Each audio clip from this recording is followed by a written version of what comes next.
In the name of the light. This is a blind playthrough. I have not done it. I have 3 characters. I'm going to be skipping through in the other 2, but I have not done it at all. So let's read along, shall we? Ah, Master Flame, will you be venturing forth today?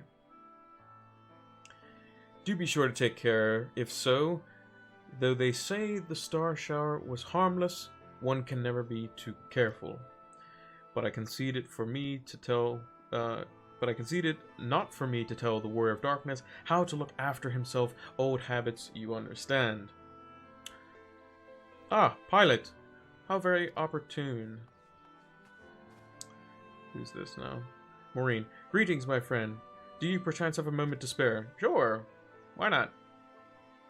I ain't got nothing else better to do, apparently. There's nothing going on. Wonderful, wonderful. I wanted to thank you, Ffxiv, for revealing us the truth about the Warriors of Light. After all those years, your tale set the record straight. Finally, the people see them as the great heroes they were. Or the great hero he is in the case of Ardbert. You were too surprised to see him, I think. Here comes a flashback.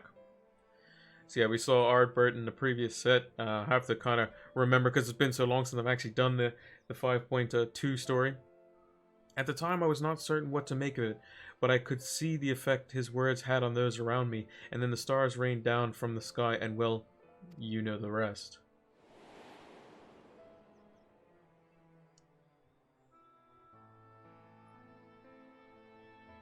When the commotion died down, you were nowhere to be seen, but I was determined to express my gratitude, and so here I am. Thank you, Pilot, for giving voice to the truth and restoring the Warriors of Light to their rightful place in history. Thanks. Should you perhaps wish to have your account of these matters committed to writing, I would be more than willing to serve as your scribe. Indeed, if there is anything I can do to help, anything at all you need, only say the word. Cool.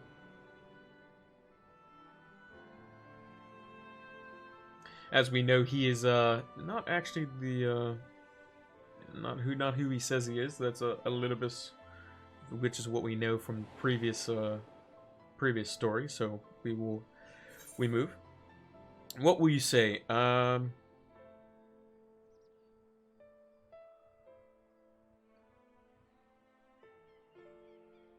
Very well. Tell me what the situation is like in the city. Let's go with that, because people were probably a bit all over the place. Oh, I skipped that line by accident because I had to change something on the side there. Well, while questions remain about the circumstances surrounding Ardbert's return, history tells us that what took place may not be entirely unprecedented. But to understand that requires an understanding of the Warriors of Light in a broader verandic context. If it please you, I should be glad to provide an overview. I flatter myself that it may grant you a better grasp that which is occurring not only in the Crystarium but at the world at large. Okay. Excellent. I shall return to the cabinet at once and look up the relevant text. Pray join me at your earliest convenience. Okay. No rest for the righteous, it would seem. Of course not. Warrior of Light always has his duties to do. Do not let me keep you, sir. I bid you a pleasant day. Thank you, thank you.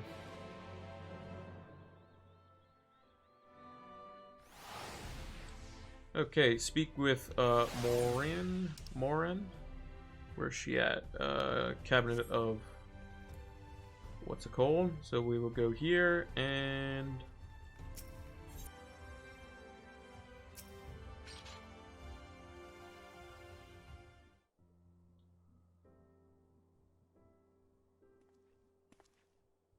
Oh, Pilot, excellent timing. I have but this moment finished gathering the materials for our lesson. As a great many works made references to the Warrior of Light, I shall, with your permission, focus only upon the details that seem most relevant. Sure.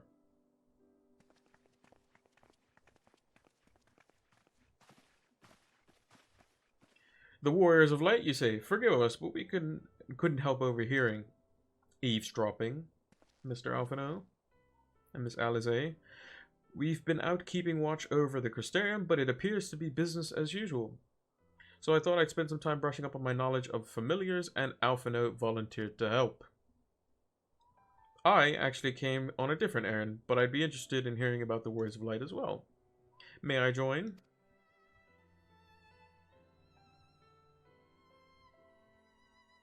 Sure thing, crew. Of course, the more the merrier. If you care to find a table below, I shall be down with the books in a moment.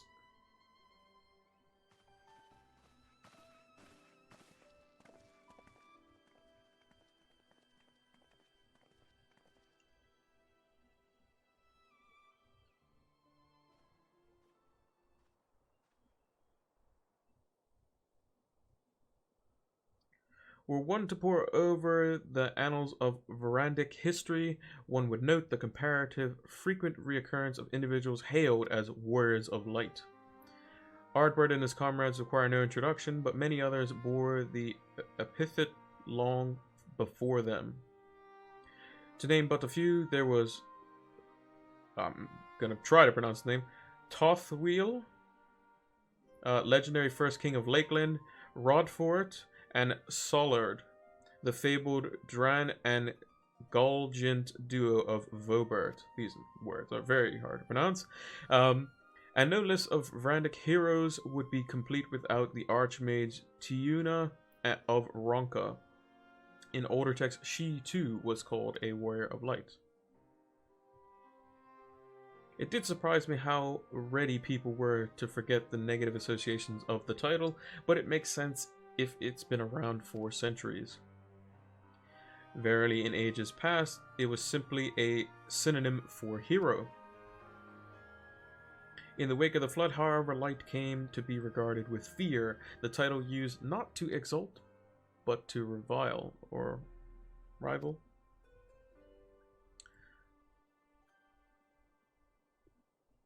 A far cry from its beginnings.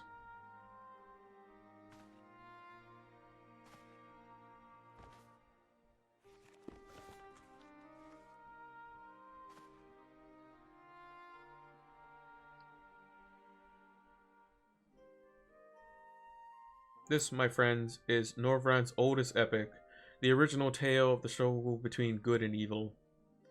In a time when all lay shrouded in darkness, a prophesied hero rose to deliver the world from its doom. Fighting in the name of the light, the hero styled himself its foot soldier, and thus did he become to be known as the Warrior of Light. Curiously, in the centuries that followed, other heroes appeared who claimed the selfsame epithet, I don't even know how to pronounce the word, despite sharing no discernible connection with their predecessors. And in time, Warrior of Light came to be the name accorded to all men and women of uncommon skill and valor.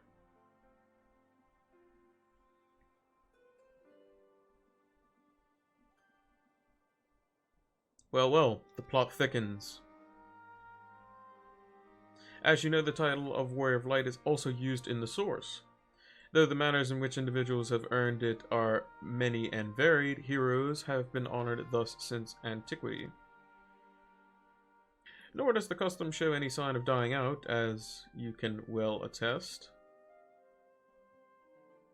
It makes you wonder, doesn't it? It surely can't be a coincidence. Indeed not. Let us imagine a man who awakened to the echo and is able to hear Heidelin's voice. As she styles him, so too does he style himself, a Warrior of Light. Of course, being blessed with the echo does not in itself make one a hero, and conversely, there will have been no few heroes who were not blessed with it. But such distinctions are immaterial to the masses, and over time they came to use the title Warrior of Light and the word hero interchangeably. Sounds about right. It would be interesting to see if the theory holds true. In other words, if crossing the rift were that easy.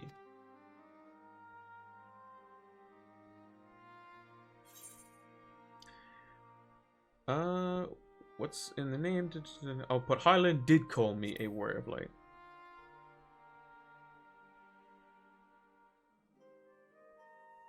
She did? I've never heard her voice myself. But I can feel her presence, perhaps through Minfilia.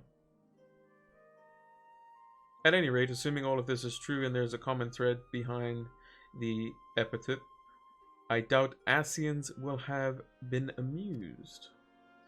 To have the world at large associate light, and by extension Highland, with good, must have added insult to injury.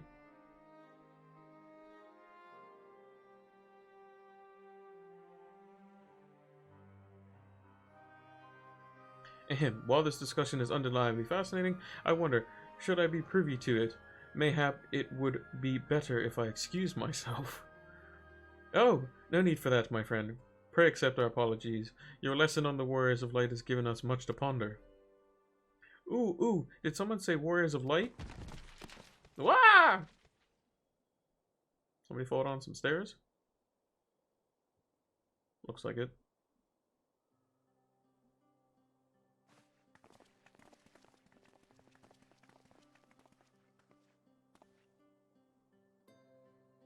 Ricky Tio, are you alright?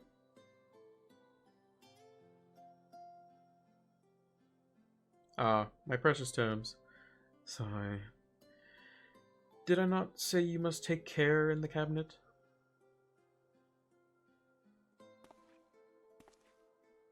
You too, Arkil. Earwell. We're sorry, Master Morin. Aren't you? The Warrior of Darkness? I mean, technically, I'm both, to be fair.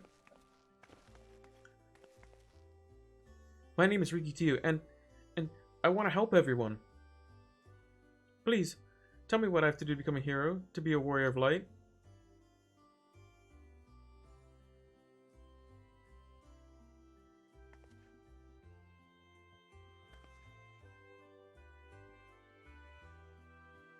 I also love how my character just peers over its bandana, just like... It's pretty jokes. So I want to be a Warrior of Light, but not one who fights with a sword and all that. No, I want to be the kind that fights with potions and heals people. An apothecary. So a healer.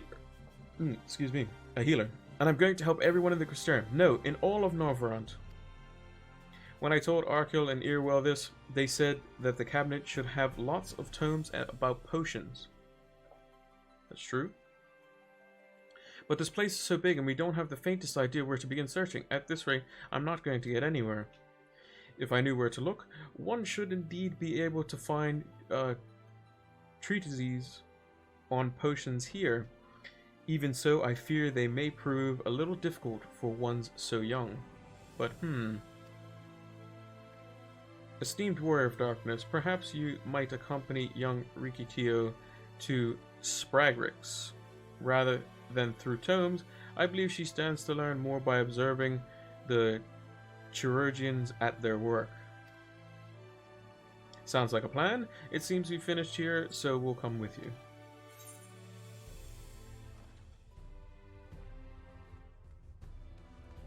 Last one to the Spragrix is a rotten egg, apparently.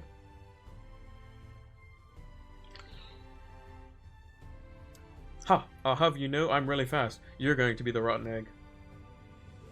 Hopefully I have sprint. Don't want to be the rotten egg.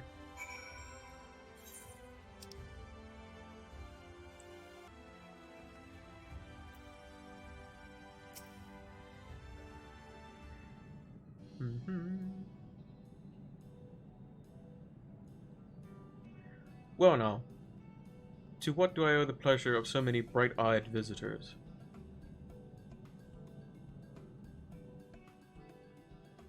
Is that the way of it, sweetie? You wish to learn about medicine? That's right, I want to become a warrior of light who uses potions to help people all over the world. Well, that is a very noble endeavor, and you aren't alone in it. Now, few at our infirmary yearn to venture forth as warriors of light, but ultimately they have decided not to pursue that dream. Huh? Why? Because the people here need them too, sweetie. The guards who place themselves in harm's way to keep us safe, the artisans who toil tirelessly that we might sustain our way of life, and younglings like you, who are the future of the Crystarium.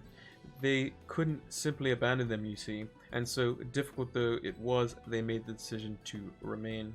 Then, does this mean my dream isn't any good? Oh, sweetie, yours is a wonderful dream, and it would be my pleasure to help you to pursue it. If we all work hard, the day will come where our chirurgeons may set forth to aid folk in every corner of the realm. As we strive towards that day, I hope that we can rely upon you as well. Though I must warn you, ours is not an easy path. No, you must work very, very hard. I'm not afraid to work hard. I'll become the best apothecary ever. Just where you watch. Hee, that's the spirit. Without further ado, then, may I entrust you with a task. I have placed an order at Ffxiv for a potion ingredient, and I would like you to go and collect it. Ooh, an ingredient. Leave it to me, miss.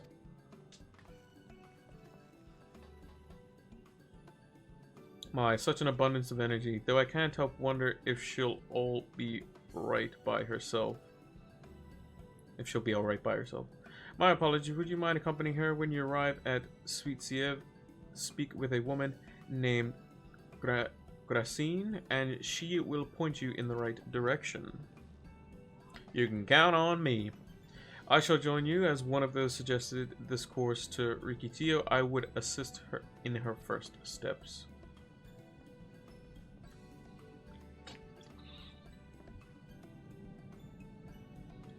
And what about the two of you? Are you coming along too?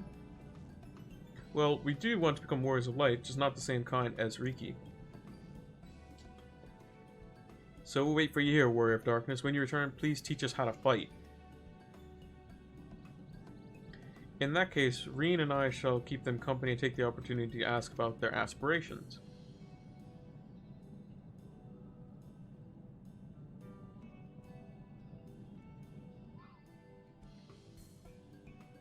See my character just be like, can you hold this axe?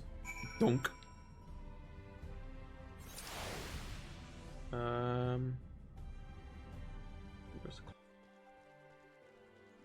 Here's Gracine.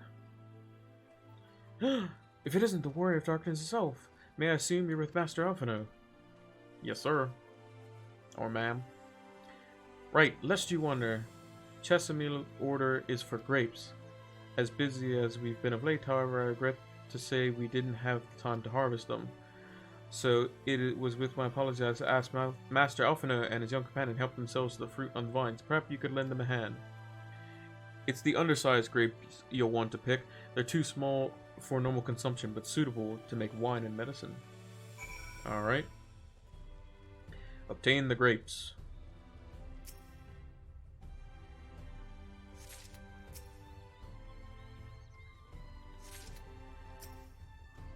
Yeah, we out here. May not be on a gatherer. We used our axe to get the grapes off the line. Camera angle there. Rikitio.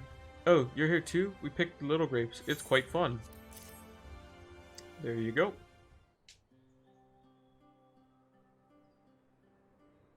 Wow, you picked so many. Amazing.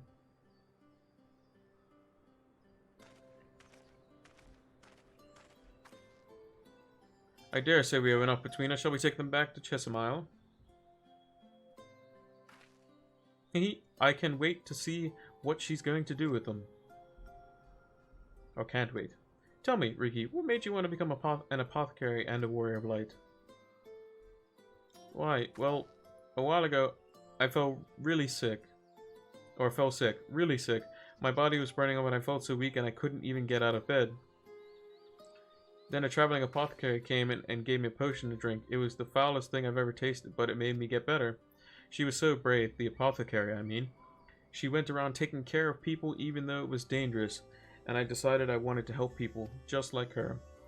So I started brewing potions out of grass and giving them to my friends, but I didn't really know what I was doing, or if there was anything else I could do. Then not long ago, a neighbor told me that he was going to become a warrior of light and go traveling the world helping people, and I thought I would do the same as what I want to do. I see. Out of curiosity, what did your neighbor do in the end?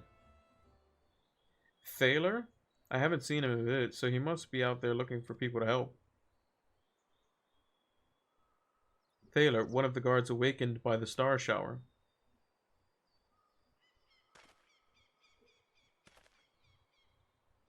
Thank you for sharing your tale with us, Rikitio. I myself took inspiration from one not unlike your traveling apothecary, and I hope her good example will spur you on to realize your dreams. But it will not be done in a day. Such lofty goals are reached through hard work and persistence, through countless little acts of heroism, like delivering the grapes to Chesimile.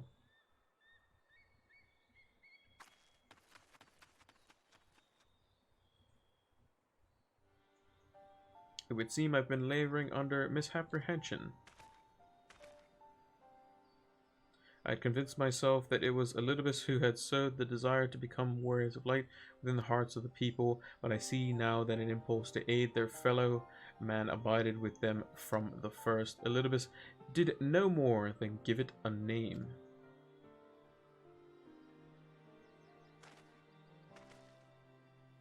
And as he so kindly proclaimed, we must return to our own world ere long. With the Exarch laboring tirelessly, I doubt not but that a way will be found. Yet I believe I speak for all of us when I say I cannot leave in good conscience, not until we've dealt with Elidibus. I agree.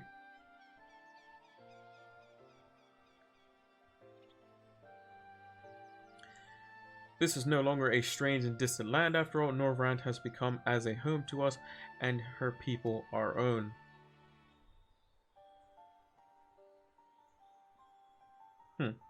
Let us return to Spragrix. It would do to keep your admirers waiting.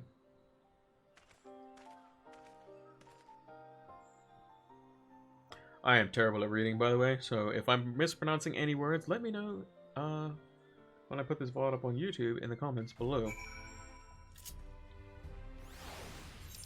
Speak with Chesimile. You can actually set a macro to where you can change to your boots and then swap your gear set when you're done, which is kind of cool. My thanks for your kind help, sweetie. Now we now have all the ingredients we require. From the grapes, we shall make a vinegar to which we will add elf grass and a few other herbs to produce an invigorating syrup. Though it's unspeakably sour, it does wonders for the constitution. Cool. As part of her studies, I may just have to give Rikitio a little taste. Okay. Yeah, let's speak with, nope, that's not the person I wanna. Heroic dreams. Iro regards you expectantly. Oh, we got some of the new foods by the looks of it. Warrior of Darkness. If you finished helping Riki, won't you show us some fighting? Not play fighting, but honest to God's fighting? We've already had some enemies that you can deal with. Vampire bats. The guards say they've been becoming a pest around the Crystarium of late. We've tried to sneak outside to hunt them, but the guards caught us and sent us home. But they shouldn't mind if we're doing the fighting and we're just watching. The children told us as much while you're away, and in preparation, Chesimile kindly furnished us with some lures for the bats. While the creatures won't give you any sport, bear in mind that the younglings will be watching. That's to say, put on a good show, yes?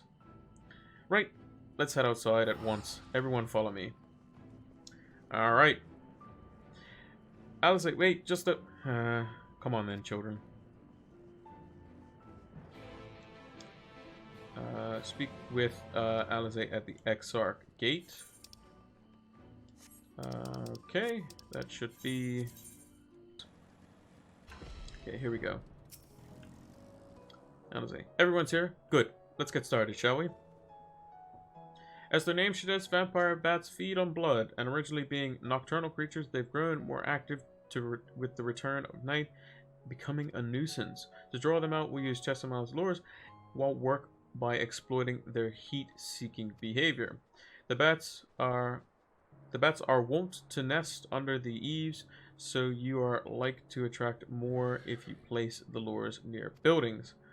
I have 6 lures here, 3 for each of you and me. As proof of a successful kill, I want you to gather up their fangs. Whoever collects the most is the winner. Sure. Oh, you're hunting too? Yes. Well, there's nothing like friendly competition to bring out the best in Pilot. Anyway, while we hunt the bats, the 2 of you are to stay with Reen. She's really strong too and will keep you safe. Alright. Without further ado, then let's the contest begin.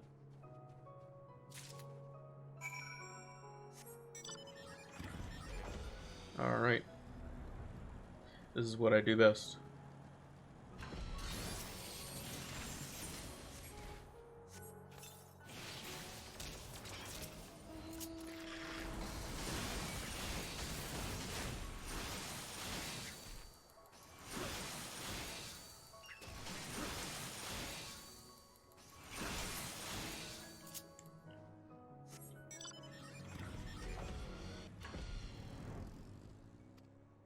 Oh, skip one, sorry. As was I, to be honest.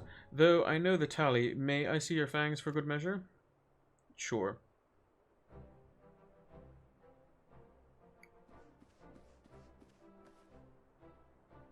Apologies for the wait. My fangs. Not a bad haul, even if I do say so myself.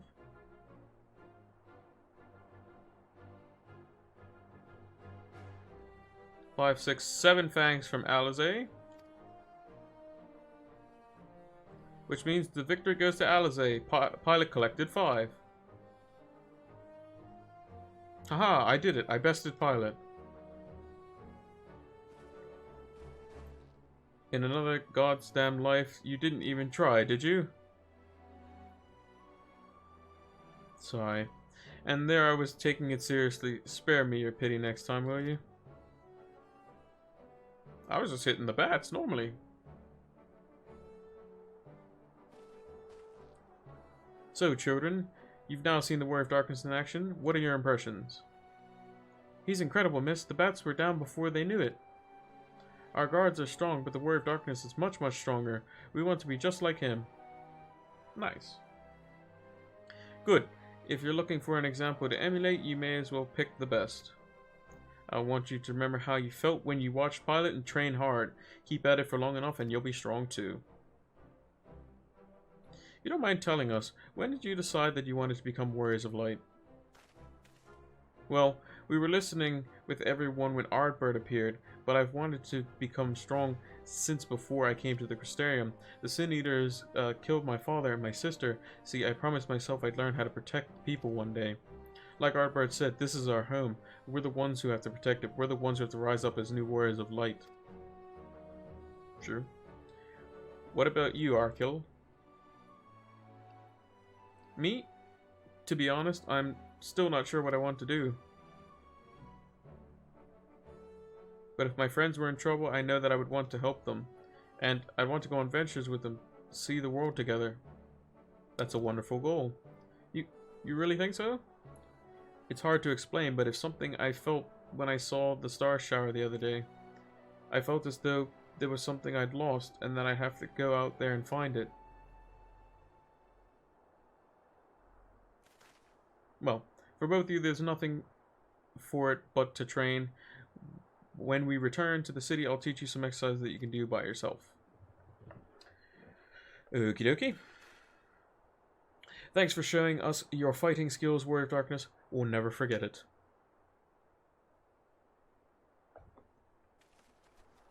Bye-bye, too. What I'm actually going to do is I'm going to change the setting for the cutscene thing so that I stop skipping them accidentally. I understand how Arkil feels. The star shower didn't awaken me to Hydaelyn's voice, but that vision of the final days of Amaurot burning filled me with sadness to the very pit of my being.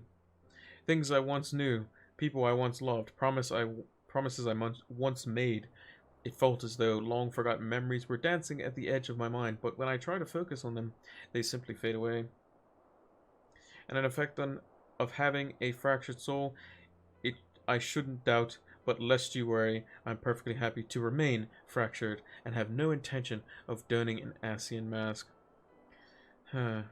I wish we knew what Elizabeth was plotting. Probably something evil, as normal. Huh. But look at this pair of incurable brooders. If we're going to stand around lost in thought, we may as well do it back in the city. Rest assured, Reen and I will take care of the children from here. Their heads will be in the clouds after meeting you, but we'll see to it their feet remain firmly planted on the ground. Oh boy.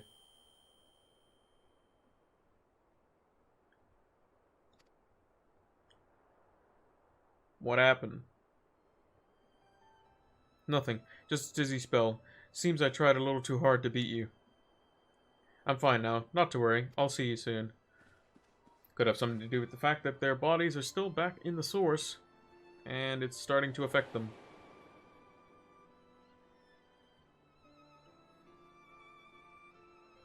As you ponder Alice's words, you are taken by an urge to revisit the scene of that fateful meeting.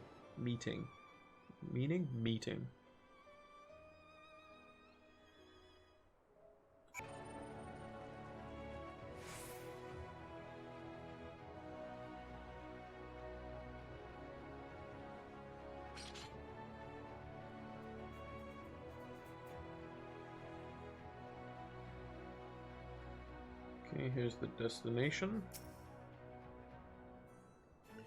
Go to the lookout. Onwards.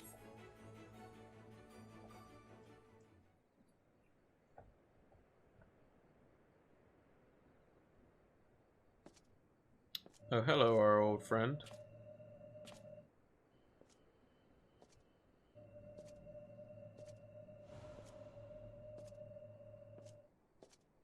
Mm-hmm.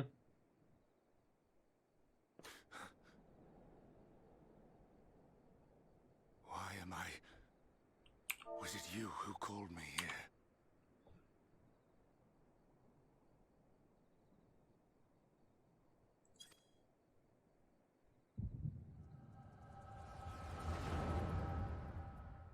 Oh, shit.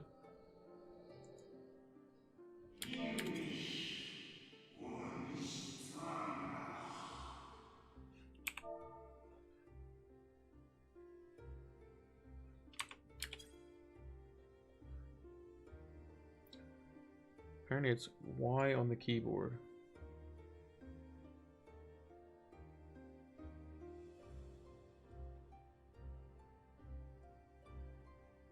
Okay, well, we're just gonna have to click through it. On behalf of the convocation, I bid you welcome to our order.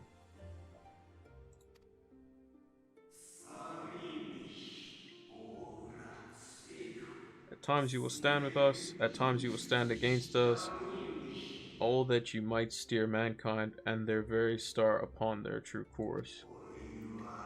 For yours is the seat of Elidibus the emissary, and by this name shall your every action be guided.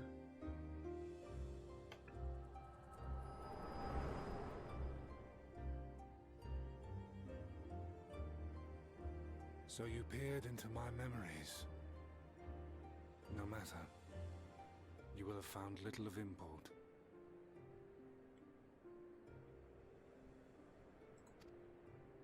But I see you intended to summon me here no more than I intended to come.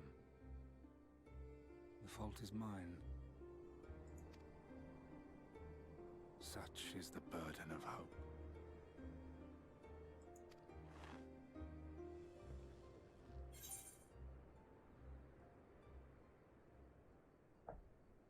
I'm gonna say, give back our bird's body.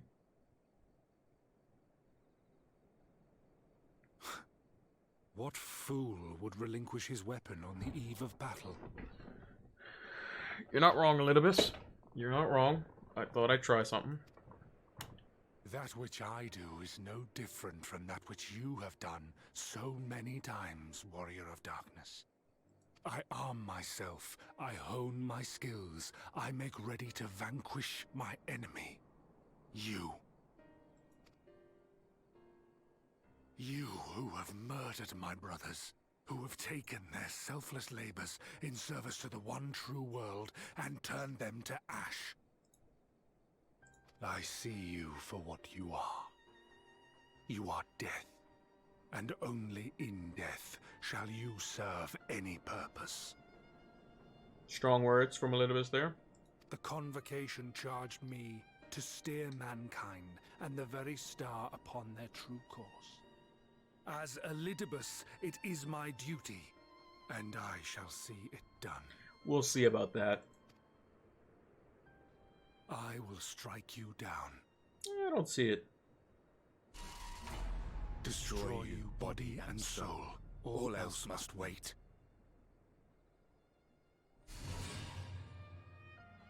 That was pretty cool, to be fair. Ere long I will come for you, warrior of darkness, and I will save the world.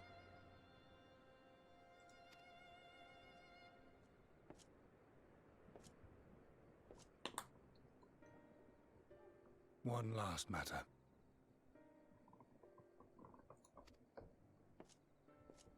I bore witness to your final struggle with Emet-Selch. It seemed as if he saw something familiar in you. As if he mistook you for another. Okay.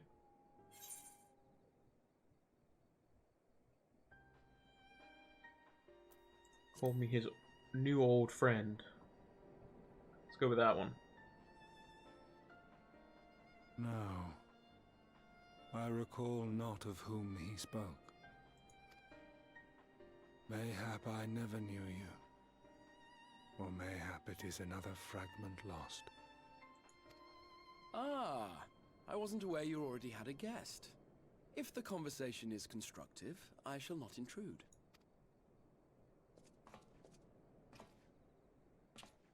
Grahatia, But if you seek to stir up trouble, Mr. Crystal Elidibus, Exarch. then I must insist you leave at once.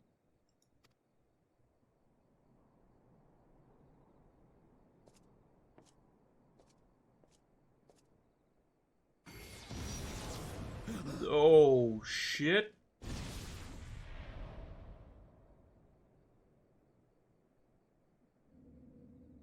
Though you lack her blessing, your soul is surprisingly dense.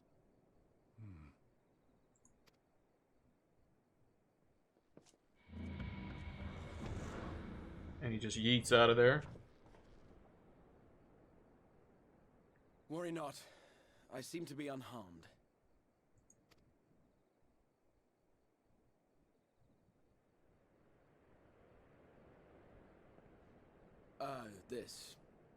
This is my own doing. The consequence of my recent exertions. It is the Tower's way of compensating me for the demands I have placed on it.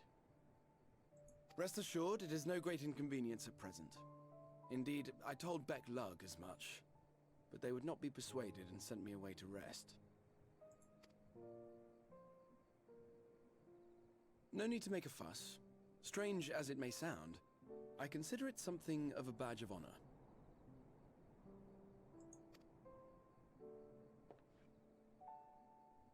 One of the brave souls who saw me delivered unto the first once said that the world shall ever have a place for tales of heroism so long as we have need of inspiration in our lives. True. Though he and his fellows had no way of knowing whether their mad scheme would amount to anything, they knew that the attempt alone would inspire hope. Or so they hoped. A more optimistic lot one would be hard-pressed to find. They said they would find a means to save our God's forsaken world, just as soon as they had sent me on my way. Said it with such confidence that, for a fleeting moment, I half believed them.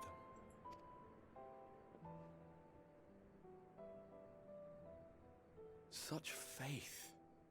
Such courage in the face of unrelenting despair. For a long time, it was more than I could bear to remember them. But having come this far, having sent full many on their way myself, I see things more clearly. To take action is to hope. To believe, to choose to believe, is to take the first step towards a brighter future. Action. Axe. And why do I tell you this? Because I want you to indulge me in a little recklessness. Okay. Needless to say, I have a plan.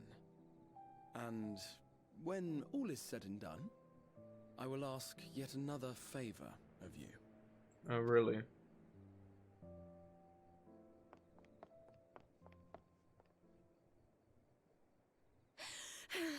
You're both here. Oh, thank goodness. What's wrong?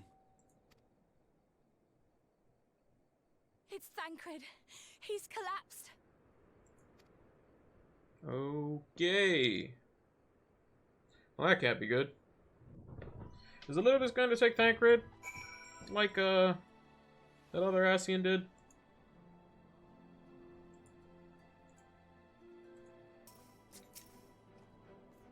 The fate seems determined not to allow us a quiet moment, but come, let us have the details from Reen. We'll take the Night World pieces.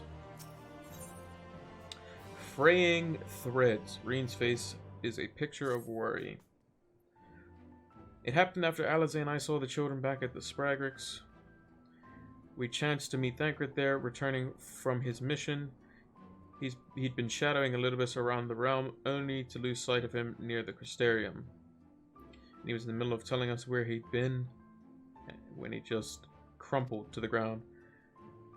The Chirurgeons are looking after him now, with Alphino standing by, just in case his healing magics are needed. Since I cannot do anything to help, I thought it'd be best to find you, and the guard at the extra told me where to look. I see. It cannot be easy leaving Thancred's side. My thanks for bearing word to us. Come, let's hurry to the Spragrix. Real talk though, the Exarch got kinda hit pretty hard. And it turns out he's quite blessed, apparently. Even though not blessed like Heidelin, like we are as a Warrior of Light, and he seemed to be quite durable there, so which is good for us, because we thought he was going to get yeeted by Elidibus there, which is good that he didn't. However, he should probably deal with that glowy stuff on his arm in you know, soonish, because that doesn't look good, to be fair.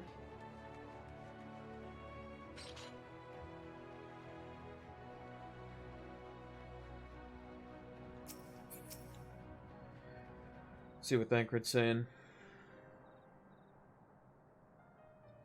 They dragged you here too, did they? My apologies. How do you feel? Embarrassed, but otherwise well enough. I won't be staying overnight. This episode was not the result of an injury I could find. Thancred's Aether, however, did show signs of instability, and I did what I could to calm the fluctuations. And all of this has happened without warning. Not exactly. You will doubtless recall the time Orange nearly drowned and I gallantly went to his rescue. When his water-walking charm failed, he was tired, as were you when you got him back. We were both spent, yes, on account of which you begged us to rest, which in retrospect may have been a good idea. The fact is, I've been experiencing regular bouts of lightheadedness ever since, but there's no actual fainting until now.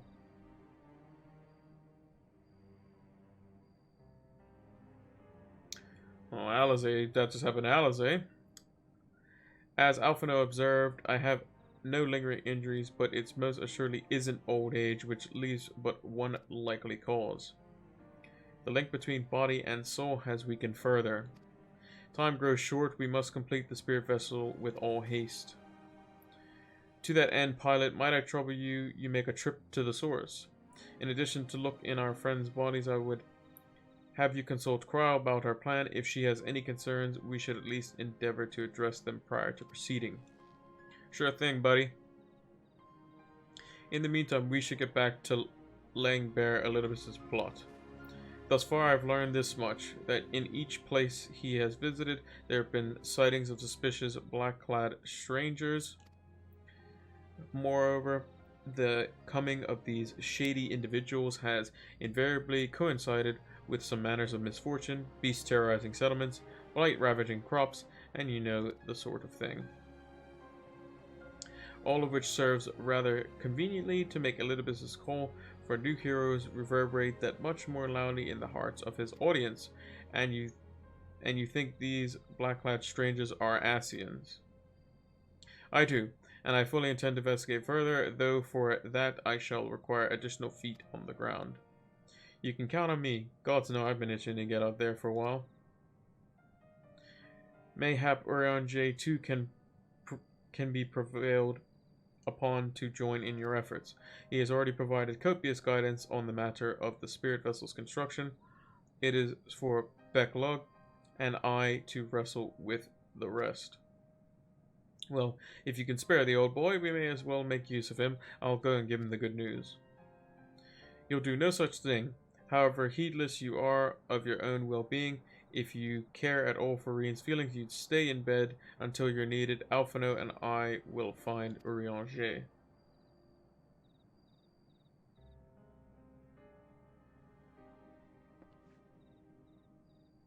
All being well, we will have news to share by this time you return. Safe travels, pilot. No worries. Leave it to the big man. We'll get you sorted. Speak with Tataru in the Rising Stones. Time to try.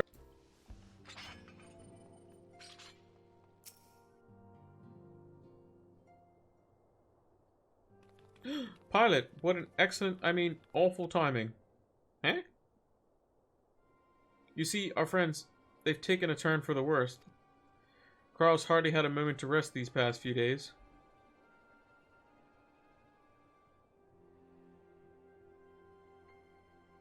She didn't want everyone to worry, so we've been keeping it quiet. Oh, but listen to me. I call myself a receptionist, and I haven't even bothered to ask why you're here. So, they think the spirit vessel will be ready soon, and they want to make sure there are no such problems at this end. You better talk to Cryo. She's with the others in Dawn's Respite. Let's go and see her. Just prepare yourself, alright? What, are they going to end up looking like Ratia with like the crystal-y stuff on them? That's just my guess. Dawn's Respite. Okay. How bad could it be?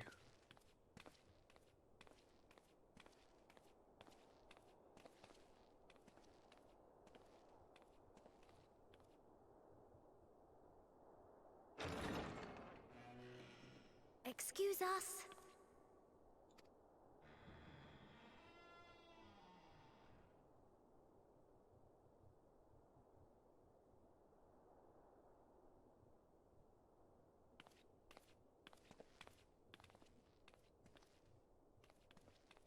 This way. Why is it so dark?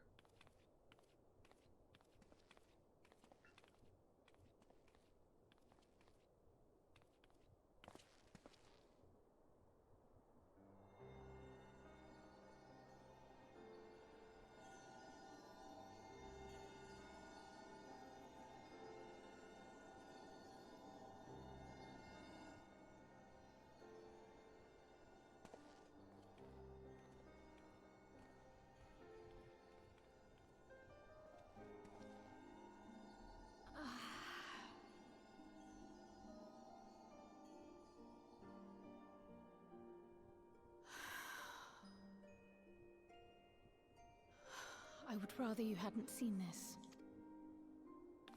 I'm sorry. We have urgent tidings. Oh, no, I'm not angry with you.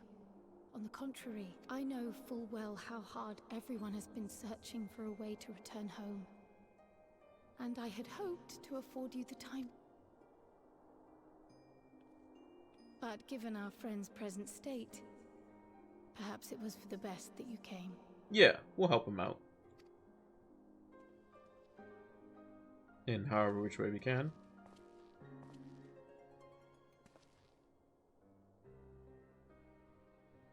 Stiff and cold, all of them. As if they were made of wax. Barely alive at all.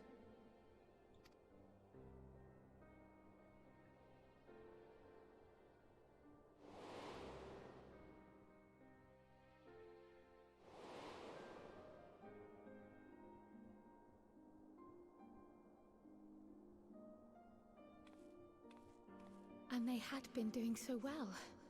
Save for occasional signs of etheric instability, they appeared to be in passable health. Then, quite without warning, things took a turn for the worse. A change for which even Master Matoya could offer no explanation. Well, that's bad. She could only remind me that the soul is yet an unknown frontier, and that much and more lies beyond our ken. But let's not lose heart just yet. At times like these, it is all the more important that we remain positive. Yeah. Why? I but this moment succeeded in quelling a fluctuation in Thancred's ether. And while the others have weakened, they have remained relatively stable. I believe I may leave my post for a moment. So come, let me hear your tale outside. No worries, Crow.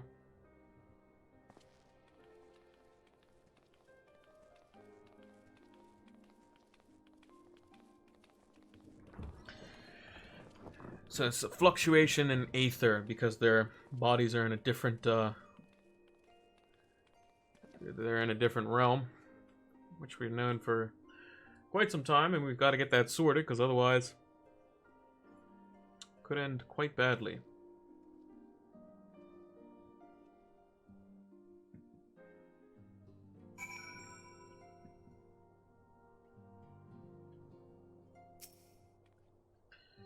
What's news from the first? Blah, blah, blah, blah, blah, blah. I see. Work on the spirit vessel proceeds apace, but our friends begin to falter. As themselves have observed, the link between body and soul has weakened. It is simple as that. From now, I'm still able to quell the fluctuations in the aether, but it's only a matter of time. We'll lose them if we don't act soon, so if the Exarch is ready to attempt something, let him attempt it. As for the spirit vessel itself, if we seek to draw upon Allegan wisdom, we can do worse than consult an expert in the field.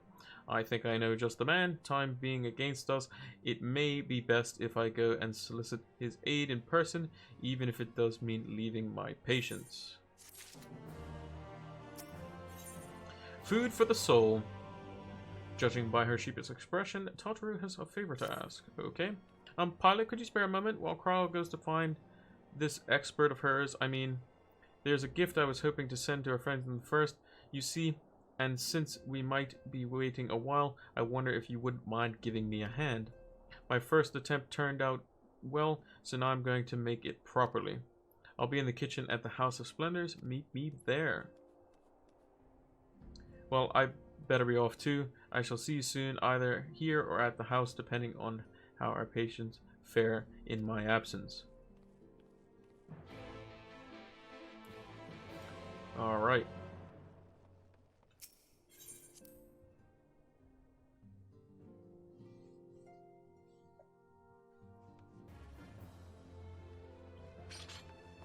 I can use a mount here. What am I doing?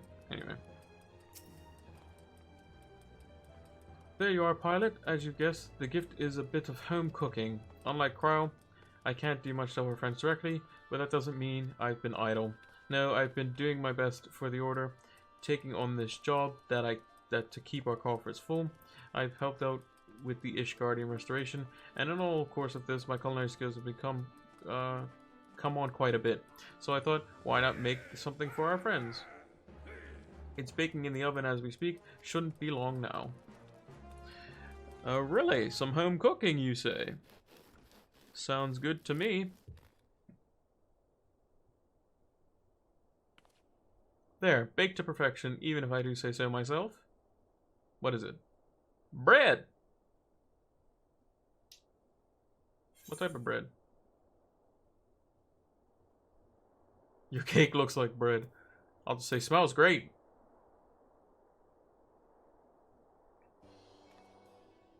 Doesn't it just? It's called Archon loaf, in case you're wondering, and it's what they eat all over Charlayan. Simply fair, I admit, but I thought would remind our friends of home.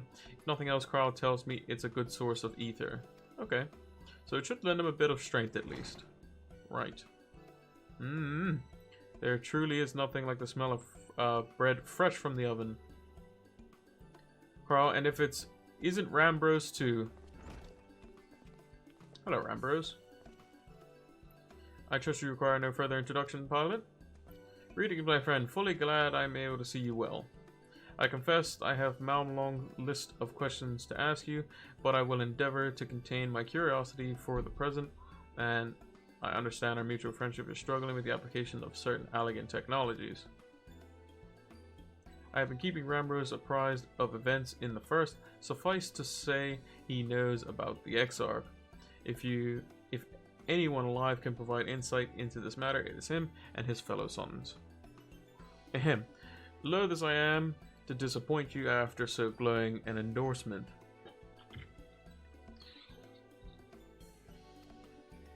Memory transference was the sole province of Allegan royalty. Its mechanisms closely guarded secrets. If any record of them remains, we have yet to find it. To wit, I regret that I can offer no solution to your problem, which begs the question of why I bothered to come here, empty-handed as I am. The answer being, rather brazenly, to ask a favor. I would have you relay a message to our comrade. So he came with no answer, and he's going to ask us a favor. Tell him that we never doubted him. Never doubted that he would achieve all that he said he would. Those of us who remained behind have yet to play our part, but when it comes time, you may rest assured in the knowledge that we will most assuredly do so, and the tower shall shine once more as a beacon of hope in this world and beyond.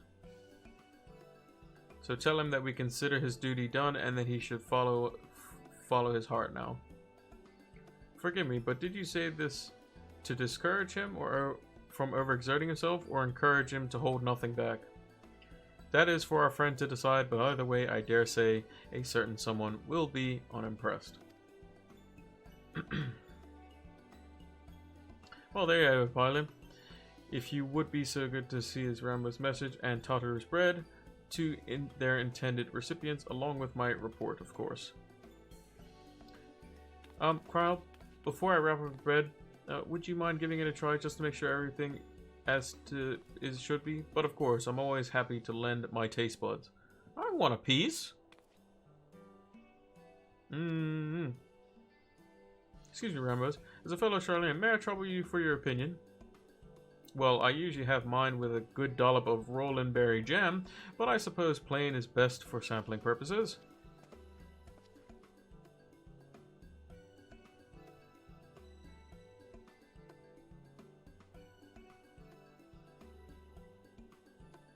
Munch, munch. I see. Oh no. Is it that bad? It is indeed, Tataru. Dense and unpleasant. Exactly as it should be.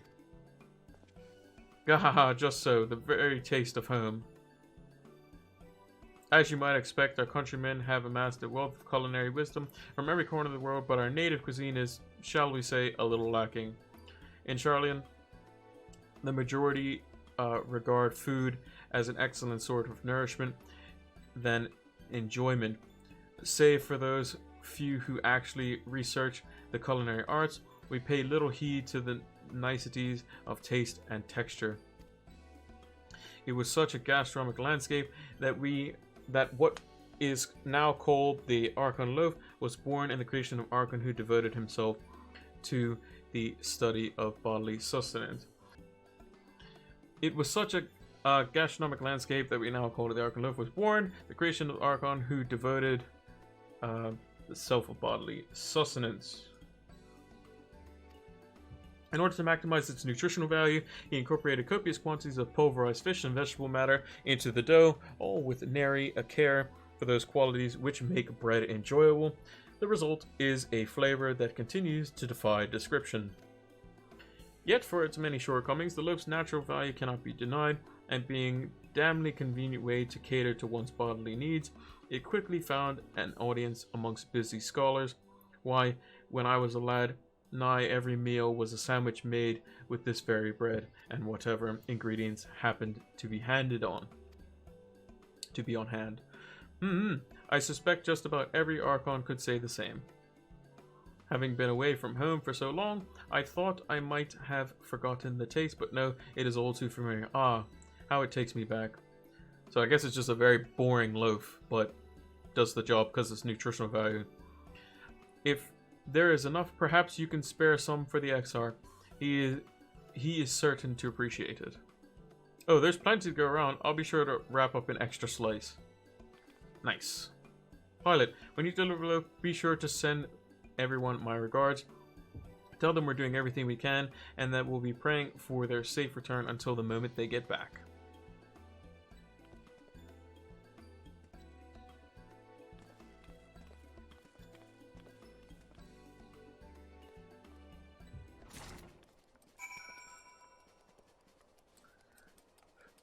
Deliver the loaf to the Exarch.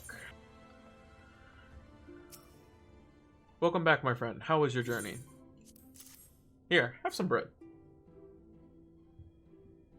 By the 12, Archon loaf. How did you come by this? I'd swear it had come straight from Charlene. Rambros said that...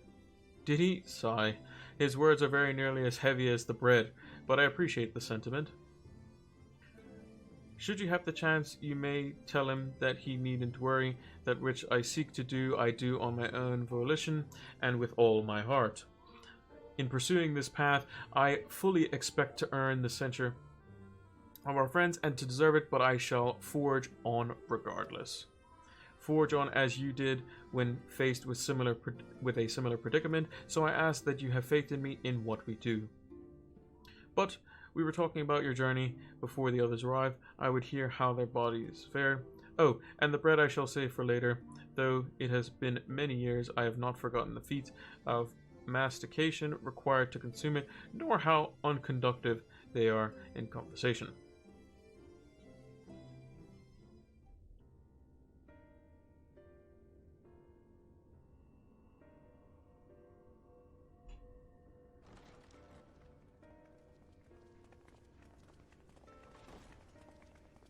We got bread.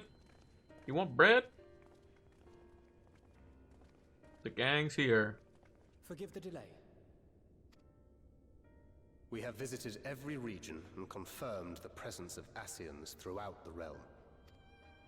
Nice. Lest a grave predicament be made to seem hopeless, it should be noted that they are of inferior rank. The black masked minions who answer to the red. Yes. A gaggle of schemers attempting to exploit recent events, to sow the seeds of petty conflict. Fortunately, nothing of any great concern has come of their meddling just yet. We also encountered a number of the Crystarium's former defenders, busily solving this problem and that in a bid to become warriors of light. Their zeal is to be applauded. 'Tis but a pity I cannot encourage them on their course. Not knowing Elidibus set them upon it, no. Both the troubles to be solved and the villains to be vanquished are his doing too, like as not. Yep. And so, with apologies to the aspiring warriors of light, I believe it best that we deal with the Ascians quickly and quietly. I agree. I quite agree. But tell us, what news from the source? How fare our bodies? Not great, if I'm honest. I'm gonna tell them the truth.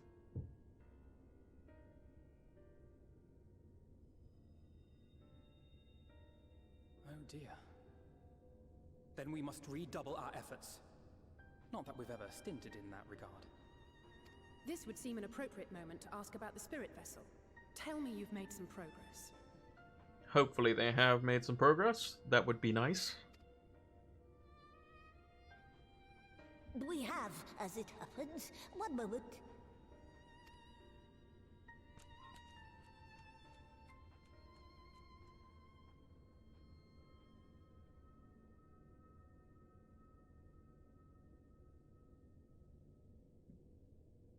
Oh, they look cool. Red stones.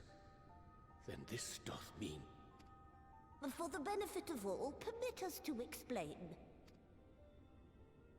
As you will recall, using white auracite as our starting point, we fashioned a vessel for mind and memory both.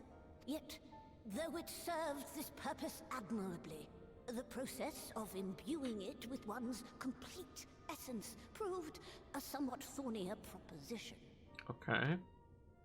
Simply put, the memory would not accompany the mind.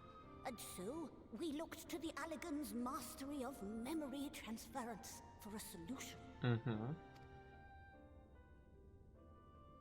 This approach was not without its own complications, however, relying as it does upon blood, which inanimate objects, notably, do not possess. We duly explored methods of suffusing the vessel with drops of the aforementioned. Alas, our painstaking experimentation succeeded only in making me feel faint, and singularly failed to imbue the crystal with the necessary properties. Okay. It was then that an idea occurred to me, namely that we might fuse the vessel not with normal blood, but with my crystallized essence.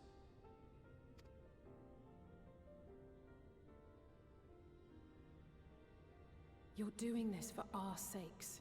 So far be it from us to complain. But don't think we haven't noticed what's happening to your arm. It falls well short of offering up my life in exchange for yours, which was your only stipulated prohibition, as I recall. And it is but a small price to pay for delivering you home. So he's basically giving his life force to sort us out. Okay. Assuming it works.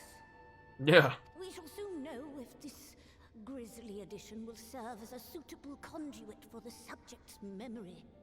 Though not soon enough to warrant your waiting. The test is like to take a while. Let us be off then. We have Ascians to attend to, among other things.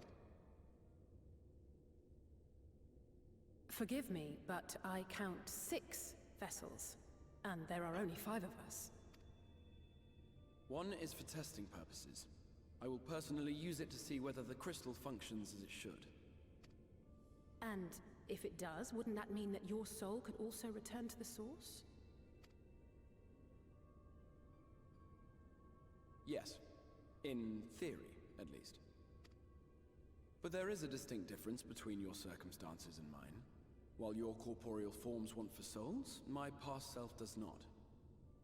Mayhap our essences would blend, or mayhap they would curdle. There is no telling what might occur. Yeah, because he's still back on the source, just chilling. We shall see what happens. You'd be willing to take that risk? That's what I'm saying. I would. Basically, he just said YOLO. I see.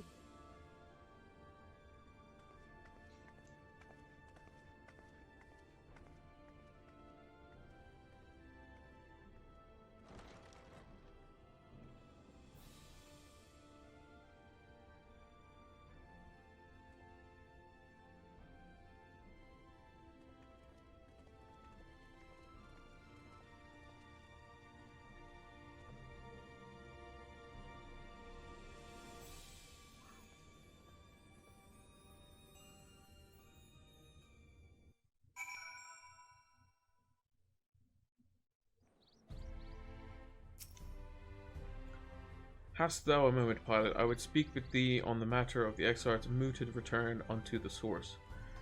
Thou wilt have observed that our friend spake not in certainties, yet if Backlog hath the right of it, 'tis possible to predict the outcome of his plan with some confidence, and it is their assessment that, given the opportunity, the Exarch's soul should successfully merge with that of his younger self. Which is not to say the process is without complications. For one, the Exarch hath been subjected to an additional rejoining, an experience which will have wrought a change in his ethereal composition. As thou didst demonstrate in merging with Ardbert, however, there existed an affinity twixt like souls, and this doth give us cause to hope. Yet there remaineth one immutable condition upon which success doth hinge. The exarch must needs recognize his past self as simply that, himself. And our recent travails have demonstrated memories are essential to the soul. Any discrepancy in the former may feasibly cause the latter to spurn its former flesh. Don't want that. 'Tis a seemingly simple yet complex problem. For nigh on a century, our friend hath striven only to deliver this realm, to deliver it thee, and to that singular end did he cast aside his very name, that he might assume the mantle of only the crystal exarch. Henceforth none can say what choices our friend will make, but I thought it only right that thou made aware of these truths. Alright. Faded memories. Thancred is eager to get to work. Okie dokie. Ah, damn it. Right then, let's get with something. Dealing with Elidibus and his minions. Sure thing, buddies.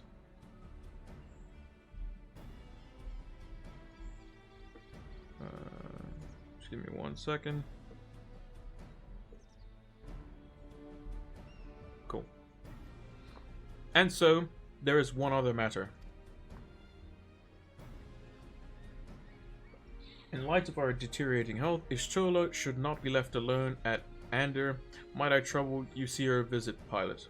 See that all is well. I would go myself, but I think she might be safer in the hands of one less prone to collapsing. You're not wrong. Leave it to me. My thanks. You may leave the Ascian stars. Once they are out of the way, we will retire to Yulmore, and when Y'shtola has finished plumbing the depths, I'd like the two of you to join us there. If you're bound for Ander, I suggest you go via Venmont Yards. Our friends there will be glad to provide a boat for you. Okay. Let us be on our way then. Don't do anything I wouldn't do. So basically, do anything.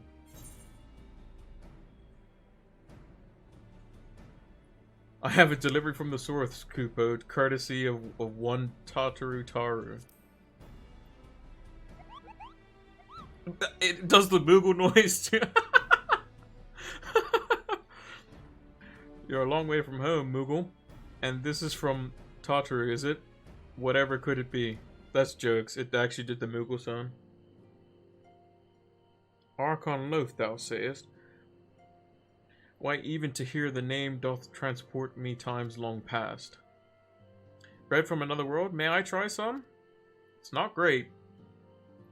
Mayest thou, child? Thou must. That said, though I personally disagree with the consensus, I do nevertheless advise thee to temper thine expectations. Basically what he's trying to say is, it sucks! Wiser words have never been uttered. Don't worry, Reen, you'll understand. Though it rarely darkened our dining table at home, I can attest that it was standard fare at the studium. Indeed, a slice was never far from our peers' hands. Alphino, you really are unbearable snob sometimes. Do you know that? True? What I believe my colleagues are trying to say is that we appreciate the gesture. Tell Tataru we'll do our best to return before she's forced to seek further supplementary employment. Right, let's be off now. We can find drink to wash down the bread on the way. Because you'll need it. It's like a thick whole wheat bread or something like that. Loaf, something. That's what it looked like.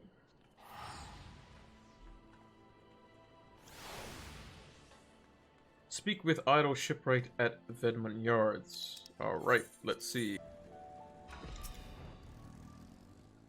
Oh, if it isn't the Word of Darkness itself, what brings you to these parts? Let me use your boat. Heading out to sea, eh? But of course, we'd be happy to help. Just say the word and I'll ready a ship. Thank you very much, Mr. Boatman.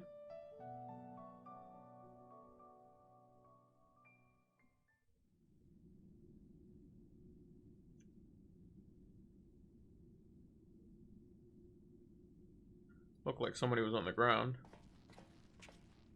Oh, look. Ishtola's on the ground. Ah, crap. Excellent. I had intended to speak with you alone. Great.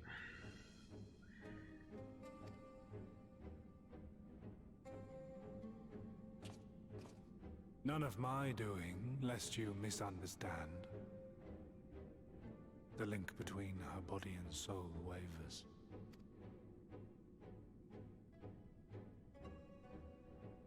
I know not what you hoped to find here, but it will avail you naught to learn of our past.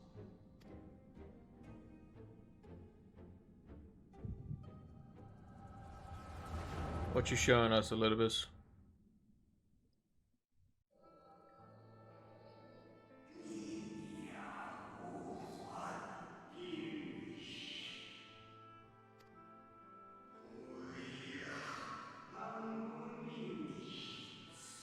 Dedication to duty verges on obsession.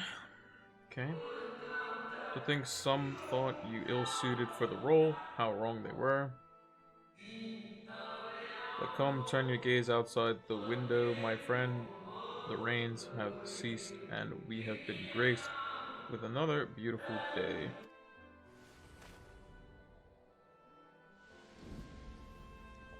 No. It fades. Fades away into oblivion. Does the world no longer have need of me? No. I am Elidibus, and I will fulfill my duty.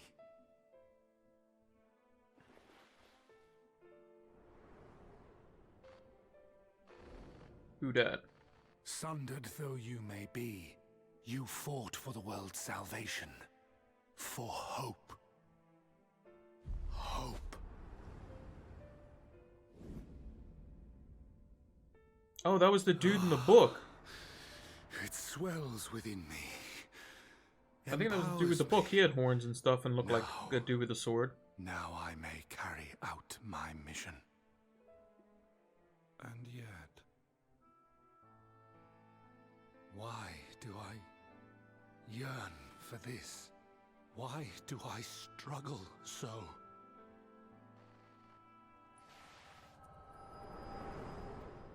Okay. Interesting little scene there. Whoa, where'd she go? I shall take her into my safekeeping. If you want her back, you will do as I ask. Alright. Where are we fighting then? Show me your strength. I would take your measure. Fine by me. I have prepared a suitable arena. You need but ride the flow of ether.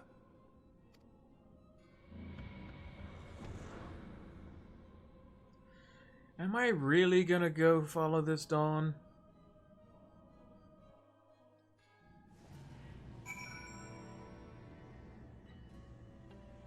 This place is cool though, by the way. Duty calls. Commence battle for faded memories. If you're not above the maximum eye level, or if you are above the maximum eye level, it will be synced as follows. So I'll be item level 490. I'm 491. Perfect.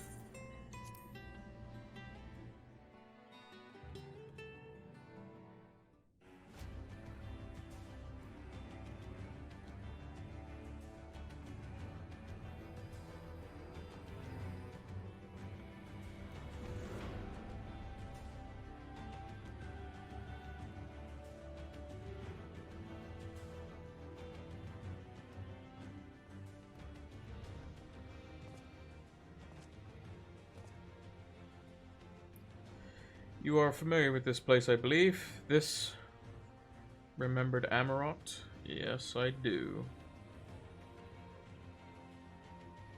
Proceed to the capital. I shall return your comrade to you there. I tire of your games.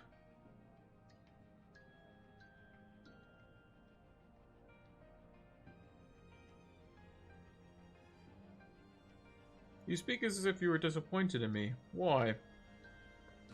Because I am. I am your enemy and you are mine. Our goals are in conflict and we are fated to clash. Or had you hoped that fainted sympathy and false understanding would cast your crimes in a less reprehensible light, that I would come to look upon you as a friend? I can always turn people into friends.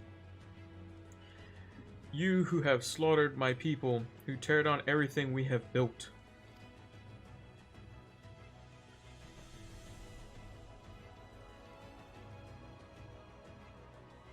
You do not deny it, then. Very well. Let us change the cast of this trial. You will know what you have stolen from us. Sure. Show me.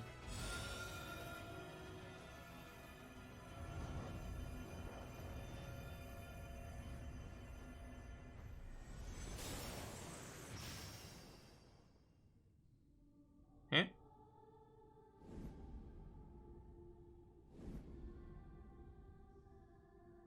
Those are like actual Eorzean people.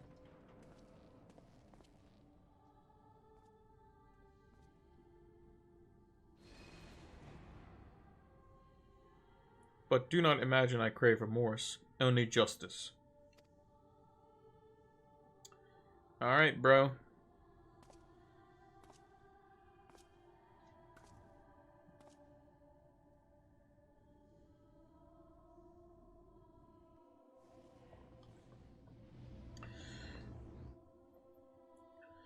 You asked for it.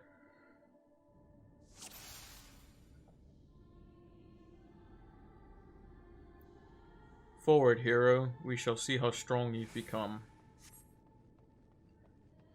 Alright. I'm taking the bait. I gotta fight a bunch of these things. Let us begin. Rest assured there are no tricks. You need but defeat the enemies before you. First, something easy. Those whom a budding hero might encounter at the beginning of his task. And I believe I have fine perfect subjects. Oh my goodness.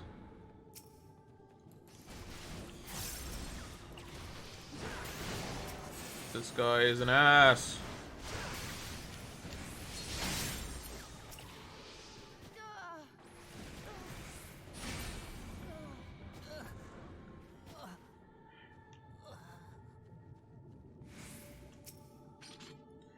All too easy, I see, but at least you understand the rules, thus we will make our way to the capital. That was poor taste, even for you. That appearances should unsettle you so, and I was under the impression you simply destroyed all who barred in your way, sparring nary a thought to the possibility that your foe could be someone's beloved. But, come we shouldn't dwell on the beginning, when so much of your story awaits. Okay.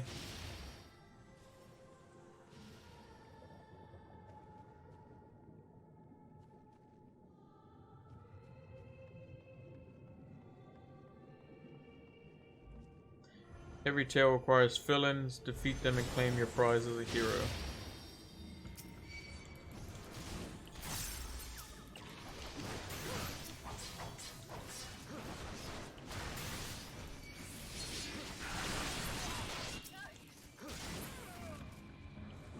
Well done, champion of Eorzea. Well done. Onward then. Over the bloody bodies to the fallen. Is that like Sid in them? This guy's an actual troll. Also, I heard some thunder outside. We tasted many sweet triumphs, yes. But so, too, did you taste. Couldn't forget the Crystal Braves, the Idis, the Hillbird.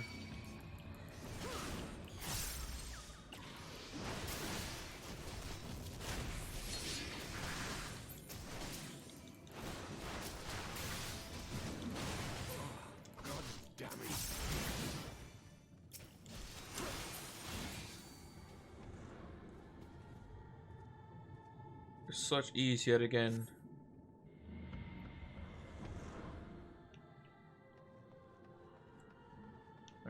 are you taking me now?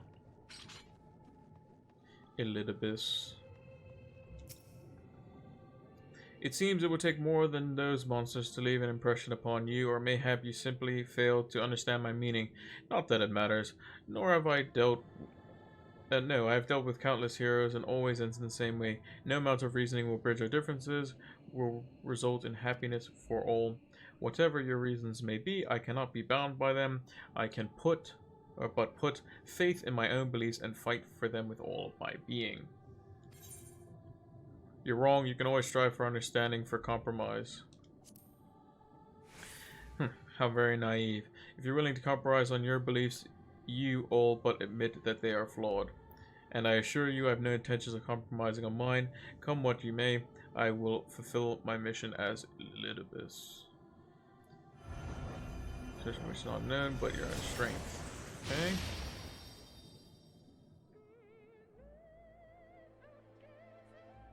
Falsely accused regicide, you fled for the snow-swept fields of Korthus. Yeah, we did. Had you and the Scions met your demise on that day, Sultan Lahabre might have been spared his. But not only did you live stubbornly, you hurled yourself into the thick of the Dragon Song War. Yo, is he just giving us a history lesson here, or what?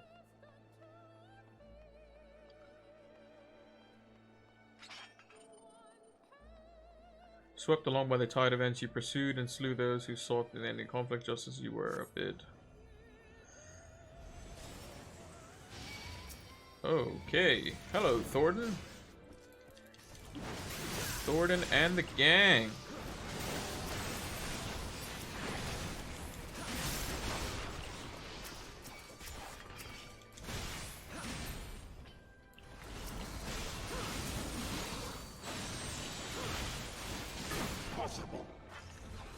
I trust you're beginning to limber up. Do keep up the fine form. No worries, dude. Just showing you how good I am.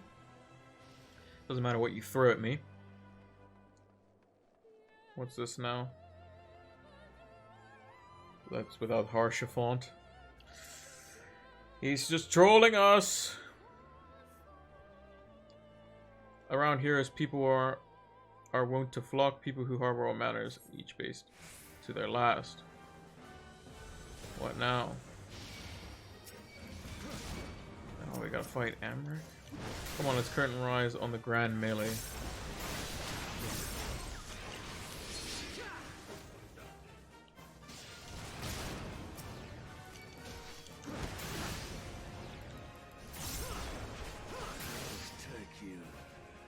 No more than they deserve. In the end, their hand of friendship was tainted with personal desire. Oh, really? Oh, it's Nidhogg. And Isail. That's her name, or Shiva. I think it's Isail. That's her name. Could be wrong, though. You know what comes next. You put an end to the Dragon Song War.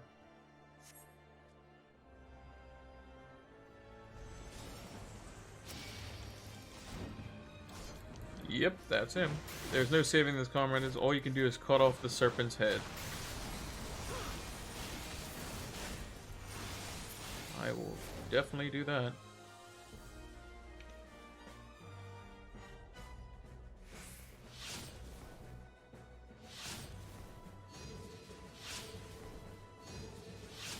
Oh, it's just teaching you how to do the fight mechanics.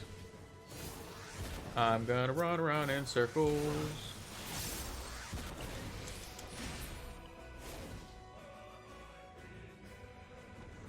And as simple as that, a 1,000-year war was brought to its conclusion. Yes, you're just telling me things that I know. But every end marks a new beginning for heroes such as you. There was only ever conflict. You're just telling me things I already know.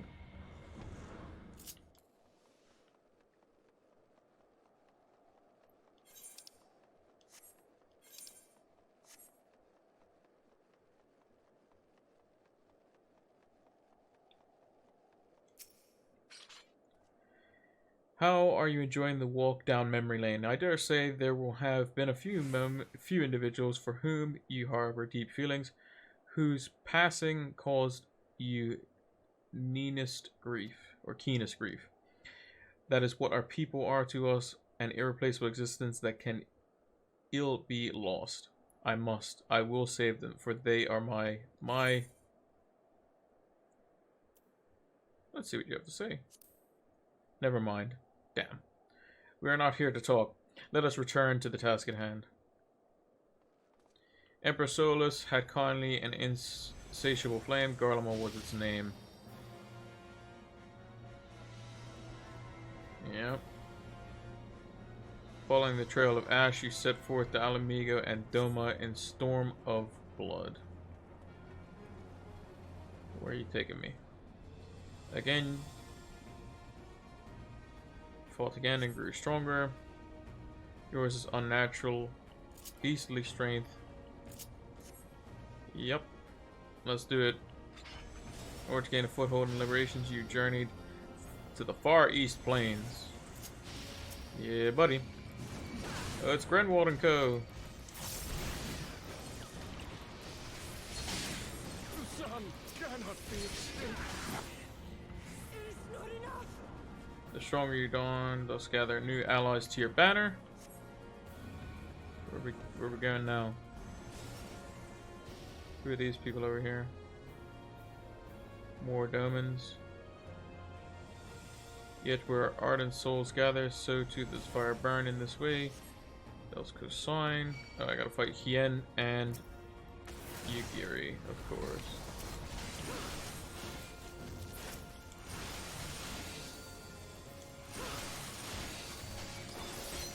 I cannot fail. Not again. You do not hesitate, or perhaps could not. No matter, let us turn our attention to the finale.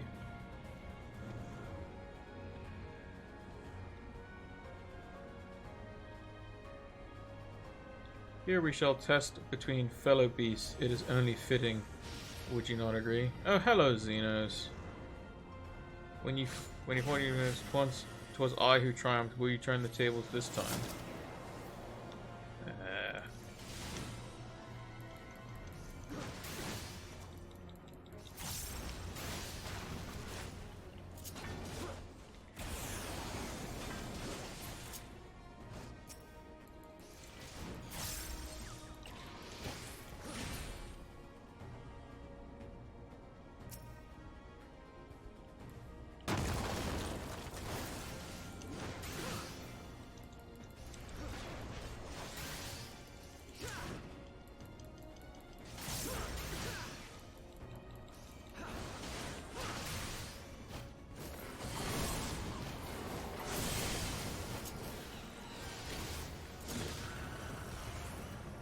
Bring it on, bro. Is that all?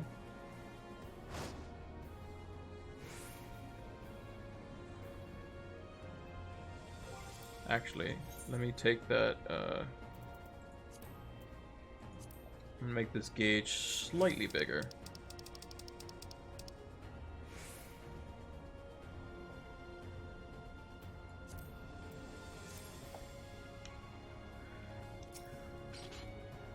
My creation appears to have lost its form.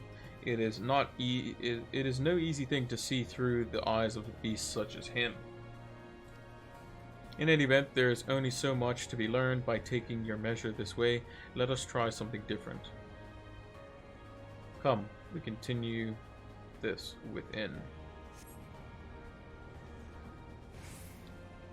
Okay. Taking me really on a wild goose chase here, Elizabeth. Yeah, we are booking it after him.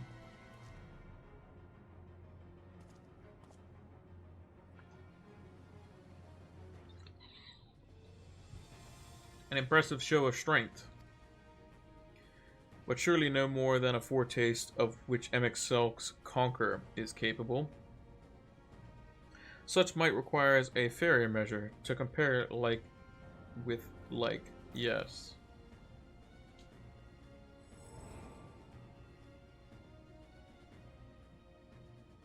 I shall have to test you myself.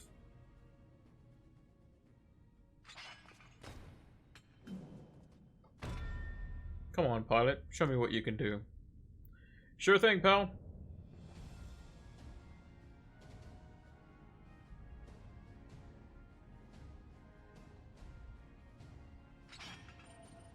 Warrior v. warrior, man.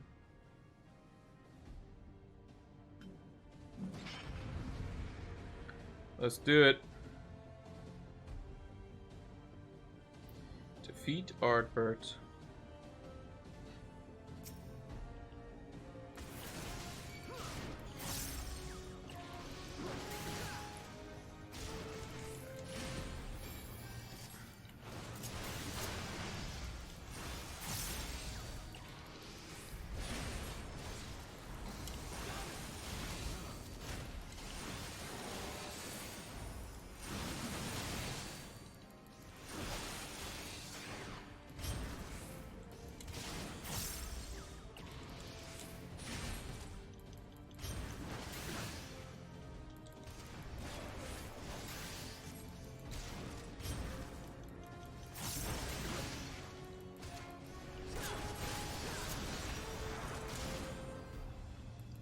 Come at me with everything you've got.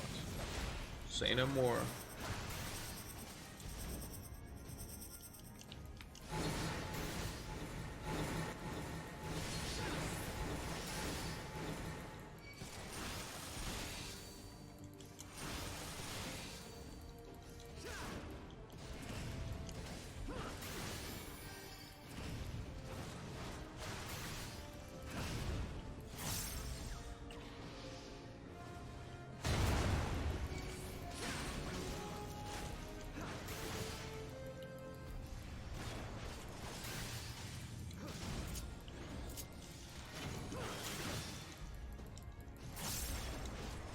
He doesn't really do too much, does he?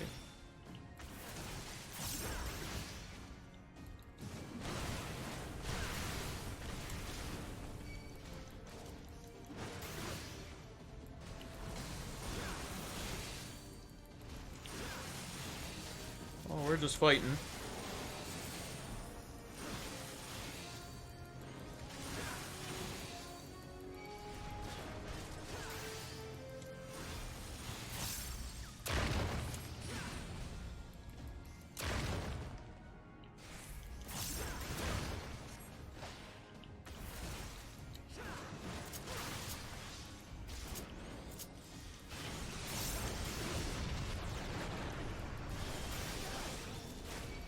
Holding nothing back, for neither will I. Alright, buddy. Looks like I'm winning.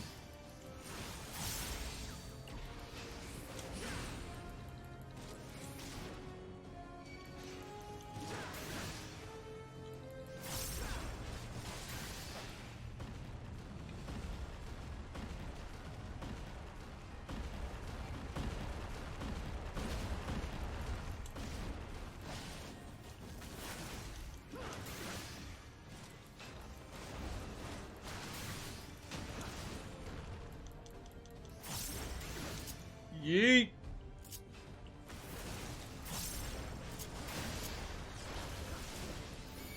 I could just stand in there. He doesn't do any damage. I ain't scared of him.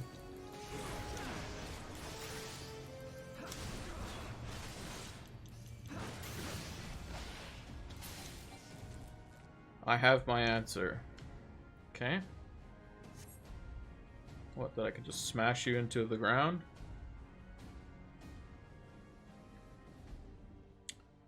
As you probably would have expected.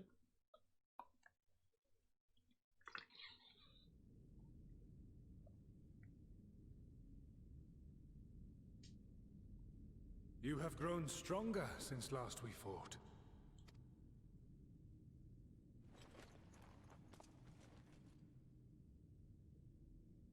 The result of your trials in the first, no doubt. Have you finished? Oh, it's Eastola! Yay! My apologies. I freed myself as soon as I awoke. But rather too late, I see. Oh, it's good to see you standing back up. Now, Elidibus, if you have ceased trading blows, I would trade words with you. I have a theory, you see. One concerning that which you seek to accomplish.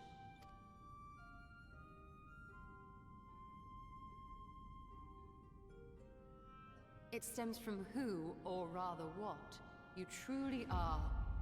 A primal. Okay.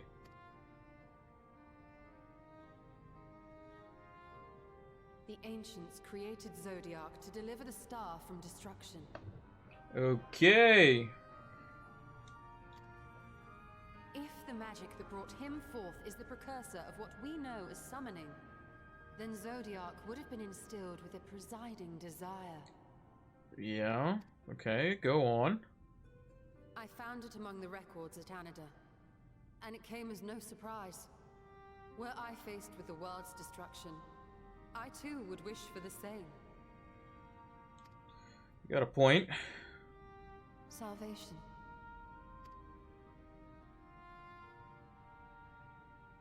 I know that you sacrificed yourself to become Zodiac's heart. Oh shit. How you came to be separated from him is less clear. But if you are a fragment of his being, it stands to reason a desire for the world's salvation would drive you. And thus did you seek to inspire the masses to rise up as warriors of light, going so far as to use Ardbert as a symbol of hope. Have we found you out, Mr. Elidibus? Correct on all counts. Such is my nature, and such are my methods. I have aided heroes. I have made them. I have even become them. This served not only to strengthen me, but also to facilitate the work of my brothers, such as Emmett Selk, with his penchant for nation building.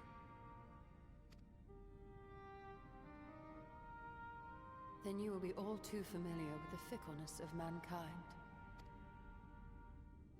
We change, we forget, and what little we do remember becomes twisted and fragmented over time. For which reason, you deem us unfit to carry on your legacy. But are you, yourself, free of these foibles? As the last witness of the final days, do you remember everything that was lost? Or even the things you cared about? Get to the point. A primal is shaped by the hope that fuels it. Even should this hope be something as simple as the world's salvation, it is the collective desire of innumerable disparate souls crying out for deliverance. Having drawn your strength from such a cacophony of voices, can you truly be sure you still speak with your own?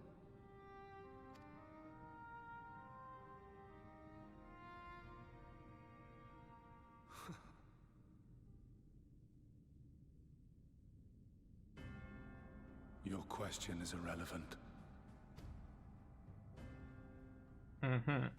No matter how much I should change, no matter how much I should forget, I shall ever remember my duty. At times I stand with my brethren. At times I stand against them. All that I might steer mankind and the very star upon their true course. For Elidibus is my name and my mission, guiding my every deed. Damn, bro.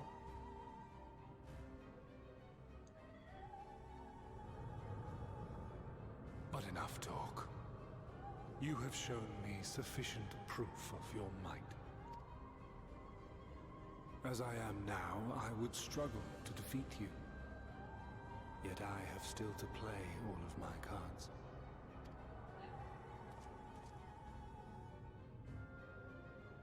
If I could offer you some semblance of sport, your lessers would pose no threat to me. Would you not agree? warrior of darkness?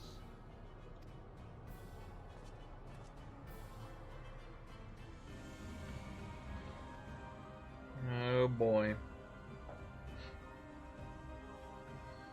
Oh boy. It has been an eventful morning, if it indeed it is morning. I have no idea how long I was unconscious. Regardless, I am gratified to see that my efforts at Ander have borne fruit. We have confirmed the nature of our foe and his plot. Now then, what news from the surface?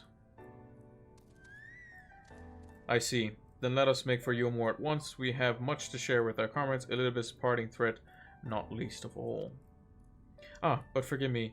I would see my belongings did not accompany me here. I would need to retrieve them from Ander. With luck, the ethereal stream you traverse still lingers. I won't be long. Alright. It's getting intense.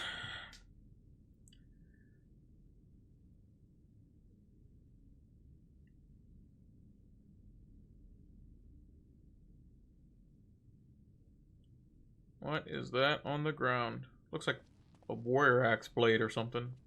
Or more, it looks like a stone. Let me seem to have picked it up. Peculiar crystal. Peculiar crystal lies on the capital's polished floor. Alright. Very small thing. It literally looks like a warrior axe. Like a tiny constellation of stars. Yeah. Crimson crystal. Day 4th, bring honor to the seat of... The distorted voice of an ancient rings out in your mind, a moment preserved in the crystal, it would seem. Sure, that in the back pocket, I guess. You notice something else glinting up ahead. Was it gonna be like a trail of cookies leading me to the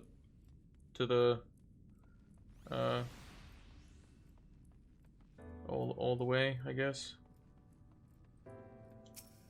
Constellation crystals. More of them?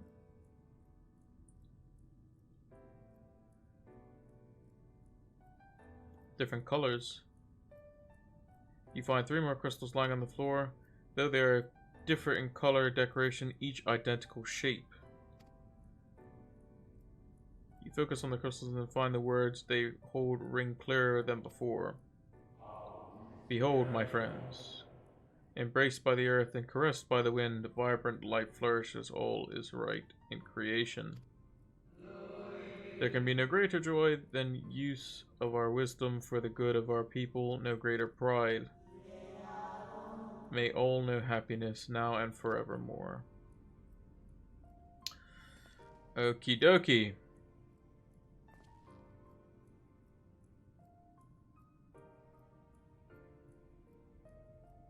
There do not appear to be any more crystals in the hole. Perhaps it would be wise to continue the search outside. Alright.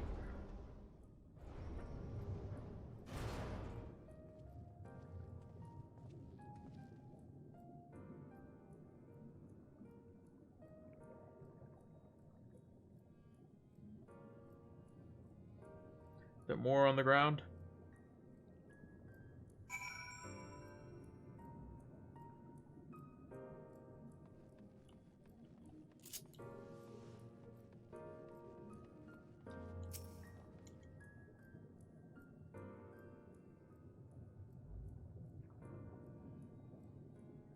Your instincts serve you true and discover another 2 crystals.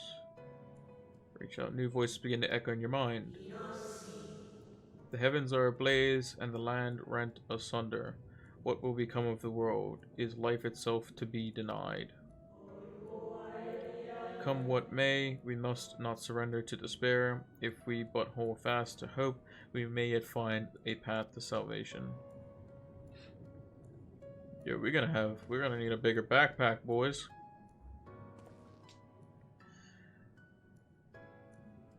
boys and girls. The voice tell an incomplete tale. Might more remain to be found. True.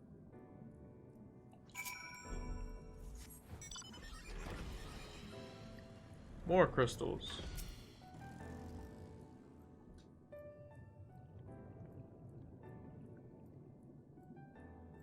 Rather too soon. In fact, as if someone wanted you to find them. Yeah, they're just placing them all on the ground. Everything burns, crumbles, decays. I hear the lamentations of my brethren, and soon there will only silence. We will deliver our star from its doom. This we swear, so please dry your tears.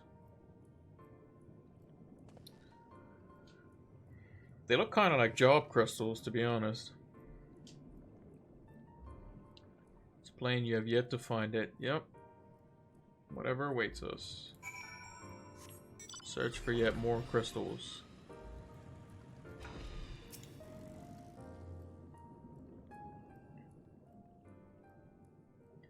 Sure enough, your presence swiftly rewarded, this time with 3 crystals. The time has come, we shall rewrite the laws of creation, we shall save our star. From this life our Savior born, may I be worthy of the honor. I feel my soul turning slowly but irrevocably, and the power I wield begins to seem terrible, but this is right, it is right.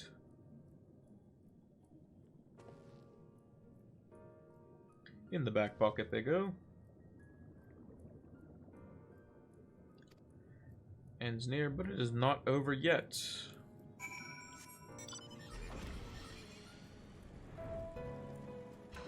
Do do do do. Do do do do. The 12th crystal soon reveals itself to your questioning eye. Though salvation is ours, it came at a great sacrifice. All that remains is to pray. To pray that we will one day meet again beneath a blue sky. Judging by its testimony, it would seem the voice was recorded in the wake of the final days. True?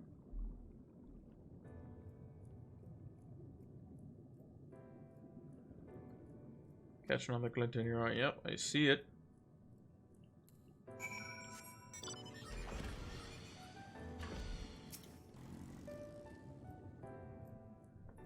I see it. What is it this time?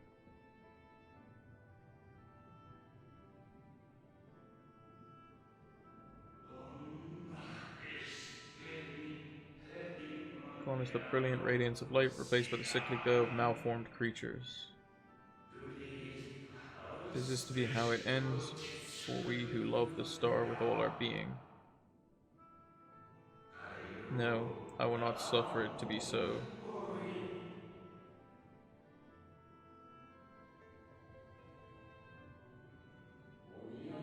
Oh well, we meet again, my new old friend.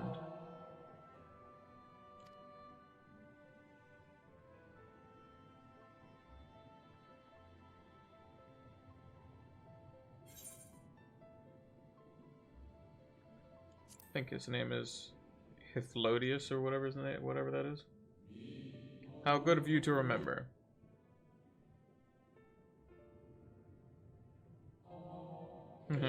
I see you've been collecting stars. I speak of those crystals. They have constellation etched upon them, yes?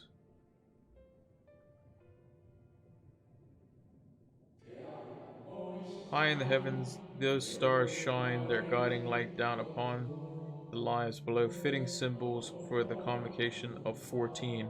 Would you not agree? As you have gathered, each crystal bears an account of the life of a member of the convocation as remembered by the Unsundered. Okay. Lest you worry, they aren't concepts, they are far too incomplete to be so, but they suffice for imbuing memories within sundered souls that they might be restored to their office. Keep them. I'm sure Amix self wouldn't mind.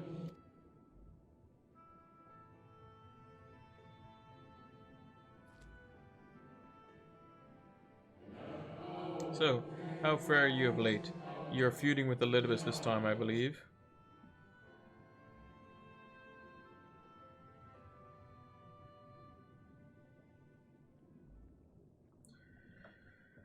Oh boy. Okay.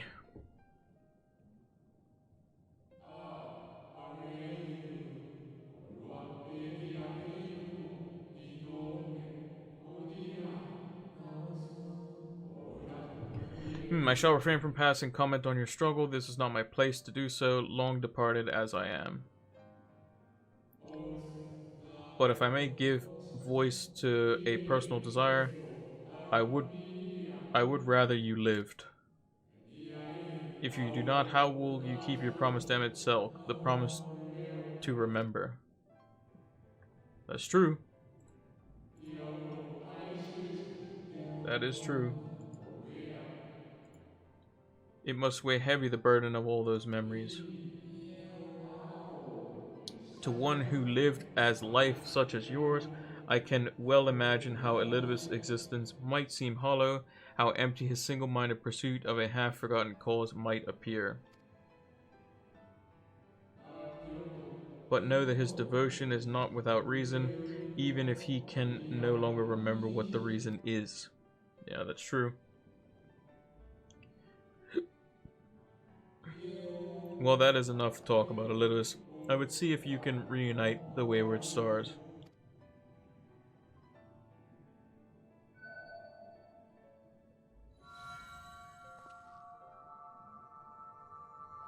What's that, the last one or something? I mentioned before there was a member of the convocation who opposed Zodiark's summoning and defected, one whose office was left vacant. Defectors have been deemed unworthy of commemoration. No crystal exists for the individual in question. Or shouldn't exist, at any rate, and wouldn't, had a friend not created one in secret. A crystal bearing the forgotten name of his office, along with a magic of his own, conceiving a singular incantation embodying his spirits. Thanks. Among all the offices, the 14th was most unusual. For a while, the rest sat in Amarod. Its holder was charged with gaining an intimate knowledge of the wider world. In the course of his duty, he traveled the length and breadth of every land and befriended countless folk. He encountered troubles too, of course, matters which he could not simply refer to the convocation, why that was not his way. Nay, more often than not, he would call upon his comrades and together resolve matters themselves. He's talking about us? Such a magic sealed within that crystal, that magic to summon the stars to your side. In the greatest time of need, should you wish upon it with all your heart, it will surely answer your call.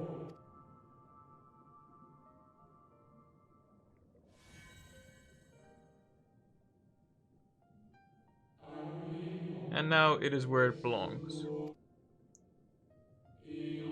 And there's no need for thank, but nor will I hear any complaints about it either. After all, I cannot say whether I act on my own volition or by the will of my recreator.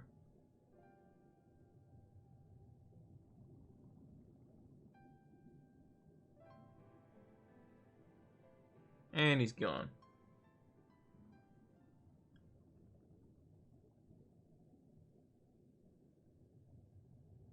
I was wondering where you disappeared to. Is something troubling you? Yeah, I'm kind of confused.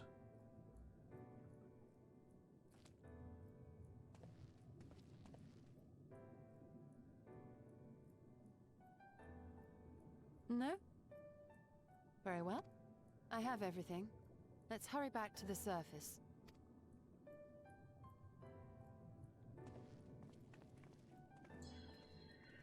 All right.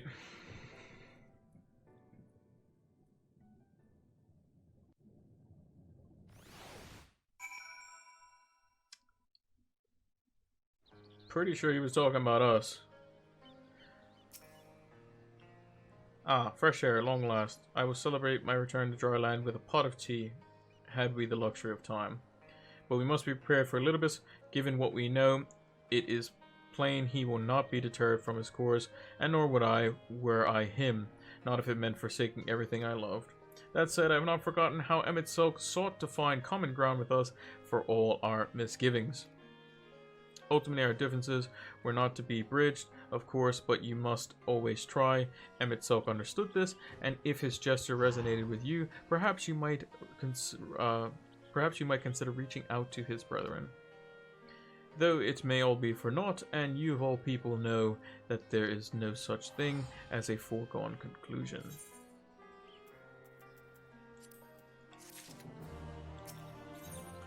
The converging light. Istola gazes out into the distance. Right, no more musing. We have taken far too long as it is. Our friends wait to Yulmore, yes. Hurry up, let's join them.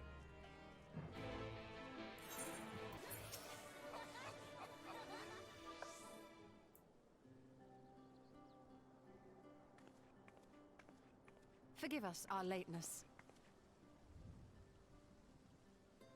Master Chai, my congratulations on your appointment.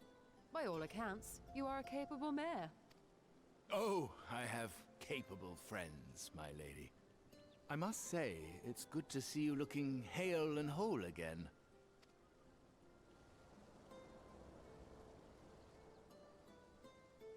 The credit for that lies with my own capable friend, without whom I might never have escaped my abductor.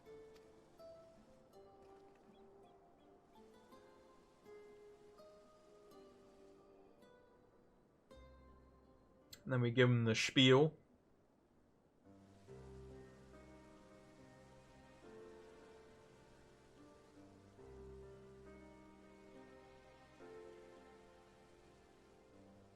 A primal? I suppose that would explain why Elidibus has been fostering faith in the Warrior of Light. While you were enjoying your audience with the Wandering Heart of Zodiac, we were busy dispatching the last of the Black Master Ascians. A task which proved almost insultingly easy.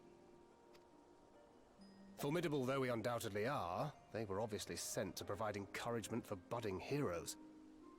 One cannot help but wonder how many times the ploy has been used before. Master Chai, you mentioned that the people of Calusia are similarly enamored of the Warrior of Light. Indeed, though it's hardly surprising given the state of the world. Many are still struggling to find a purpose, and it's only natural that they should take comfort in the tales. Then the fever has spread to every corner of Norvrant. We may have dealt with his black-masked minions, but it is plain Elidibus has yet to show his hand.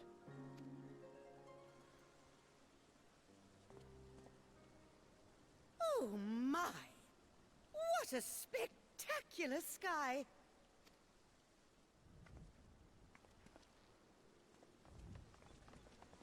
Huh?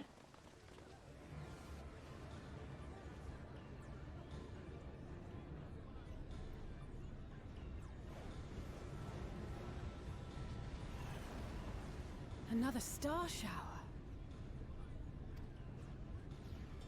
Wait, is that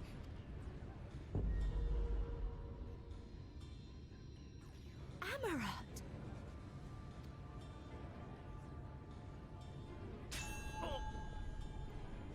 Okay, he just...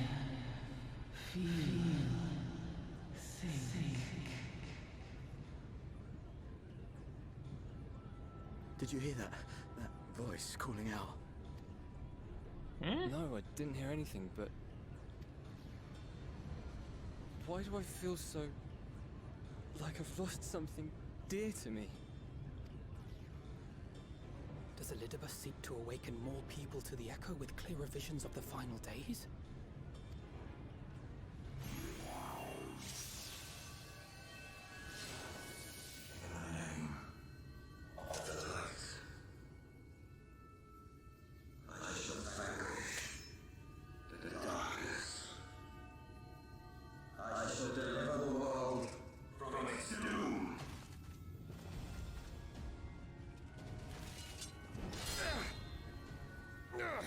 And who might you be?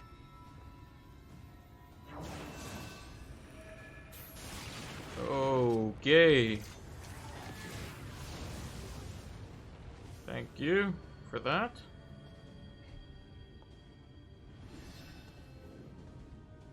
Whoever they are, they've come for our heads. No, you don't.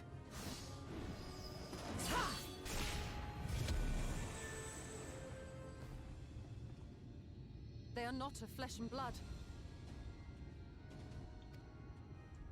Yeah. I know this magic. The rings are like unto those that the Exarch did employ in our summoning. Okay. Are you saying the Exarch is summoning them? No. Nay, yet the similarity can be no mere coincidence.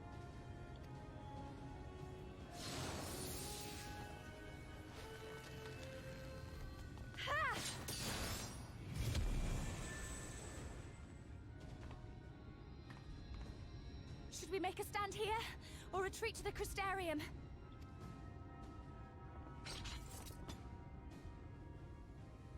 The ether churns around us. More of them will appear ere long. To stay would only place innocents in harm's way. We must fight this battle elsewhere. Ooh, it's going down. Take one of our airships. You can decide what to do on your flight to the Crystarium. You are a capable leader in your own right, Master Chai. The citizens of Yulmore chose well. Yeah, they did. It's settled then. To the airship. To the airship.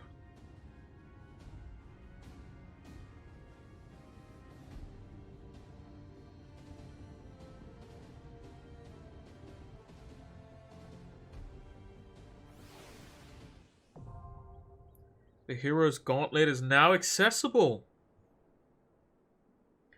Okay. We have a dungeon on our hands. We can do it with the trust system if we want.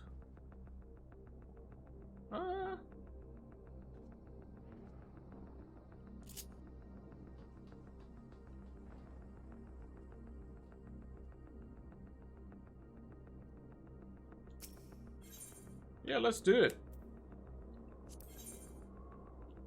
Who are we going with?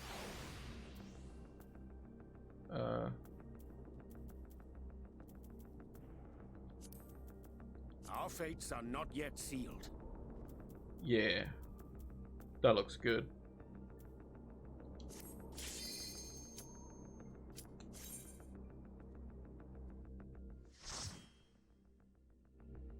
That looks good.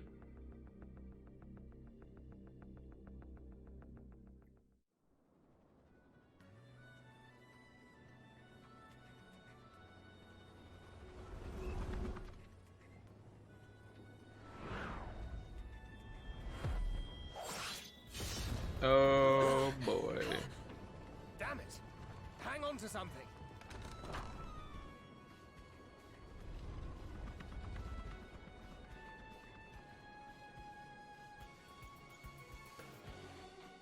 We're going down, boys. We're going down. Did I spend my Phantasmagoria? I did. Good. I almost forgot.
We could definitely do big pulls.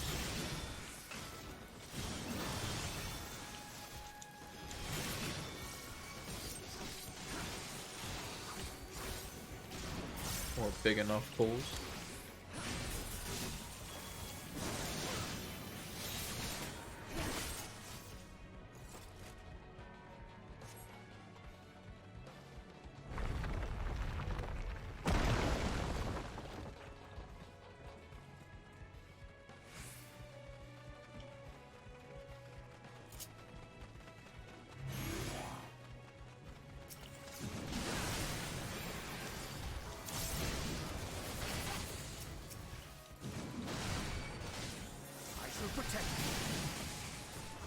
Thanks, Ariane.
Thanks for clearing the way.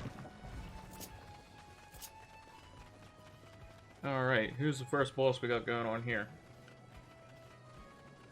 Spectral Thief.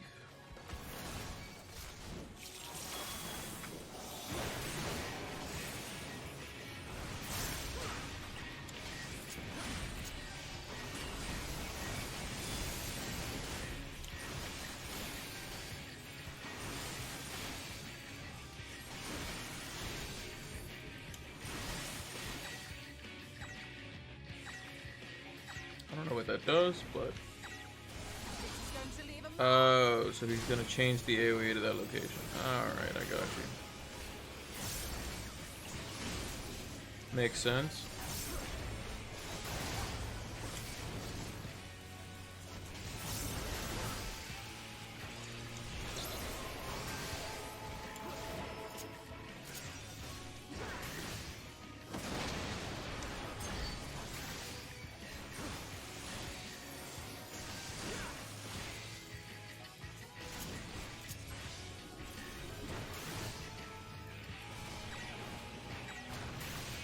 Okay, well, I'm just gonna go over here.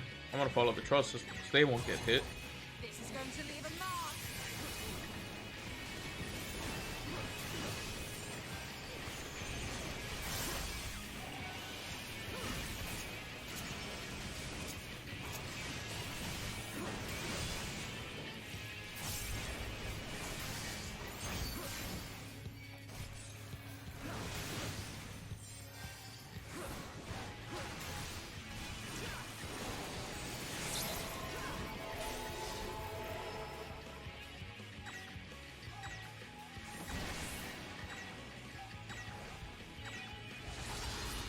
Ah, I see.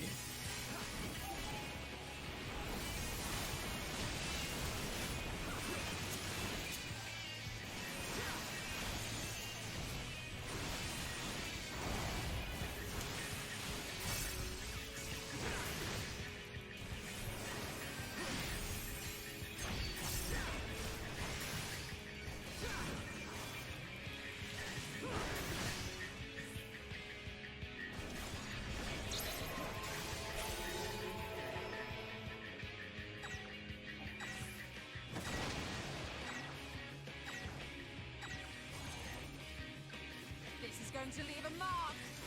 Play safe, go for the clear.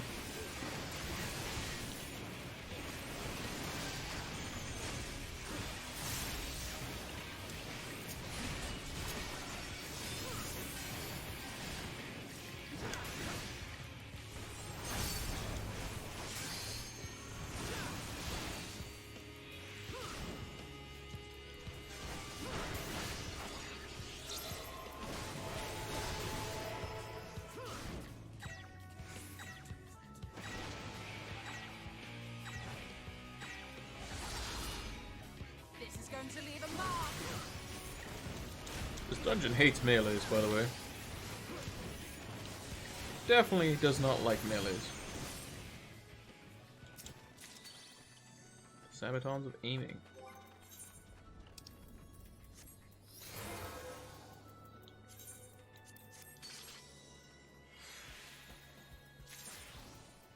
Tungsten steel ingot.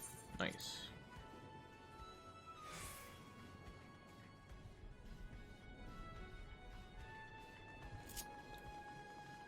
I've been waiting for you.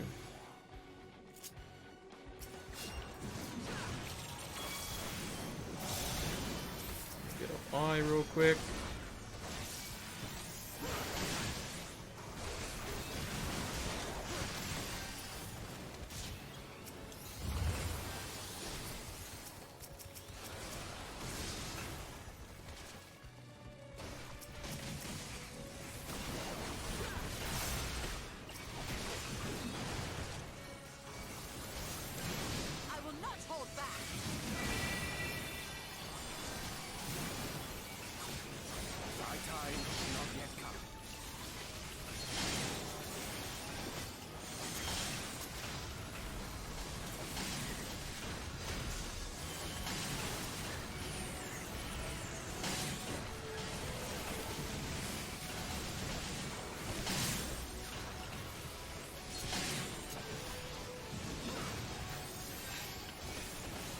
Not sure how much farther I could pull, but nonetheless.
We're going this way.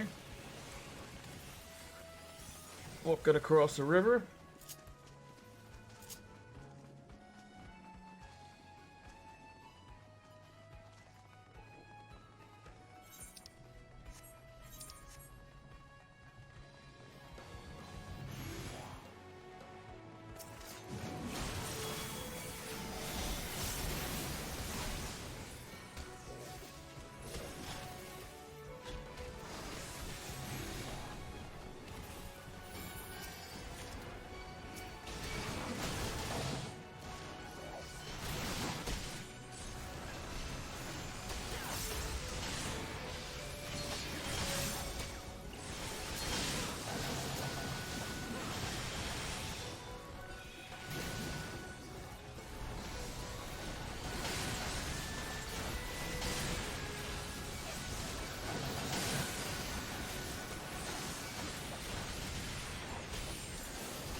there's so many AoEs that stop you from hitting things. Mildly annoying.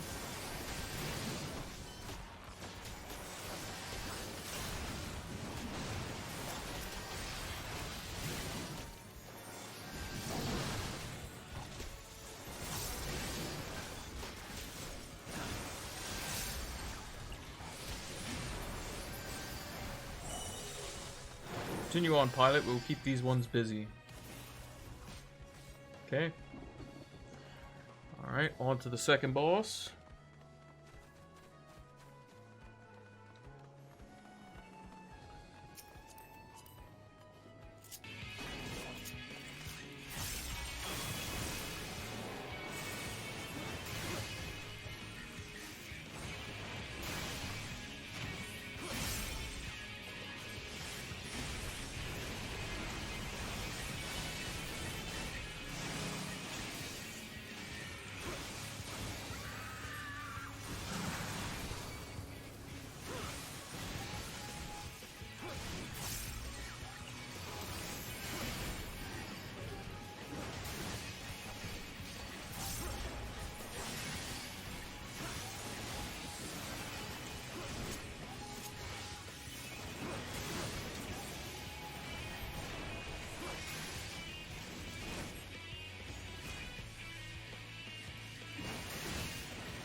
Ranger got hit by an AoE. I'm not done yet.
Whew. Phoenix down. Our friends are not yet suited.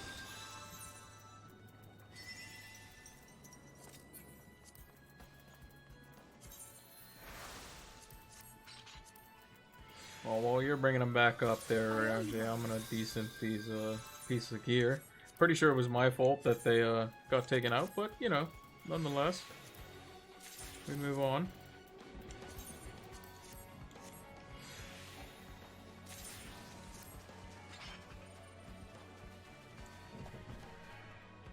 Let's see what's in store for us.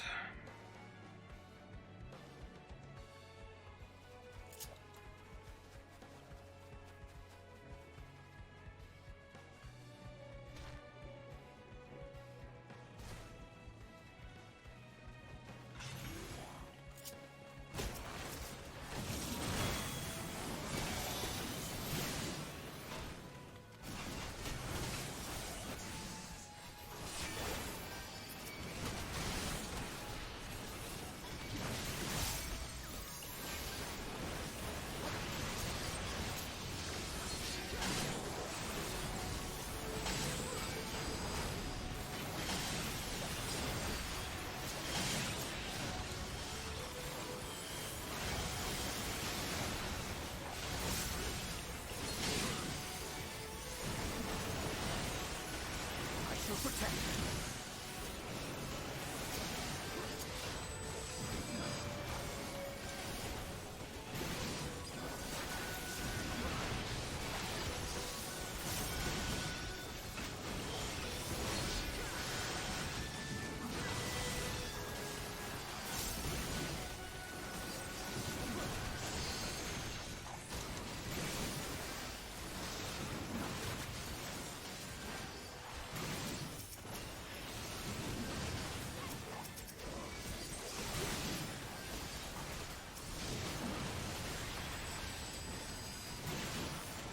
Oh, I just overcapped on gauge. No need to see that.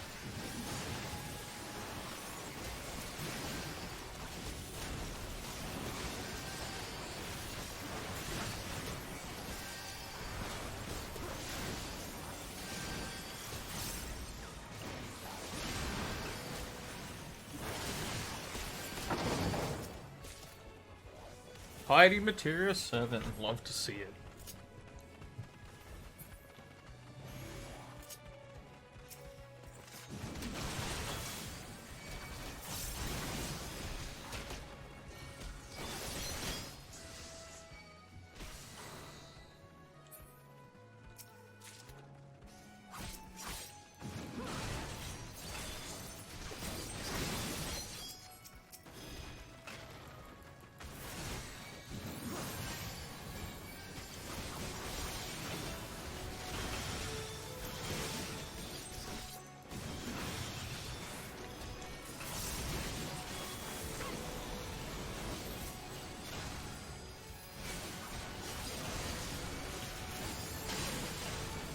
I shall protect.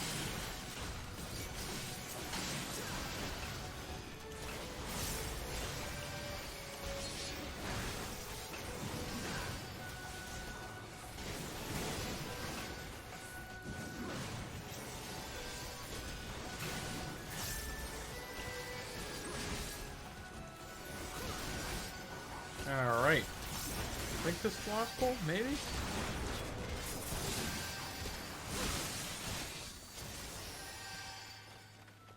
Nope.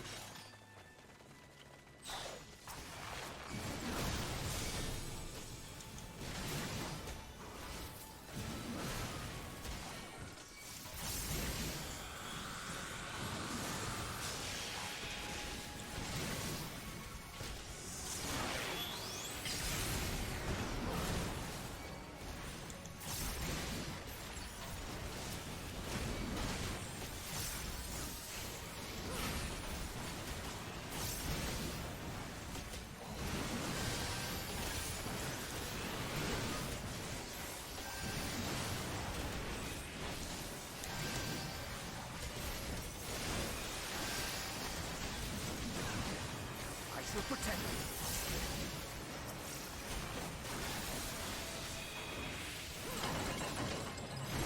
Down comes the bridge.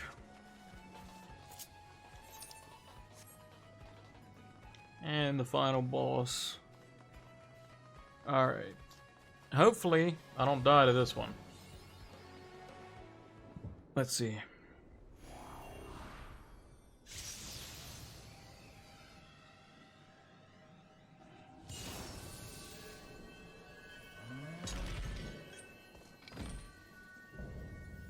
Distant Ideal Spectral Berserker. Looks like Trendemir from League of Legends.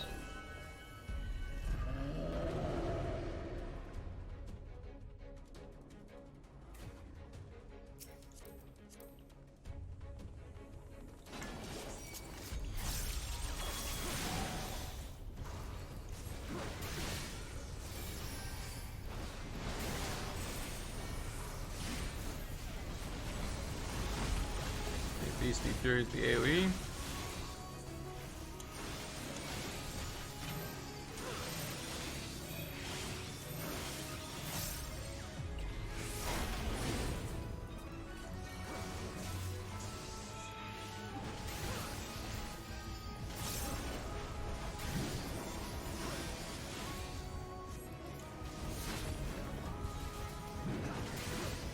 You underestimate me!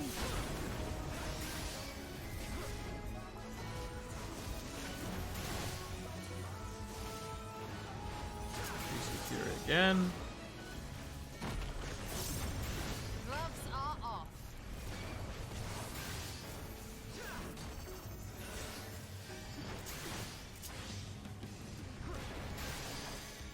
See if arm's length works.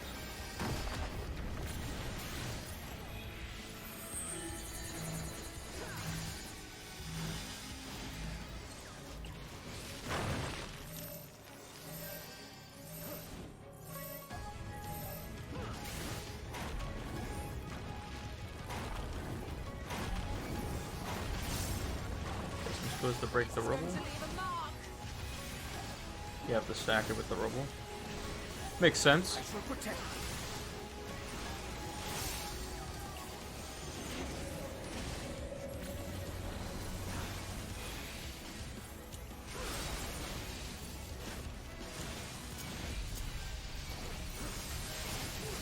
Thought there was some kind of knockback or something.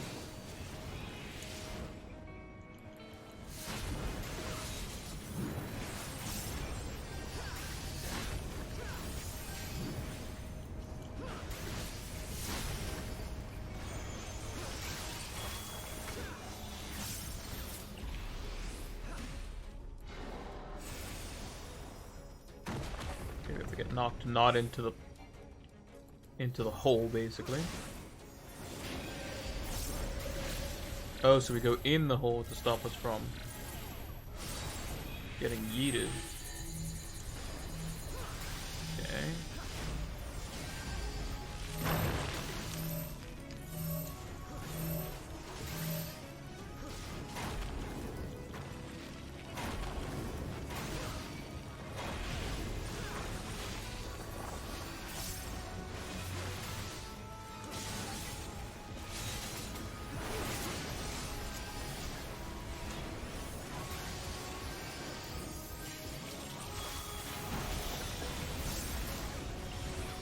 I've misaligned my upheaval,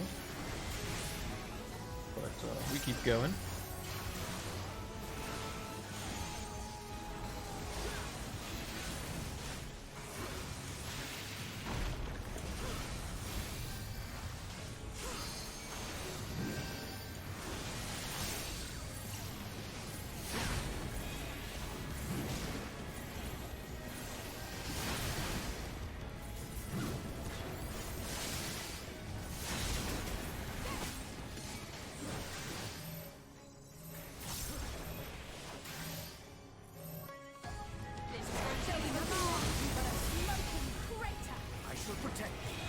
I shall protect you.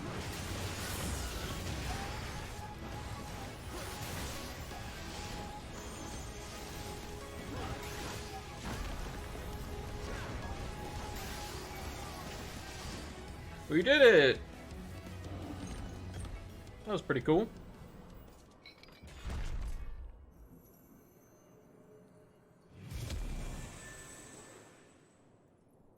Nice.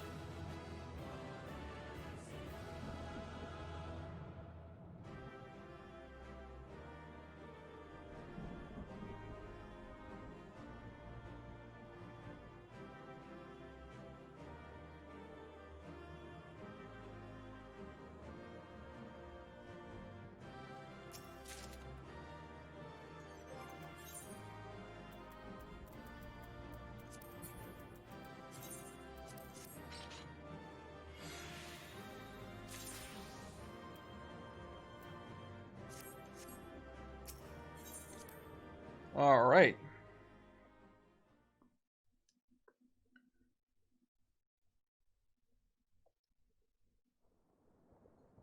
Let's see what happens. I think that's the last of them. Apparently even they have limits. Nevertheless, we should remain vigilant.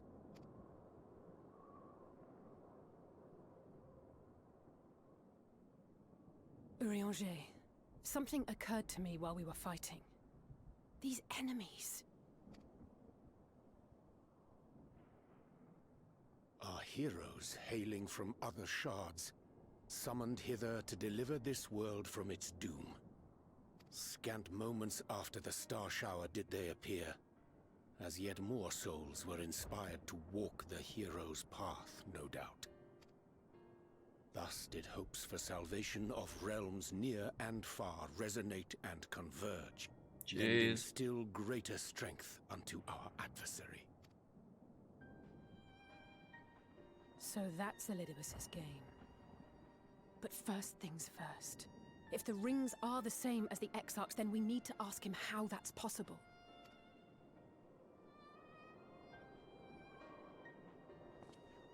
The Crystarium is close. Let us press on.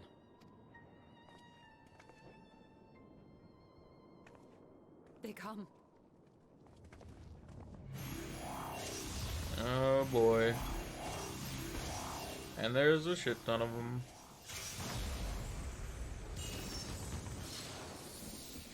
They got a whole so near and yet so far. goon squad.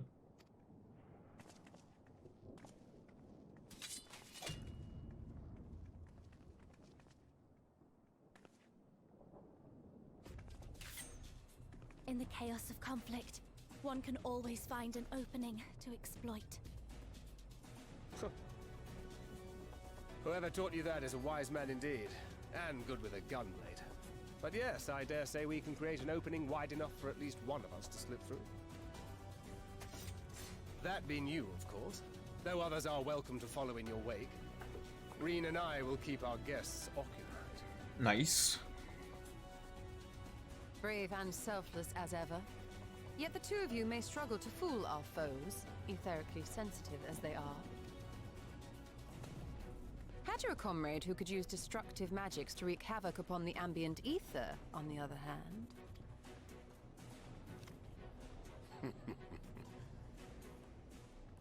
Very well. I too shall assist in the diversionary effort. Oh, not this old dance again. Yes, obviously I'll stay and fight. Alphino, I'm about to do a great many stupid and reckless things. Watch my back, would you? Nice. And there you have it. Take care of yourself, my friend.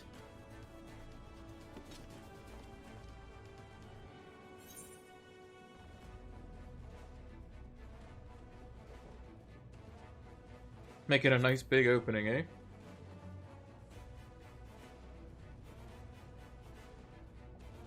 We'll do our best.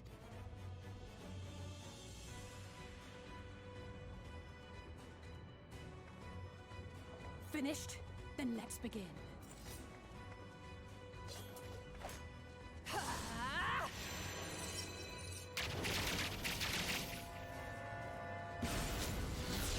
Boom. Red Mage LB. A short while earlier in the ocular. Okay. Oh, he's doing the thing.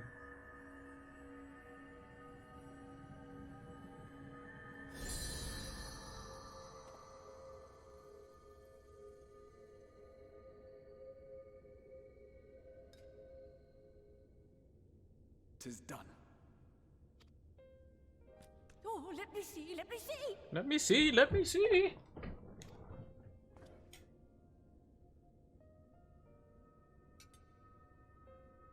Oh, yes! Your memories are preserved safely within. We've done it. We've done it at last. Nice.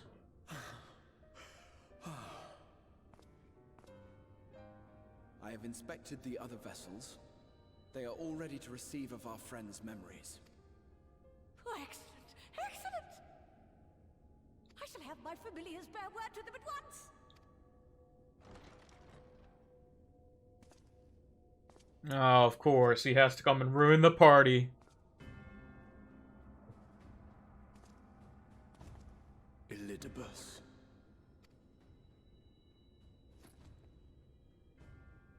Hide it, quick!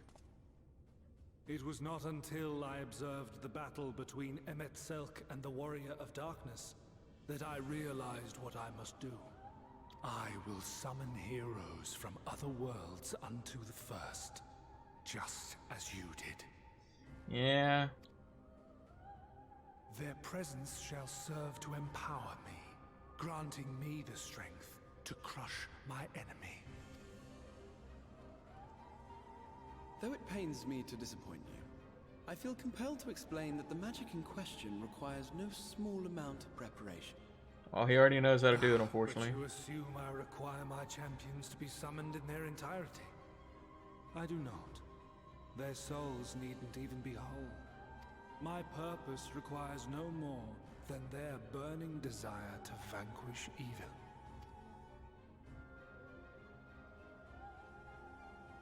This I shall sear upon the ether, raising thereby an army of phantom heroes to whom I shall whisper, as I have to so many over the ages. Here lies darkness. It must be destroyed. That'll do it. And you expect me to cooperate? I do not require your cooperation. Your death will suffice. The magic I shall have from your corpse. Oh boy. Go, Lupus!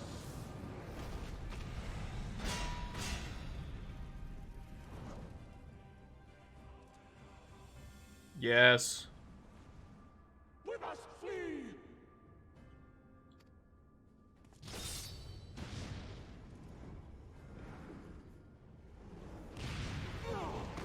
Well, he took that thing down quickly. Oh. Fantastic. But what is this? Just great. The one thing we couldn't afford to give to him. And he's got his grubby little hands on it.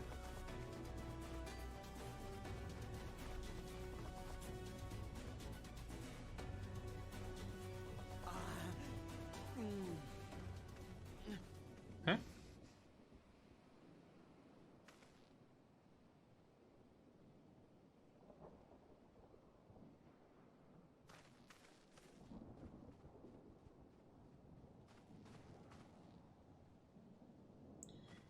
He don't look too good. My friend, how did you... No matter, Elidibus. He took us unawares.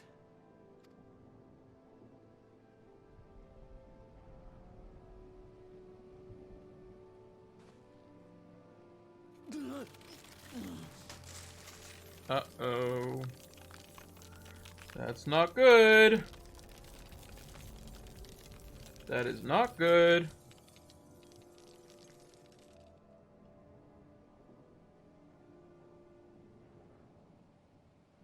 It was all we could do. To raise a war to hinder his steps. And so we fled. But he took it. The vessel with the Exarch's memories. Well, that's probably the worst thing that could have happened. Forgive me. Forgive me. The vessel bears not only my memories, but my blood. The blood of Allegan royalty, granting him the means to control the tower. With it, he has performed I know not how many summonings, calling forth heroes from across the rift. So that's how he learned how to do all that crap. And as you can see, the burden upon the tower is beginning to tell. Yeah, no joke.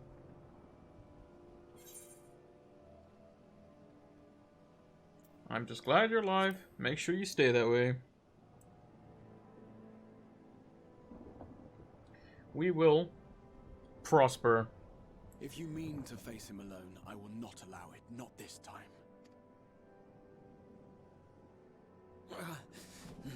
Bro, you need to Elidibus take a nap or something. exploited the people's nobility, twisted their purest intentions for terrible ends, and I cannot let it stand. As Exarch, it is my duty to protect them, to defend their hopes and dreams. So I am going to the Crystal Tower, with or without your blessing. Though, I would rather it were with. I ain't got a choice, do I?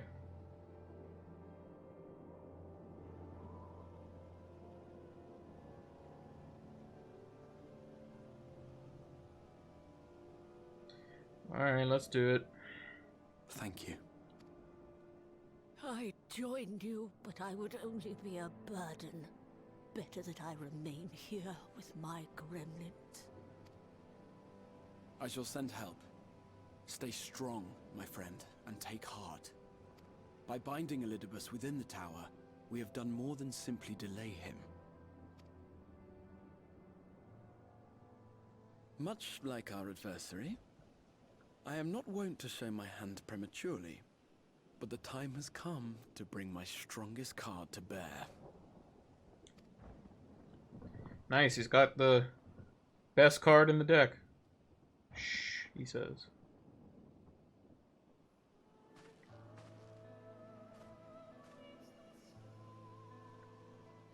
To the tower! Onwards!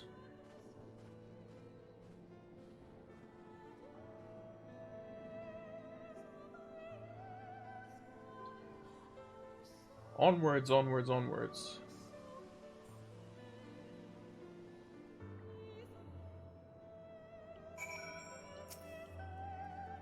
With your permission, I would make a brief stop at Anson's Gate, just long enough time to send the guard to Beklog's aid. You understand?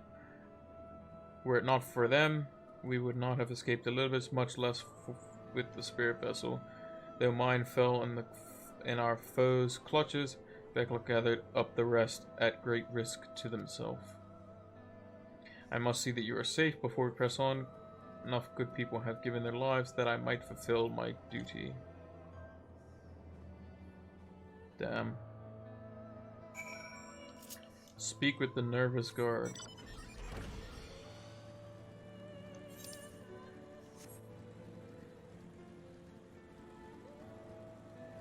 It's about to go down, boys and girls. People of all ages. It's about to go down.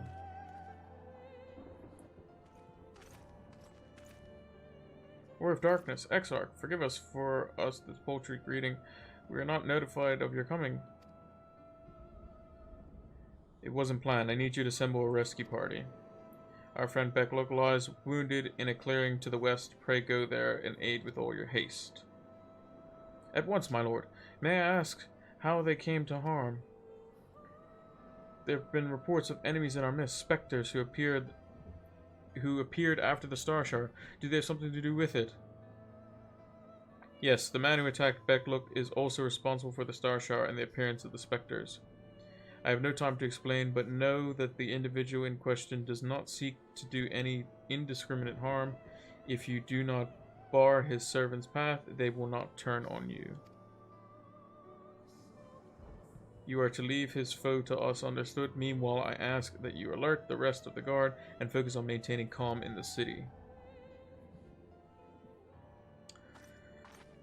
Okay. Understood. Who dat? Aha! Lena. Thank you for your assistance. I shall take charge of the matters in the city. Find Beklog now. Go on, lads.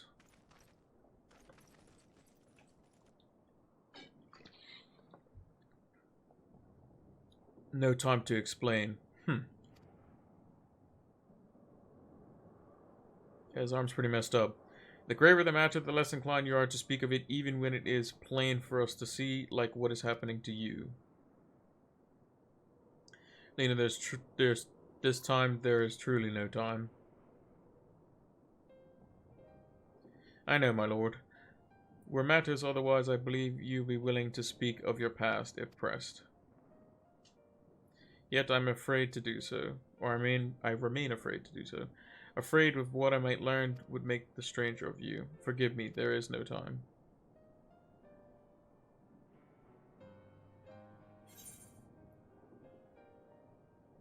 Perhaps a few words are in order?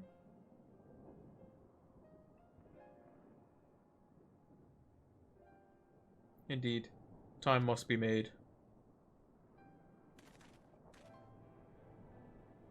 Do you remember the time you got lost in the tower when you were little and I searched for you for hours on end? And the cake I baked for your 10th birthday, that hideous lump the good people of the mean covered up with beautiful candles? And your hapless first encounter with the Sin Eaters as a guard. Afterwards, you threw yourself into your training pretending nothing was wrong, though I could see the tears in your eyes.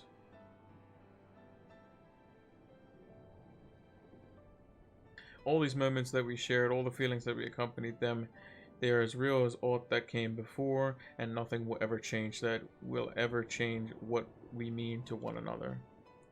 If I made you worry, then I beg your forgiveness. Heavens knows you deserve better. Through the darkest of times, we have kept faith with me, standing tall as proud daughter of the Crystarium, as an example to us all. I count myself blessed to have you in my life, and I want you to know that. That's nice. Why do you speak so? It's as if our last meeting. Truly, you have a knack for making people worry.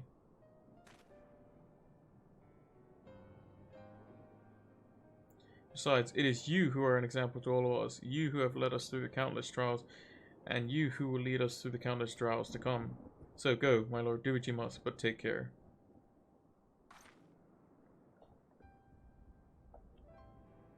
Let's do it.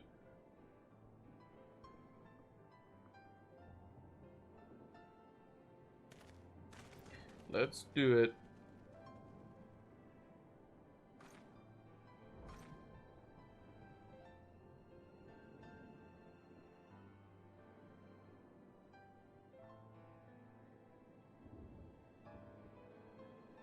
She's crying.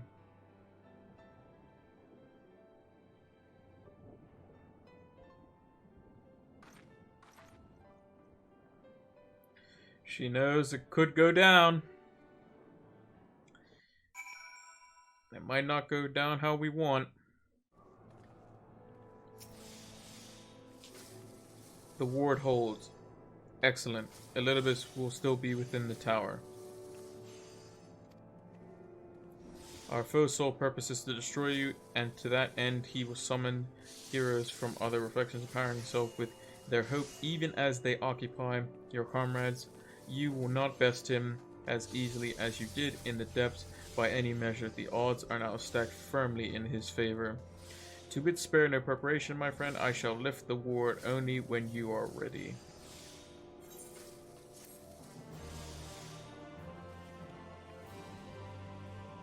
You may now enter the Hero's Gauntlet. Let's talk about the trust system. Okay. Hope's Confluence. The Crystal Arc is the very picture of resolve.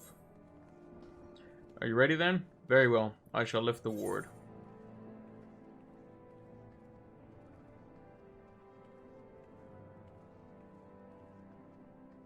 It's time we finish this.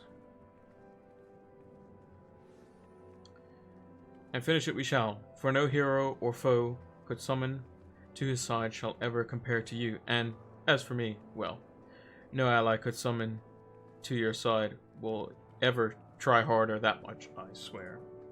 So he's definitely gonna give us he's gonna give a fair crack at it, to be to credit to him, but he doesn't look in good shape, so we'll see. So come, my friend, let's finish this once and for all.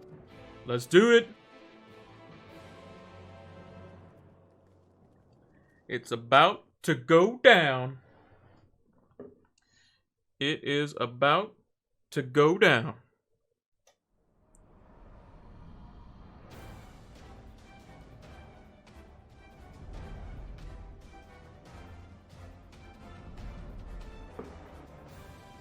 Jeez. Crystal Tower and that. Done, no. Not here either. We must keep climbing. That's a lot of stairs, bro.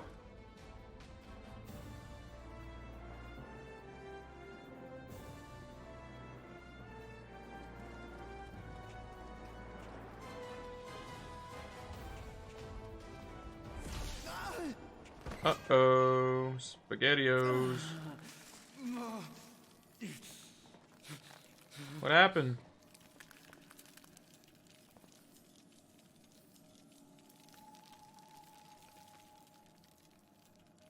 Oh, it's starting to hurt him now. And of course, they're just gonna summon a massive amount of mobs of people for us to fight.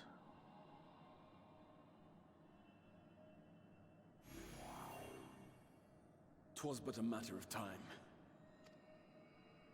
I cannot keep up with you, nor will it avail us to make a stand here. You must go on without me. Find Elidibus and stop him." I can't just leave you behind, bro. "Worry not, my friend.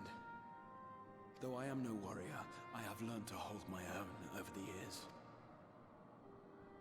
Well, for your sake, I hope you can.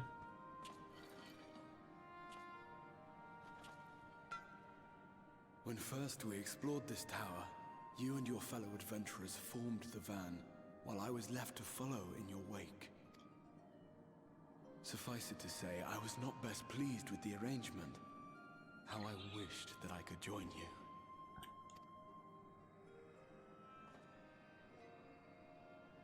And now I have, here where it all began. I Comes was full right circle. to trust in you, and the power of your legacy, of your name, to let them guide my every deed.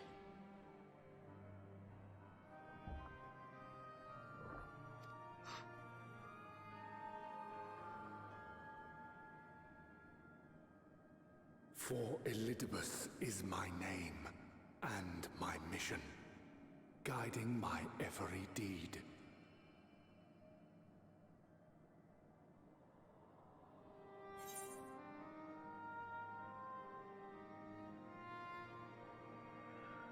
Why me?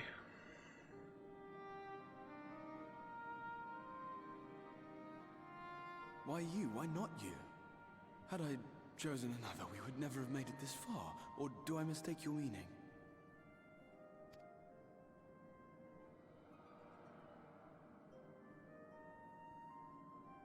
Elidibus spoke in similar terms, you say? How curious. To answer your question, then, I made my choice for reasons which seemed obvious to me, but may not to any other. There were the expectations I placed upon myself before beginning my slumber, and the expectations of those who roused me. Of course, I had the choice to turn my back on a lot of it, but in the end, it was no choice at all.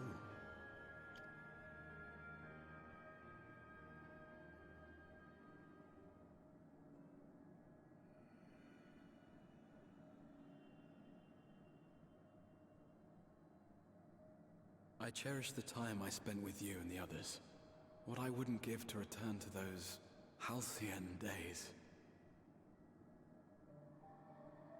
Chasing ancient secrets, overcoming trial after trial with the aid of like-minded comrades. And what remarkable comrades they were. In such company, I felt as if I were a character in the epic tales that had stirred my heart as a boy, as if my dream had come true.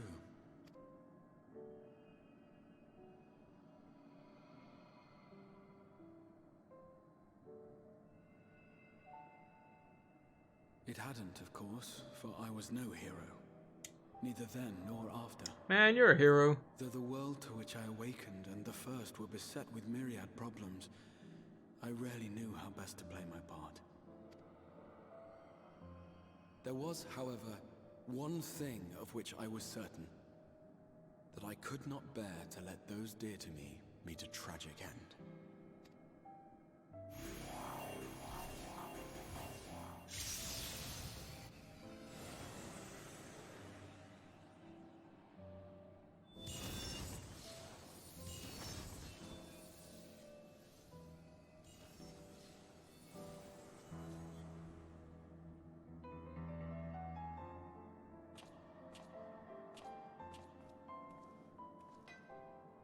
I'm afraid our time is up. Go!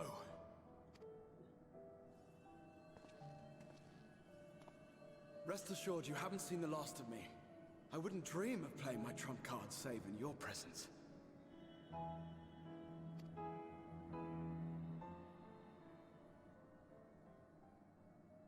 Damn, dude.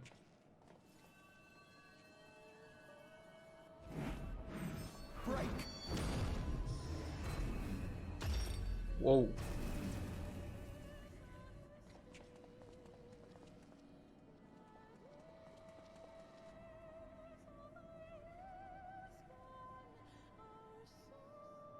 That's pretty good ability. Now, how long he can handle that, I don't know.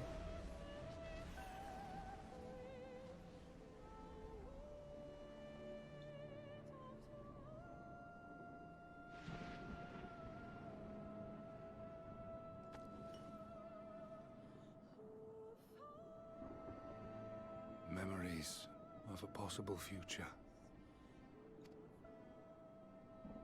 Oh, shit. Worthless. All. Worthless as memories of the only past. Fated to fray and fade into oblivion. Nah, we gotta make those come true.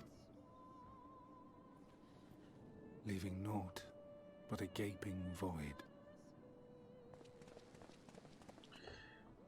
Showdown time.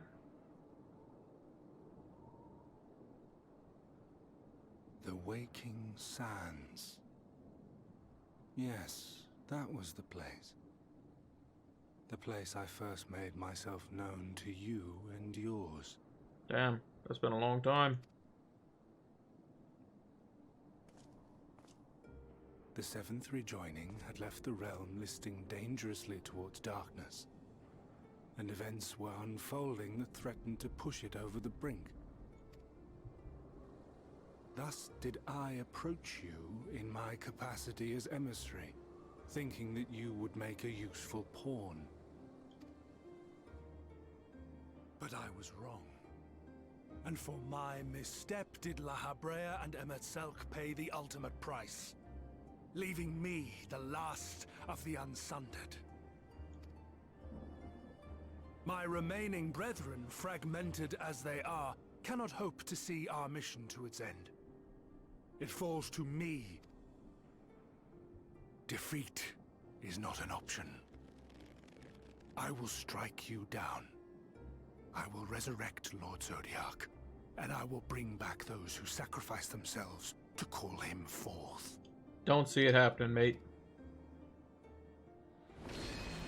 Though it take 1,000 years, upon my honor as Elidibus, emissary of the Convocation of 14, I will see this done.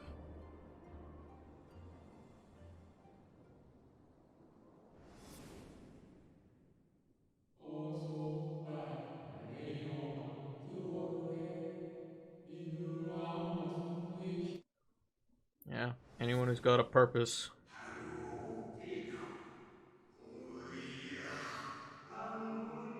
Anyone who's got a purpose will, no matter how drastic, if they think that it's right or that's what they want to pursue, they gonna stop at nothing. Unstoppable force meets an immovable object.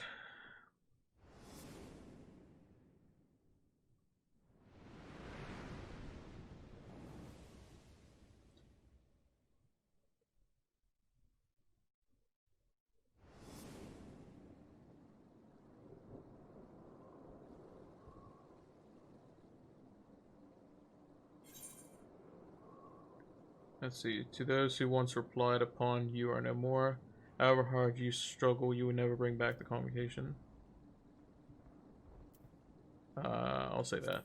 To those who once... What of it? I have my mission. I am Elidibus, and it is my duty to steer mankind and the very star upon their true course. This I swore to someone.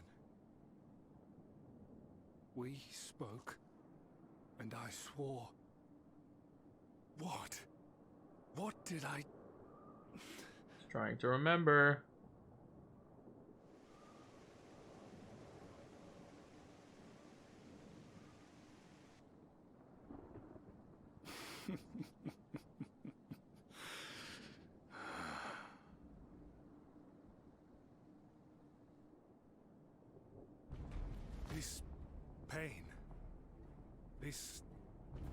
torment is nothing. No more than must be suffered to deliver the world from its doom. No more than any of you malformed creatures have known.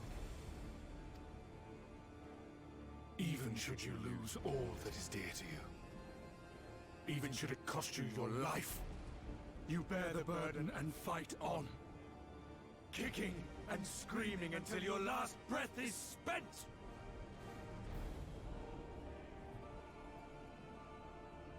Aye, it's true. We've lost much and more.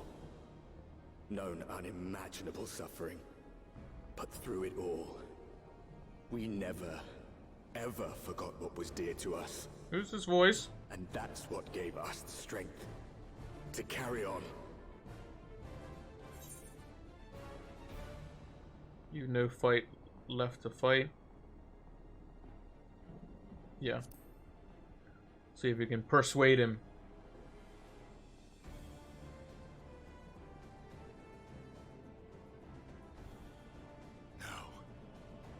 No. It will not end here. And we just pissed him off more. Oh boy. Champions from beyond the rift, heed my call. The time is come to deliver your brethren from darkness. My heart's sole desire is a world free of sorrow. Join with me now in hope and prayer for the salvation of all. Oh boy.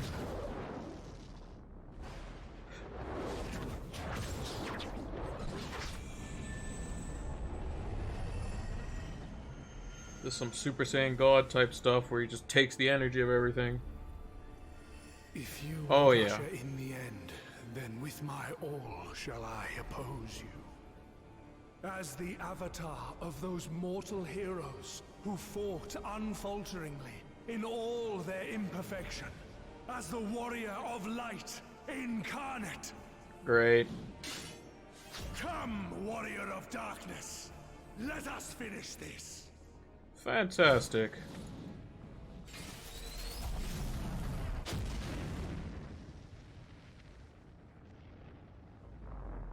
What?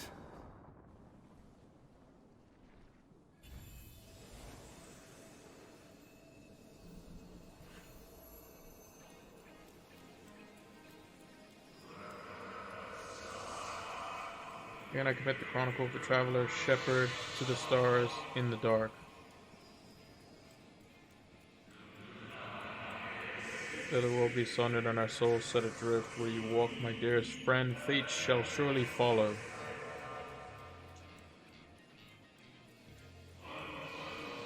For yours is the 14th seat, the seat of Azin. Huh?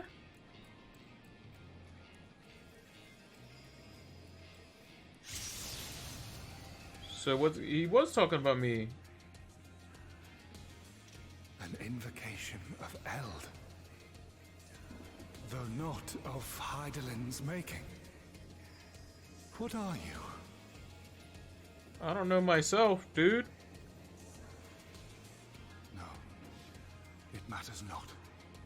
You are the enemy, and you will fall.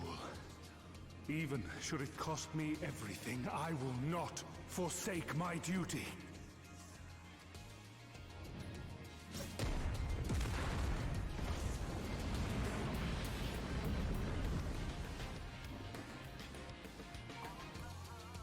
It's about to go down. The seat of sacrifice, now accessible. Oh shit.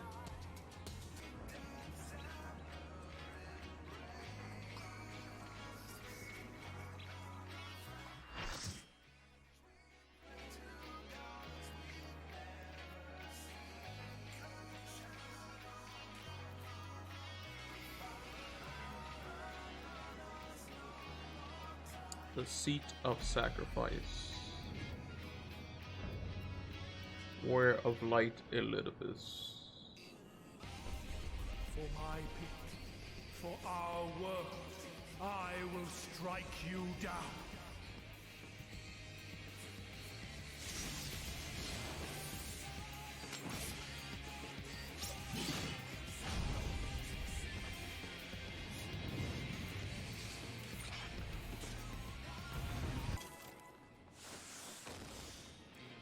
Alright, well, let's try again.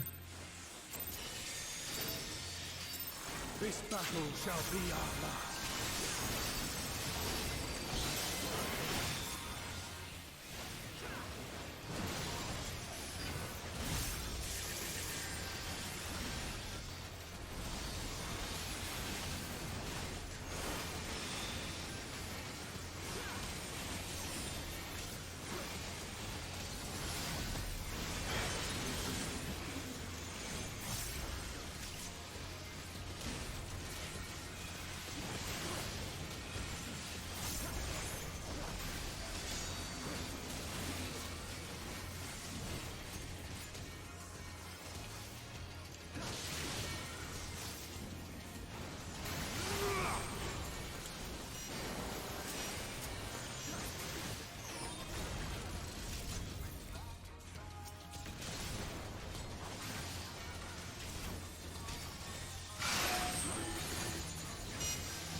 We did Blizzard.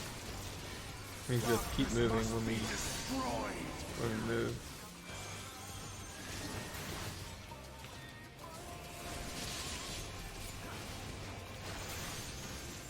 Okay. Gleaming steel, like my path.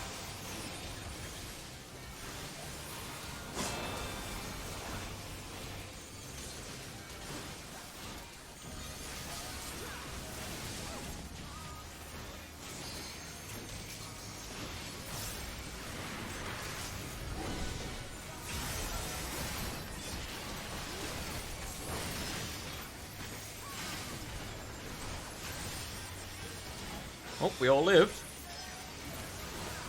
which is good.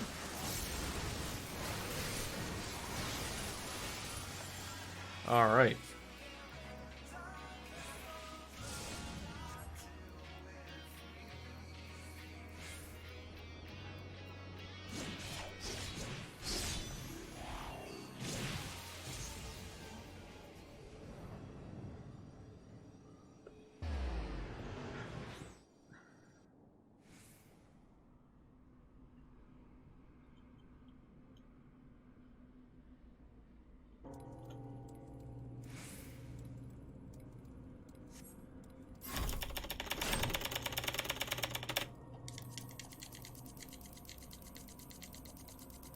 Spacebar wasn't working.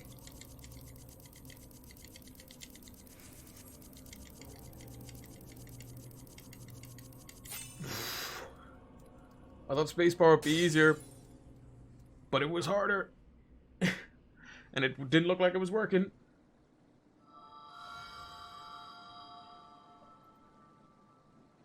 Okay, so we gotta wait a couple of seconds and then we use it.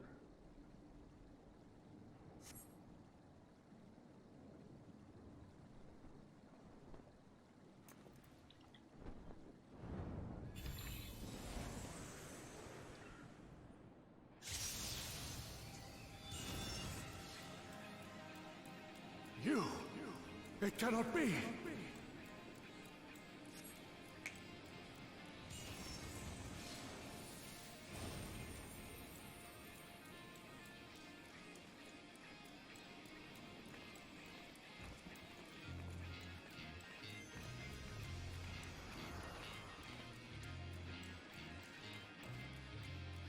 To me, warriors of light!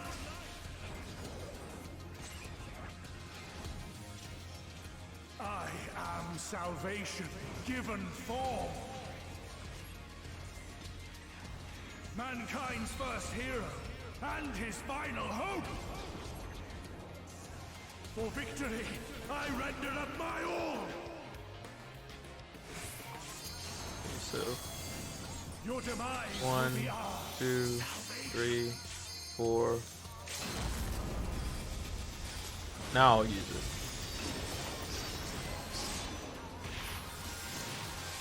Should we do it?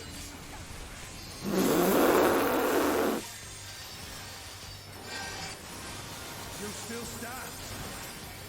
Oh my goodness. Be gone, Sword of Shadow. Okay, so he's fire.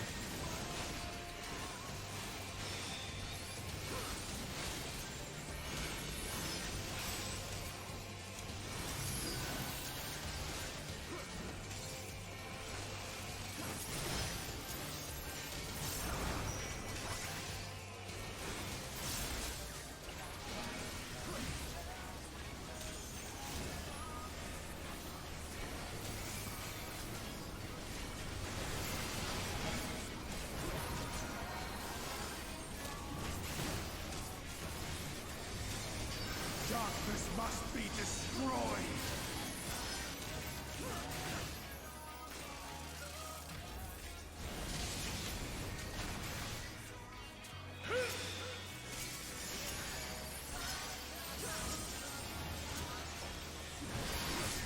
Oh my goodness, that does some damage. I don't know what's happening.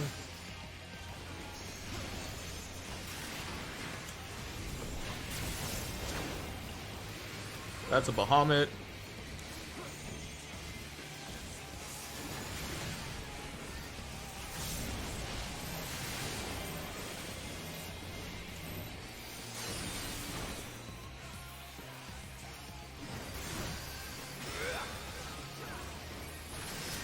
I don't know what this is, but I'm home ganging it. It was a good thing I did.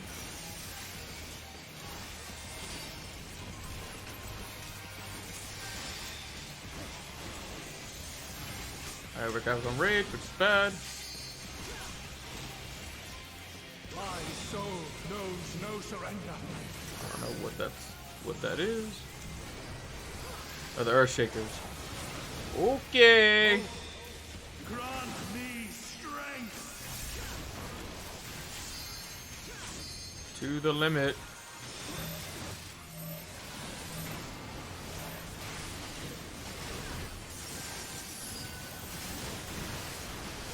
He's cheating.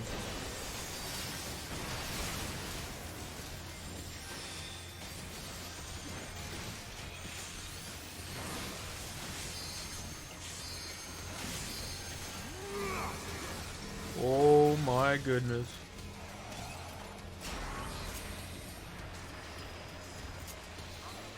Whoa! Okay.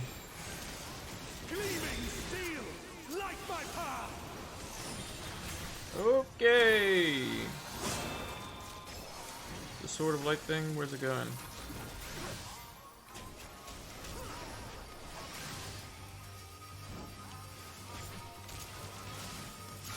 Oh, I have no clue where the hell this thing's going. I'm in the wrong place.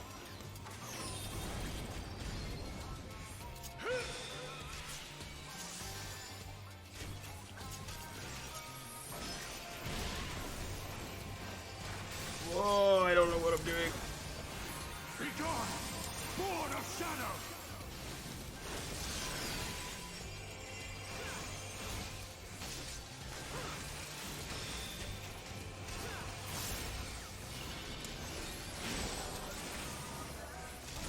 I know he's Blizzard mode, so...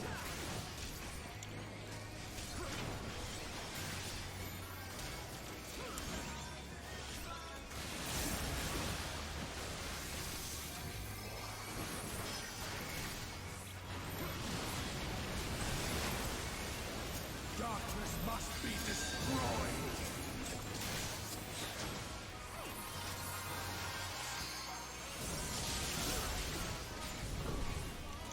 Oh, what the...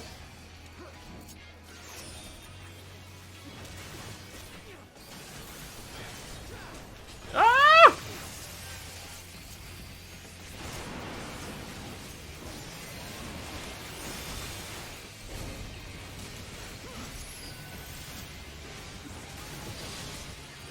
my goodness.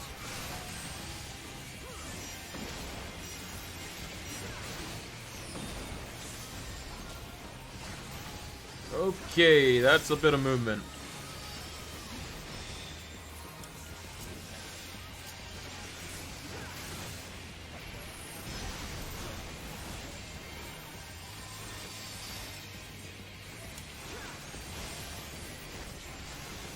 We're doing it though.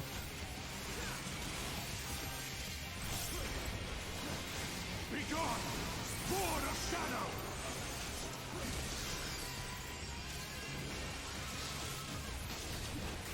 Into ice mode.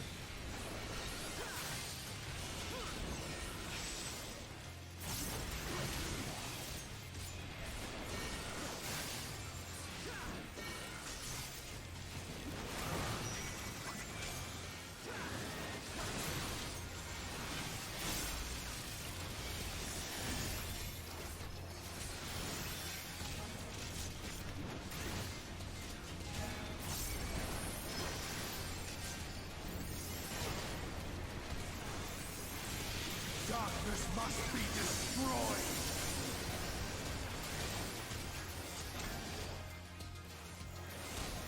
Oh, he's ice mode. I have to keep moving. No!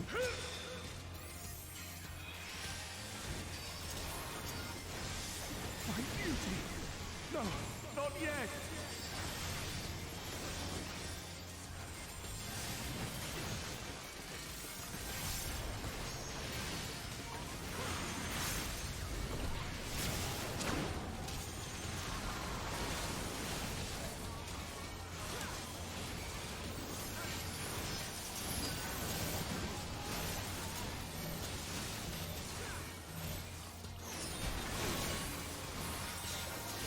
Get him!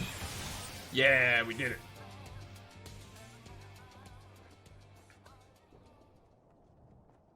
No, I cannot fail. I will not.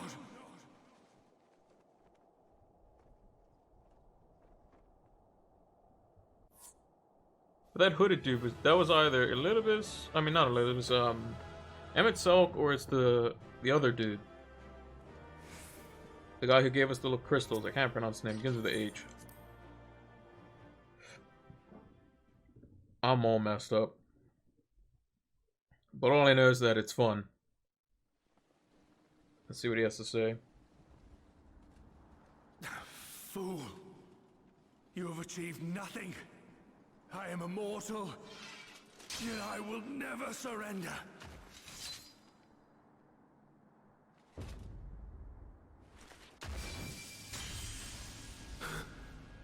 Elidibus, so fixated were you on my memories of the future, you failed to heed the lessons of the past.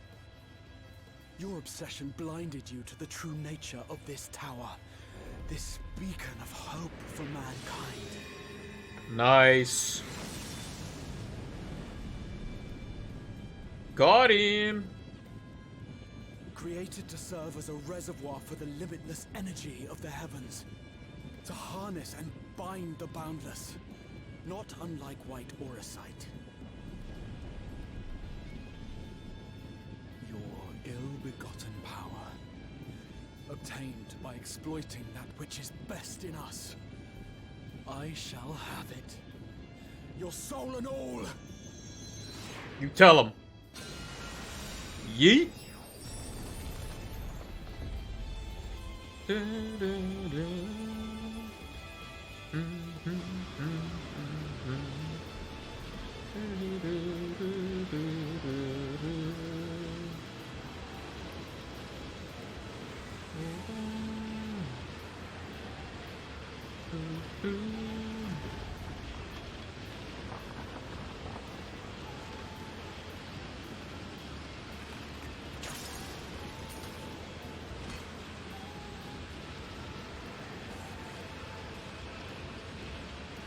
We got you.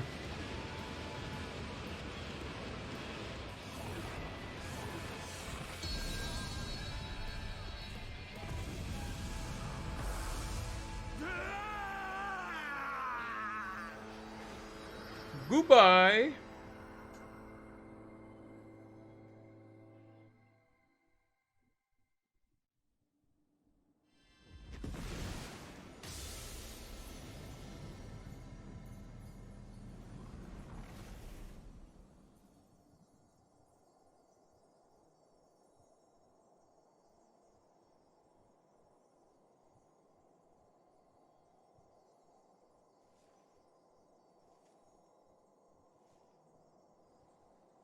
Bro, you almost all crystal.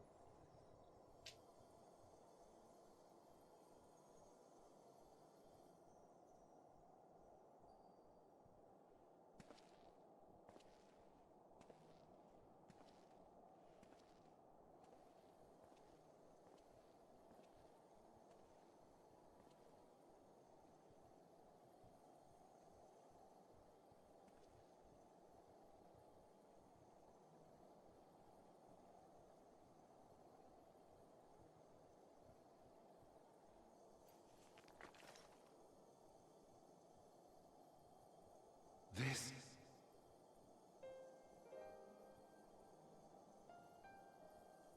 Yes. I would become him. I would save everyone. This, I believed. Yet still they cried out in rage and despair. Divided over the fate of the star. A rare occurrence, always fleeting. But not this time. Not this time.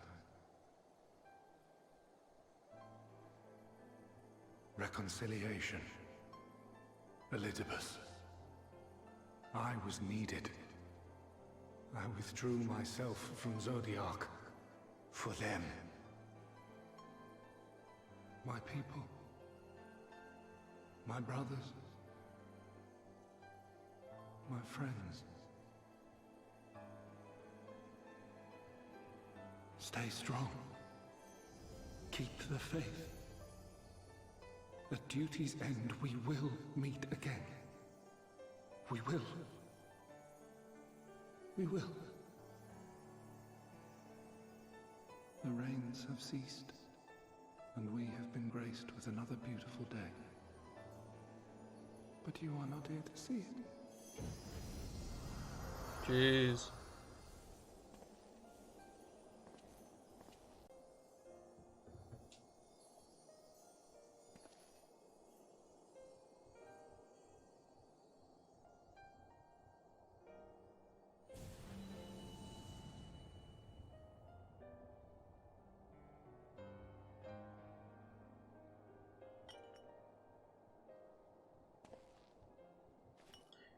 Yep, glad to have that back. Mind you, the Exarch doesn't look too hot. Considering he's almost blue. I concede I may have overexerted myself. You don't say.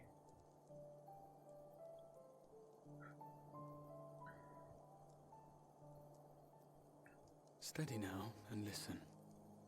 I told you before that I had a plan, and that when all is said and done, I would ask a favor of you.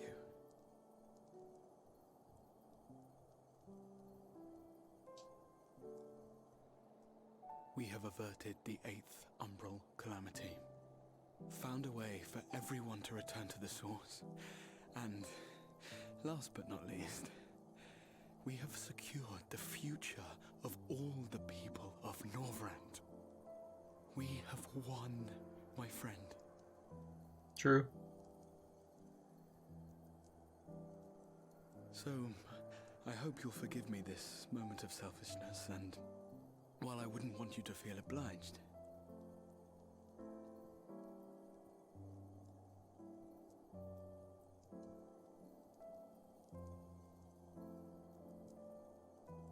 promise me you'll take me on your next adventure. A journey. Together. That's all I ask. We got you, bro.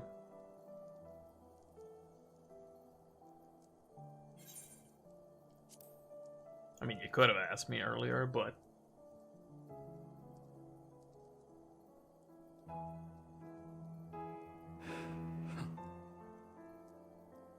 If I were to tell you that this isn't the end, that we will meet again, would you believe me?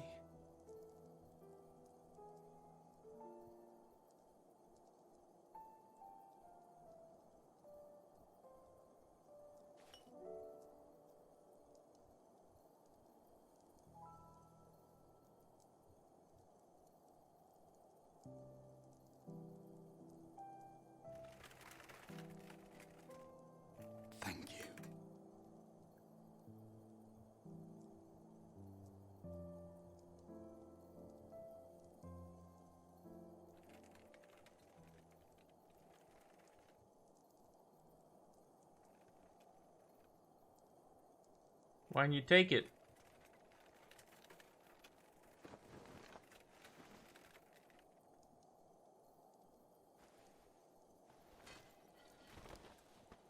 My friend, with you, my mind and memories shall travel to the ends of the world and beyond. But in this place shall my body stand immovable. May it serve as an undying promise, not only to those who look to me for leadership, but to any soul who has known despair, that hope is everlasting. True.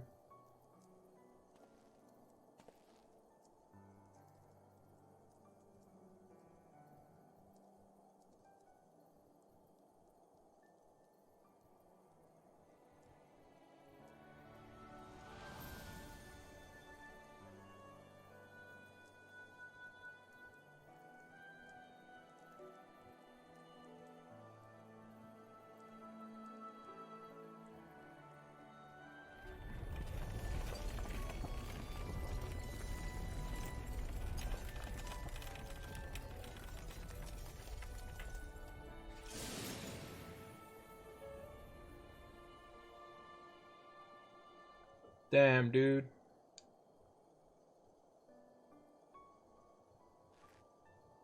Well, we gotta take that one back to the source. And give it to that one.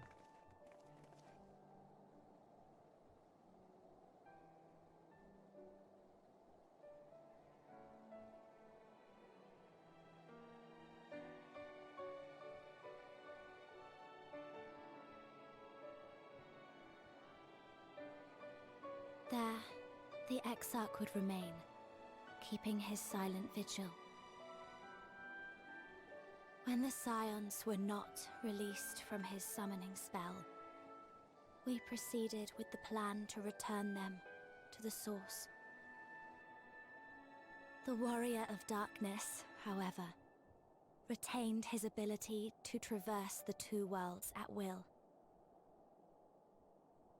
And in time, the Crystal Tower became a symbol of his link to the First, and of hope.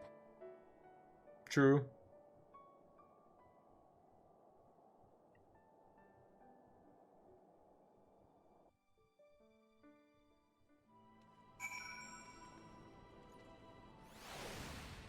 Okay, speak with Reen. I assume she's over here somewhere. There she is. That was pretty intense. Am I alright? I should be the one asking you. But yes, I'm fine, thank you. We all are. The people are fine, the city's fine, and the star showers have stopped. It's almost as if we'd gone back to the peaceful days that followed the knight's return. Almost. Ishtola, nothing unsaid. Ishtola seems to be staring into your very soul. Oh, really? Pilot, if you're ready, would you recount to us how the day unfolded? Sure. Why not?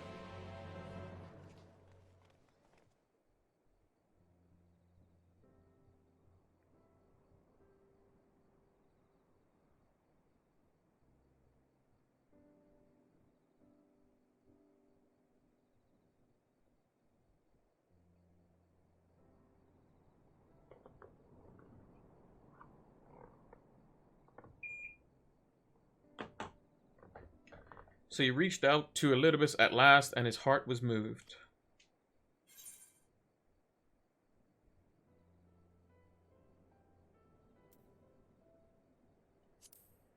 And it changed nothing. He still was with his motives. Perhaps not. Ultimately, he had no choice but to strike him down. True. But the important thing is this. Though violence proved unavoidable, you did at least come to understand your foe. And in knowing his hopes and dreams, do we best remember him and his legacy. So long as they remain unforgotten, the love he and his brethren bore for one another, and the star may yet be rewarded. You said that an ancient came to your aid, but how is that possible? A gift from Emmett Selk. He knew Elidibus's plight, foreseeing his own death. He made provisions to bring Elidibus' suffering to an end, lest his friend be left to continue the struggle alone. Or so I widely speculate. It is unlikely we will ever know the truth. The best we can do is to remember events as they happen, no more, no less. As the Ronkins so rightly put it, history is learned, not lived. Ah, there you all are.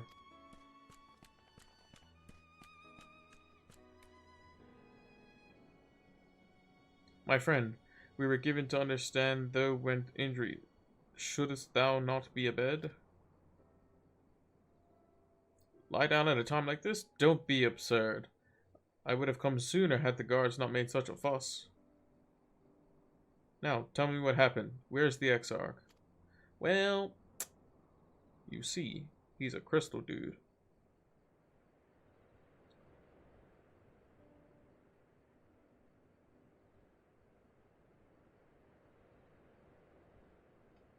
I see. Pilot, will you show me his spirit vessel? Sure thing, buddy. Got it right in my back pocket.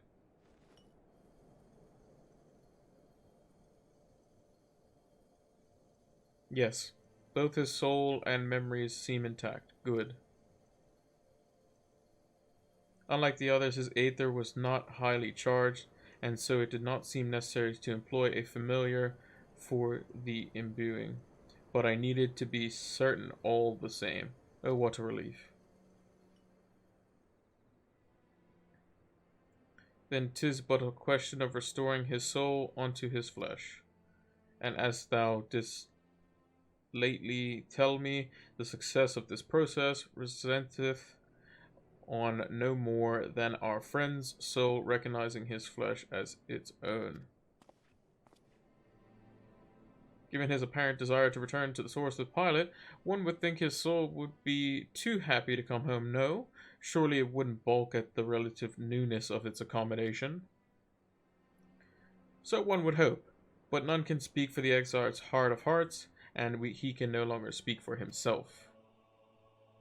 Furthermore, though I have drawn up all of my not inconsiderable experience to predict the outcome, the fact remains that there is no direct precedent for what we are attempting. Will his body accept his soul? Will his essence blend properly? Will he awaken whole mind? Any number of things could go awry. Well, we gotta find out. Assuming I have succeeded in tempering your expectations, I should probably add that I did ask the Exarch if he still wished to return to the source in full knowledge of the risks. A simple enough question, one would think, warranting a single word reply, yet the answer I received was rather long than that, almost comically so. In fact, regardless, out of respect to the man, I shall attempt to recite it with a certain amount of poetic license. Ahem. As I grew older, the burdens I carried became even more numerous, burdens which weighed upon my hopes, burying them deep within my breast, so deep that I couldn't be certain they were still there. But when I look around me, I am reminded that no matter how deeply buried they may be, our hopes never truly disappear. No, they are always with us, guiding us, driving us. I see it in Volthri, who sought to vindicate his existence by creating his paradise. I see it in Ranjit, who forsook his life's cause in order to protect that which he held most dear. I see it in the people who chose to struggle rather than surrender to despair. And though our struggles may differ greatly since the very beginning of time, they have all shared that one common thread: hope. We struggle because we have hope, but when it comes when the time comes, I too will embrace mine. I will follow my heart regardless of the risks. And I will live with all my being as befits one who has been granted a second chance. There. I told you it was long. And unspeakably sentimental to boot. One would think them the outpourings of a dewy-eyed boy, not the old man the Exarch seems to believe he is. I mean, really, he's scarcely been alive as long as I've been in hiding. True. I dare say he is blushing in his vessel. Speaking of which, we should make ready for our journey. Time remains of the essence after all. Needless to say, once we leave, there's no guarantee we can return. If everyone has unfinished business, now is the time to see to it. I must pay a visit to Slitherborough. Let us reconvene here anon.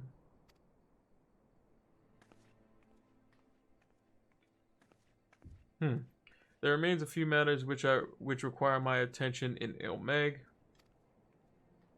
May I leave Thancred in the care, child? I've been meaning to get some flowers for Minfilia. I thought you might help me choose them, and then we can go to Nabith Orang together one last time. A fine suggestion. Lead on.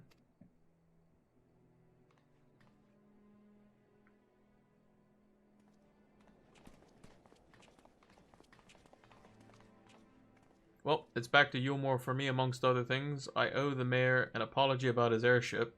Yeah, I kind of broke that.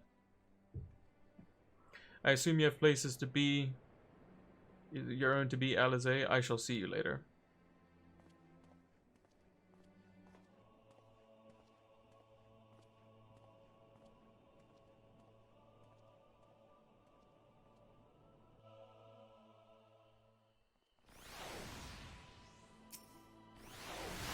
As you probably guessed, I'm going to pay a visit to the inn at Journey's Head, but I want you to come too. I realize you don't need to say any farewells, but the Exarch does, if only in spirit, so I thought you might bring him along, so to speak. No worries, I gotcha. I'm sure he'd love the thought of being lugged about on his hero's back. So let's be off, shall we? I can't wait to see how Halric's doing.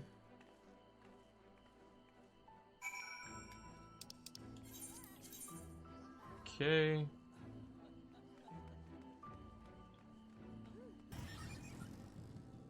Halric. Oh god, don't tell me he's wandered off again. Quickly, pilot, we have to find him. Oh, Alizé, I didn't see you there. If you're looking for Halric, he's gone for a walk with one of the others. They're planning to visit the graveyard, if I'm not mistaken. Well, that's a relief. Should we adjourn to the graveyard then?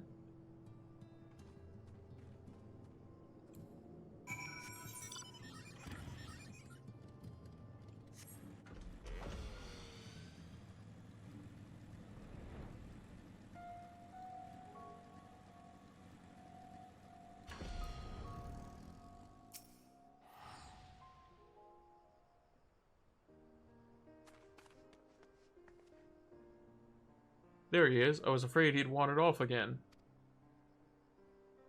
Oh, there's no need to worry. Halric's safe and well. He's been showing good progress and likes to go for walks of late. Though his steps usually bring him up to this particular spot.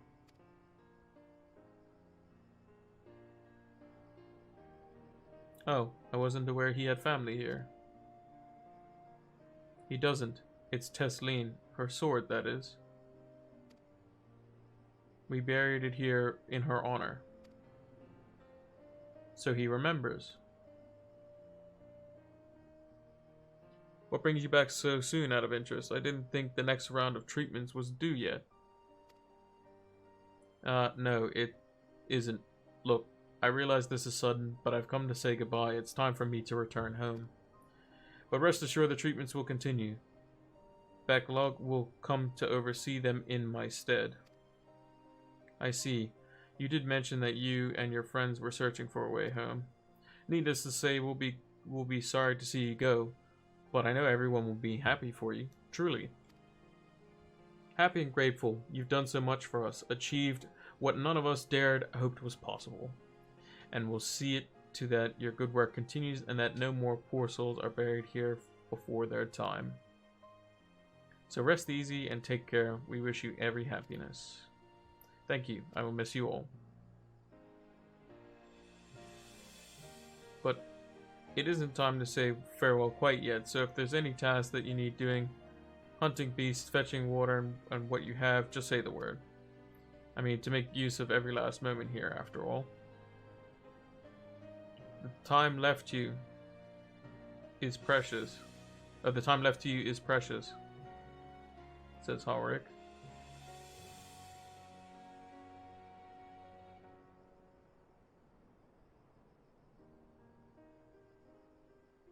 That's right, Halric. That's exactly right. Those words will guide you true, so never forget them. And neither will I.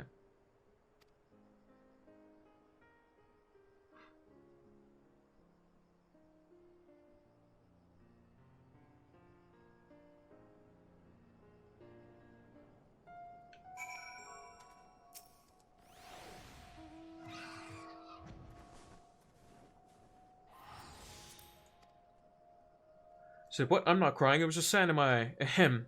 As I mentioned, I mean to stay here as long as possible. In the meantime, perhaps, could you go back and look in on the others? Alphino, for instance. If anyone is crying, it'll be him. Travel to Yulmore. Okay. Let's do that.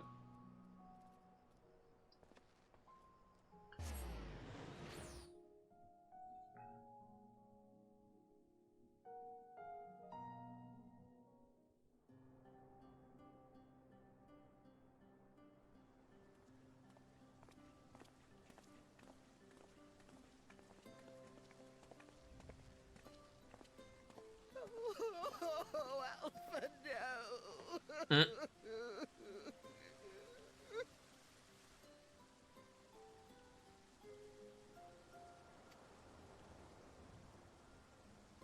Please, Lady Chai, dry your eyes. The thought of never seeing you again is more than my poor heart can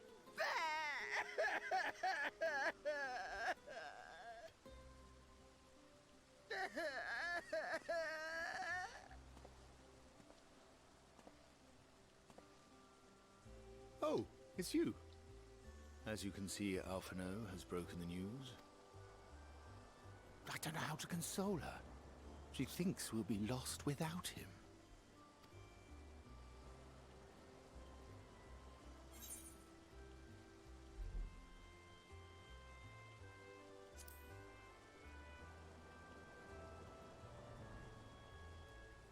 Tis more than I deserve, yet I am truly grateful and will see that she knows as much.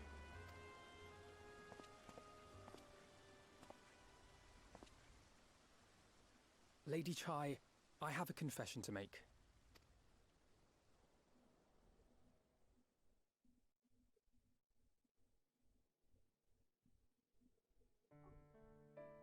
On the day we ousted Lord Vorthree, when I revealed the truth of his tyranny and your complicity in his crimes, I did so with great trepidation.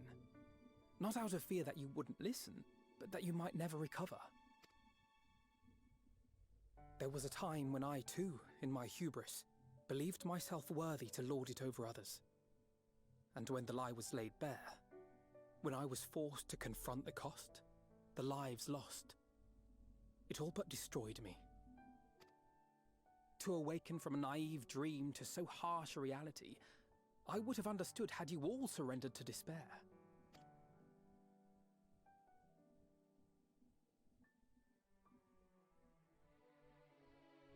Damn. But you didn't surrender. Far from it. You picked yourselves up and rose to the challenge. You found a path forward and the strength to walk it, and to keep walking it, day after day. But what struck me is how much faster you found it than I did. Really? That felt pretty slow to me. But rest assured, we'll make Yulmore into a nation anyone would be proud to call home. Eventually. Yeah. You can still come and go as you please, I believe.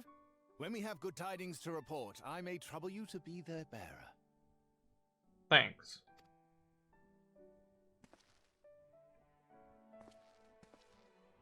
There may also be less than good tidings, in which event I hope I can trouble you for your counsel.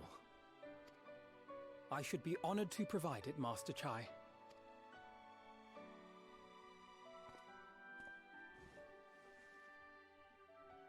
Oh, Alphino, I know you aren't one to sit still, but do remember to take your ease from time to time. And no matter where you are, remember that there are people here who are praying for your health and happiness.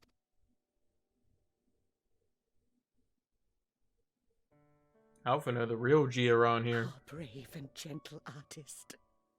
You have our love, now and always.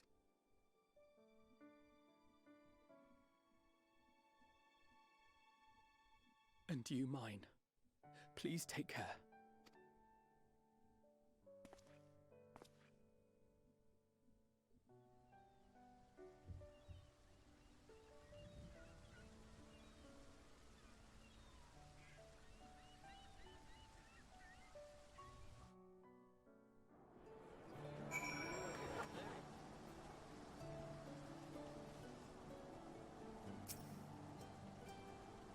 "'Tis a strange feeling, pilot, to stand in the company of our friends knowing that we will never see them again. I struggle to reconcile it in my mind. But this I know, I shall cherish my memories from Norvrant, of every soul I met here, for the rest of my days. And I shall look forward to your tales of their endeavors."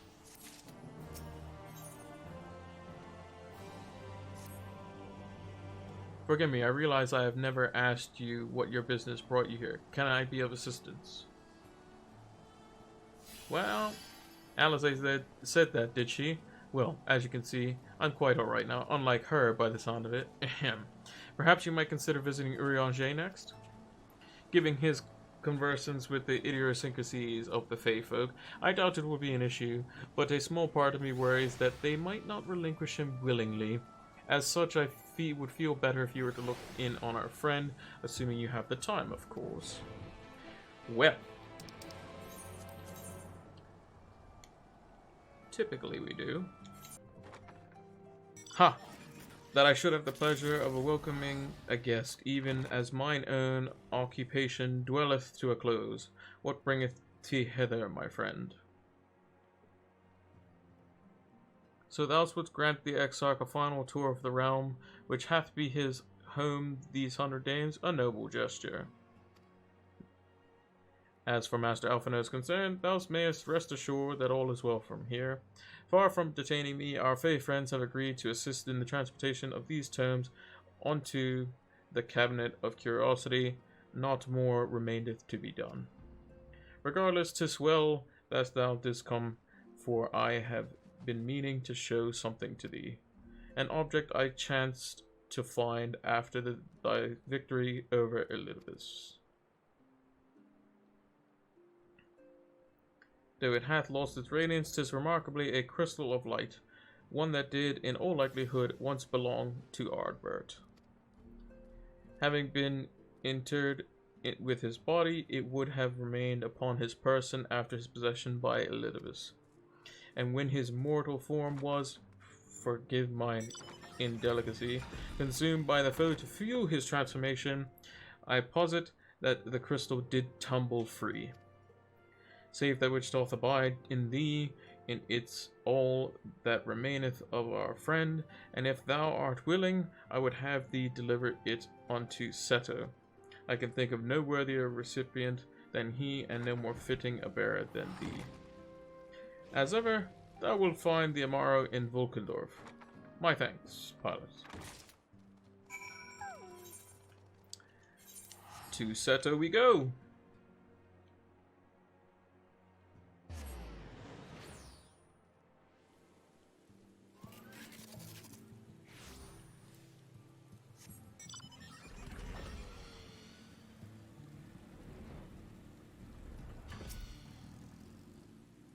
Oh. Full glad I'm see you safe and well. Rumors spoke of a strange spectral foes bent on your destruction. But with the sky returned to normal, I assume all is well again. So, to what to do, I owe the pleasure of this visit.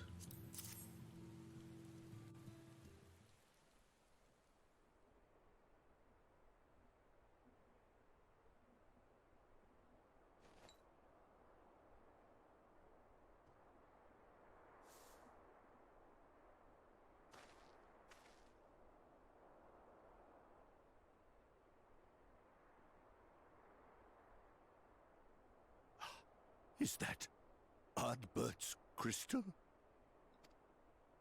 Yes, sir. So it is. It has changed, but I would know it anywhere. However, did you come by it?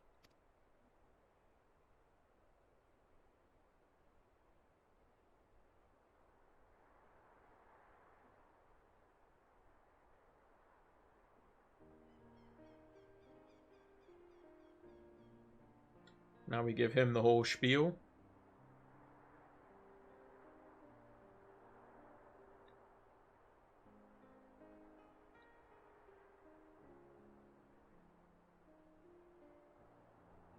Then, even in death, his enemies found a way to profit from his sacrifice. Oh, it grieves me to think of his body being used for evil ends. But, thanks to you, his honor is restored, and he may finally find peace. No words can express my gratitude. I will keep this crystal safe to the end of my days. Rest easy, my friend. You have earned it. Damn, dude.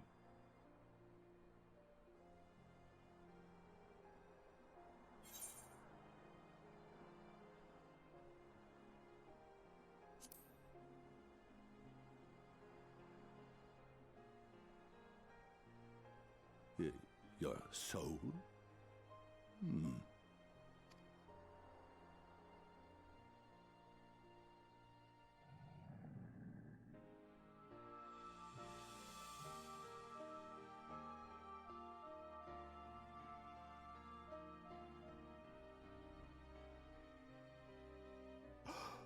Oh, how can this be?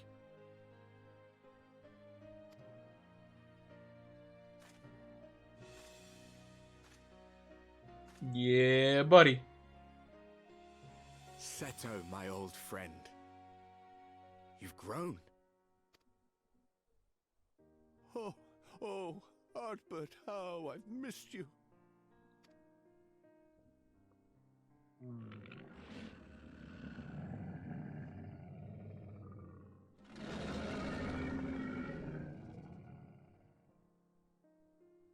I'm sorry I couldn't keep you safe, or even console you. Had I only learned to speak sooner, I would have told you how much you meant to me, how much I cared.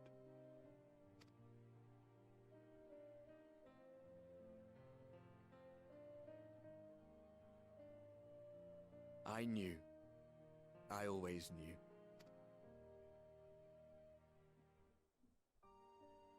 But I'm happy to hear it nonetheless.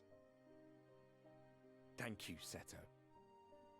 My partner in crime. Big up, Ardbert. Big up, Seto.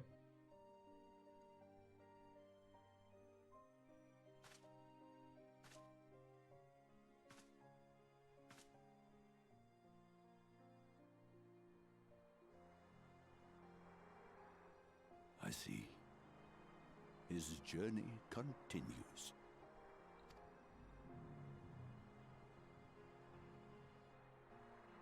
Then I will not yet bid him rest. With you, he may look forward to many more adventures. Know that. It has been a while since last I flew. Perhaps I too will go on a little adventure? Ride the winds, seek the horizon? Yes, I think perhaps I will. Go on, Seto.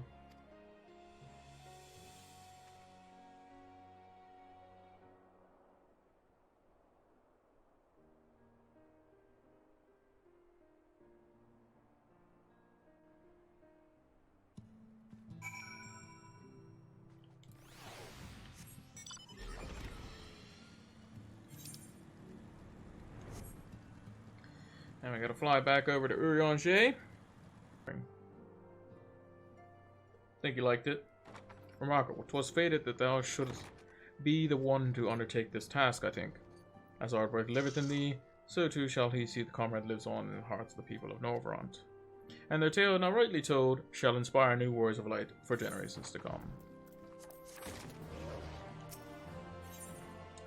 Unto the morrow. Urianger regards you with a gentle smile.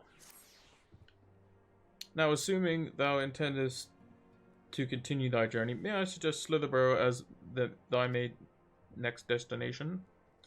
The task of finding one's abode is seldom light work, yet I suspect this troll is heavier than most. Suffice it is to say, a pairing of helping hands may not go amiss.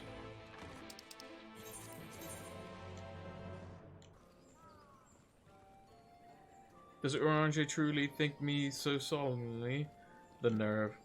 Loath as I am to disappoint, I put my affairs in order some time ago. I even bade my farewells to everyone save Runar, that is. He's nowhere to be seen.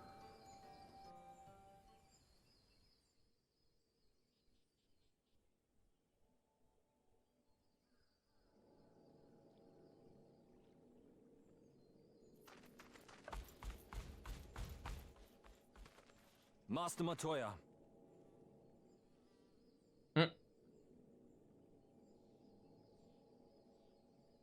Okay. For too long I have remained silent, but no longer. I could not bear it if you were to leave. Please, stay. I beg of you.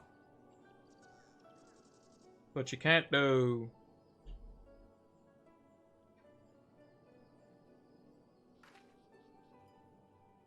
Runar, please.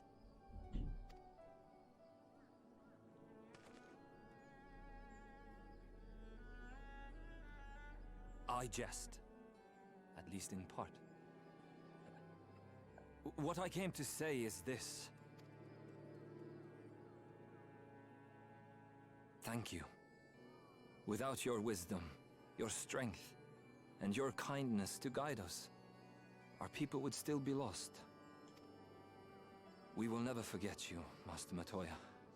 Wherever your journeys may take you, you will always be in our hearts.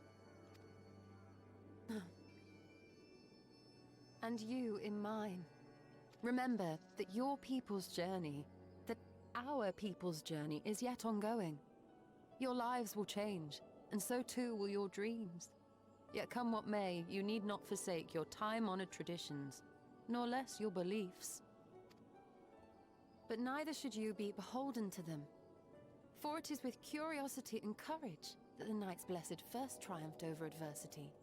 New knowledge and new wisdom are ever worthy of pursuit. Learn something new every day. Indeed they are. And so, until we return to the Sunless Sea, we shall endeavor to live our lives to the fullest.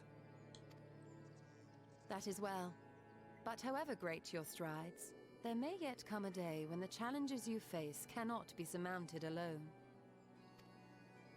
On such a day...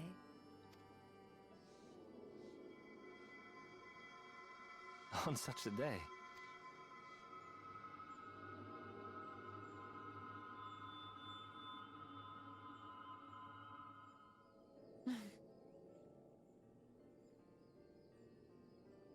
You may call on me. Since a means to travel between worlds exists, you can be sure I will find a way to employ it. And there remain so many mysteries here that want for solving. Master Matoya!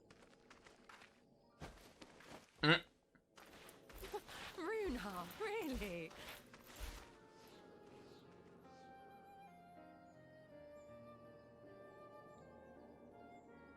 That's jokes.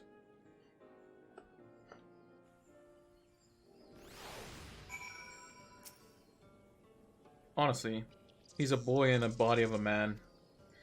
Anyway, it is time to be headed back to Crystarium, shall we? You still have to take the Exarch to Namatharang? I see. Very well. You can look in on Thancred while you're about it. His will be a difficult farewell, and I'm sure he would appreciate your support. The path goes through Twine. If you wait there, you are likely to meet him on his way back, if not before. Yep, let's do it. If I can actually click on it. There we go.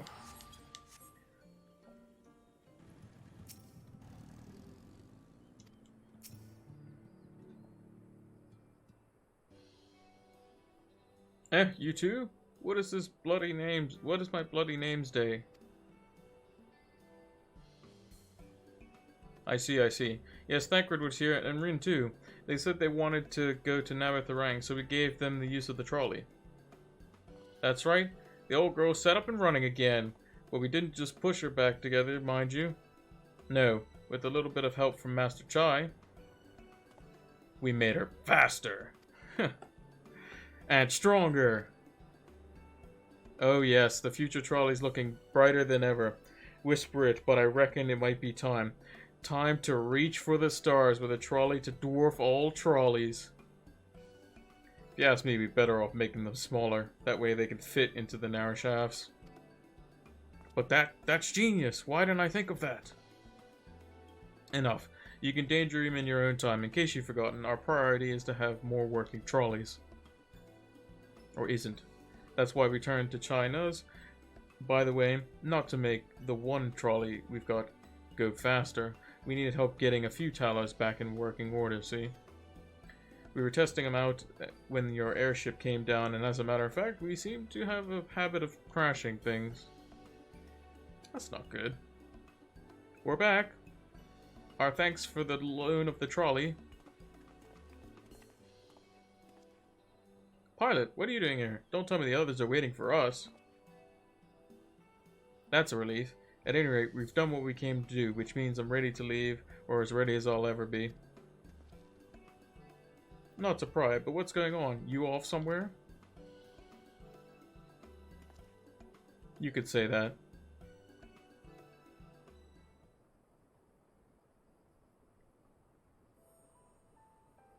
So you're headed home. I'm just a simple miner and don't know much about this world-traversing business. But the young lady here, she'll be looked after, will she? I'll be fine, thank you. I have a place to stay at the Crystarium and don't want for anything. Besides which, I've recently met a new friend. Her name is Gaia, and she'll always be there if I need her. Just like you lot. So please, don't worry. It'll be fine, really. If you say so. It being a matter of life and death, I suppose you have to leave. But I, for one, would still be torn. If the choice were mine, I'm not sure I could bear to be parted from my family. No, but it's for the best. Ren has chosen to walk her own path and she doesn't need me under her feet. Besides, I have my own responsibilities, and I wouldn't be settling or setting a very good example if I neglected them. Perhaps. Either way, I envy you in your dilemma. Well then, young lady, if there is anything you need, anything at all, you're to call on us. It may surprise you, but we can do more than simply offer trolley rides. Thank you, Magnus, everyone. Shall we then? If there's nowhere left to visit, we'll go back to the Crystarium together.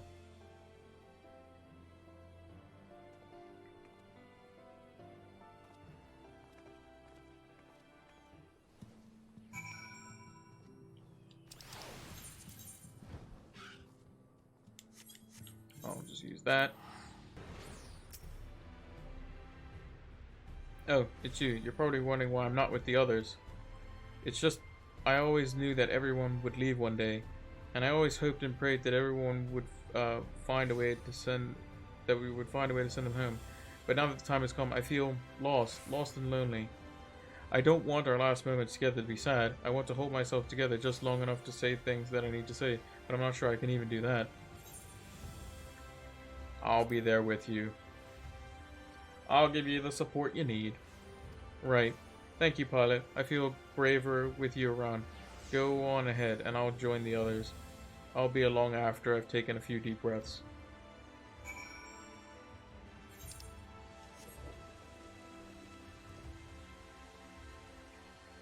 Oh boy.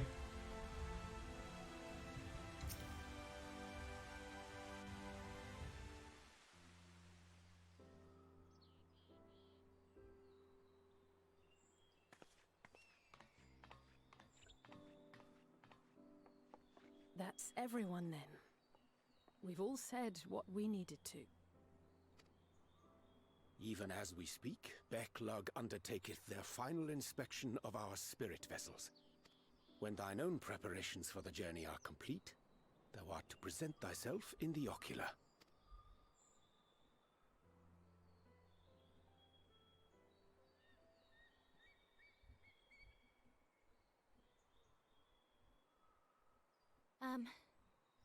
Everyone?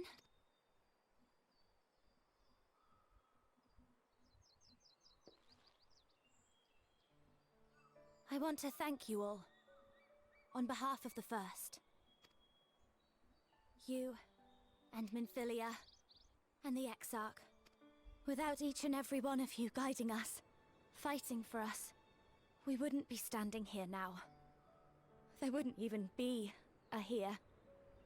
And no words can express our gratitude.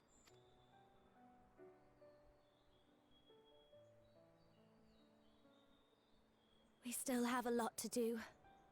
Countless trials to overcome. But if it ever seems too much, I'll think of our time together. The happy moments, and the sad. I will remember it all. And it will give me the strength to carry on without you. Because you made me who I am. Minfilia. Reen.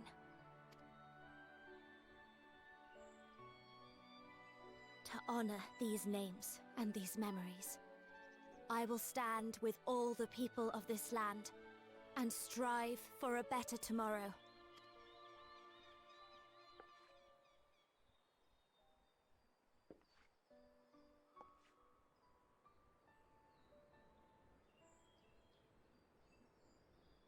Thancred, I believe the honor of responding should rightfully be thine.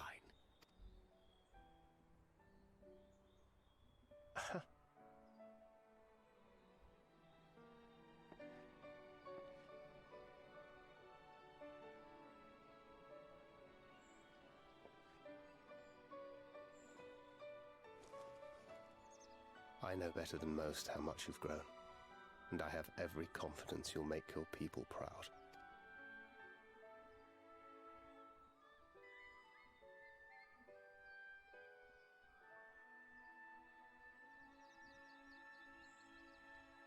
Gods know I'm proud of you. I always will be. You deserve all the happiness in the world, and more.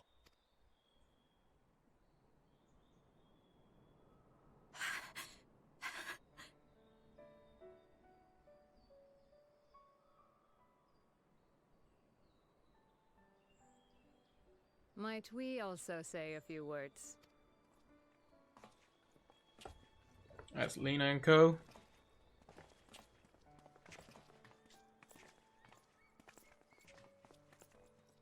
Why, this is just about all of you. To see you off seemed the least we could do.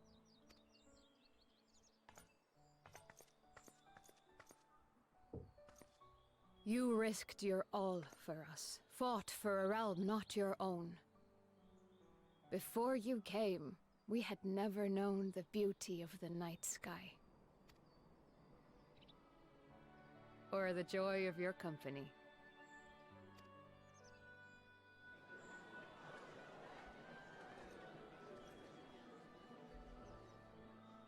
Though it saddens us deeply to bid you farewell, it has ever been our way to send off friends with a smile.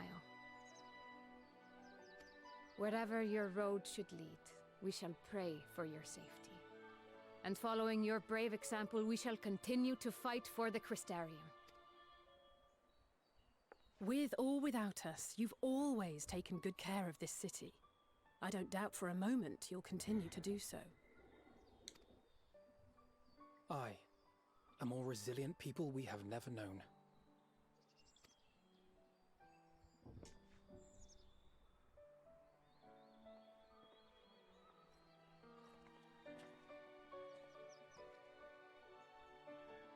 As resilient and enduring as the tower that watches over you. To the last, we did not question the Exarch about his past. It is only now, when he can no longer tell us, that we believe we know the answer. We have heard what became of him, and what is about to be attempted.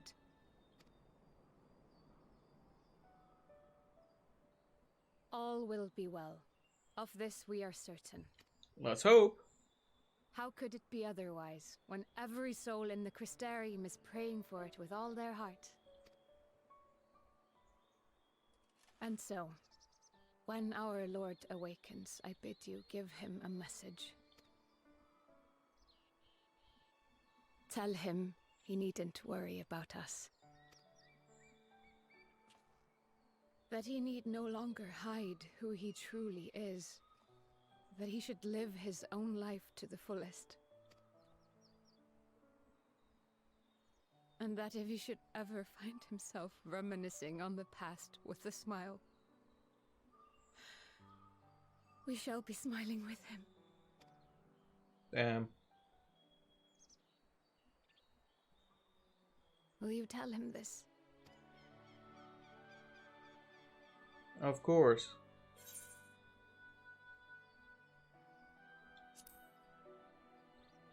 Word for word.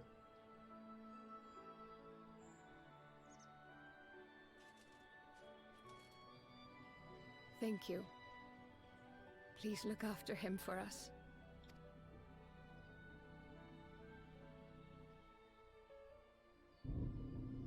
I dare say we have all the good wishes we can carry. Let us be on our way.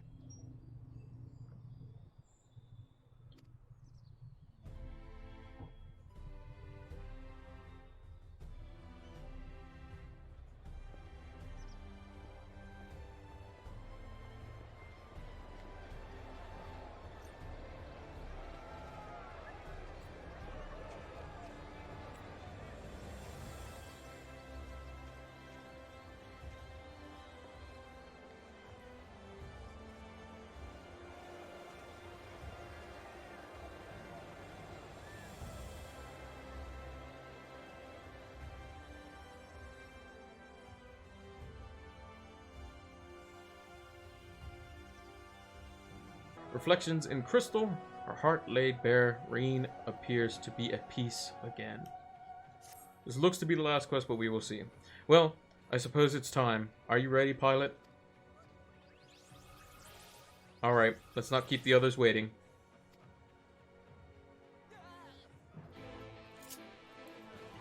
I'm curious to see what's happening back on the source with Xenos. Because he's there. Crystarium Gatekeeper. Ah, Master Pilot. I have but this moment shown your associates in. Strange to think that I will not have the honor of showing them out again. But I'm informed that you yourself may yet return, and I look forward to welcoming you on that day. Now, if you would care to follow me in. Interesting little dialogue there.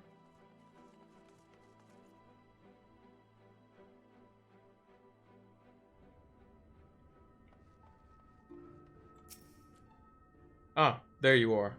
I take it you're ready for the journey. The spirit vessels are primed, and our company complete. At a word from you, we shall begin. So how many people we got? We got Thancred, Uranger, Ishtola, Alphino, Alizé. Yep, those are the 5. Upon beginning the soul imbuing ritual, several cutscenes will play in sequence. Oh boy! It is recommended that you set aside sufficient time to view these cutscenes in entirety. We ready. We strapped in. Let's do it. Very good. I shall distribute the vessels at once. Alright. Let's do it.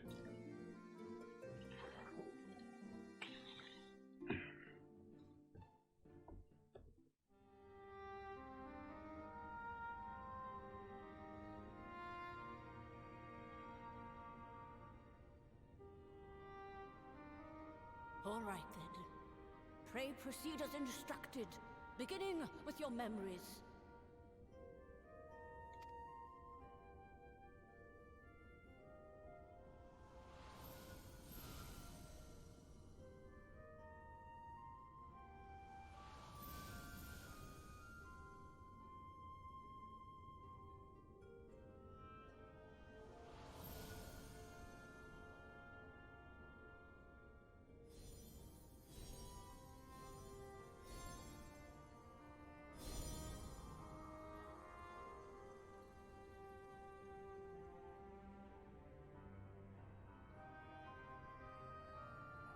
The first step is complete, and all appeareth to be in order.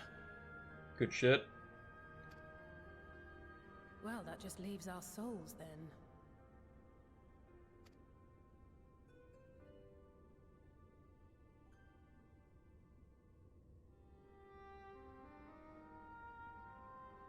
We're in your hands, Angelo.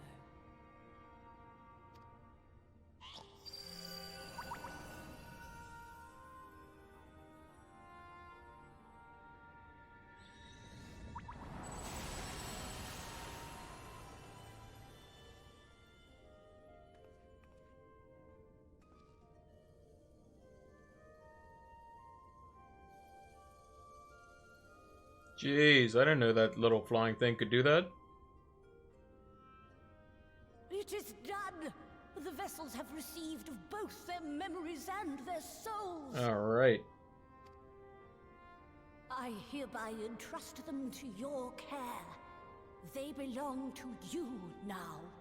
Just be sure to guard them well, yes?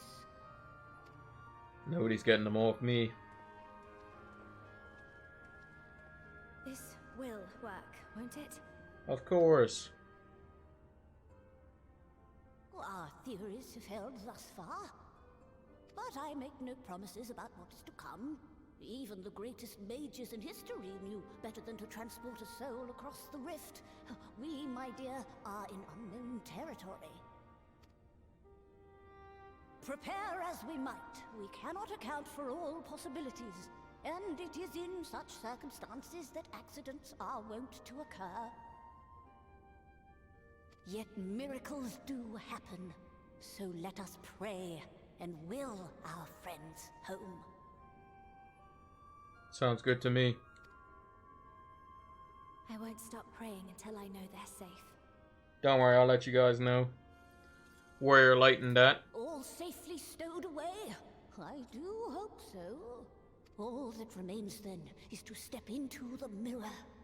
Go now, and safe travels. Oh, let's do it, A.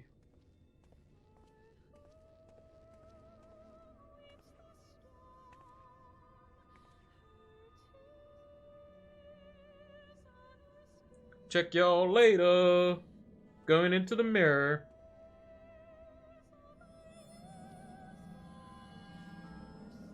I can't remember where the mirror actually... Does it take me outside the other crystal tower? I think so, right?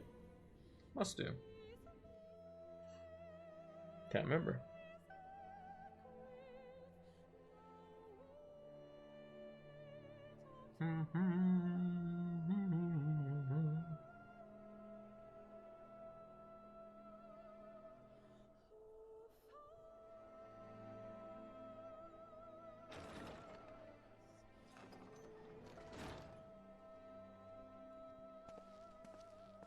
I'm back.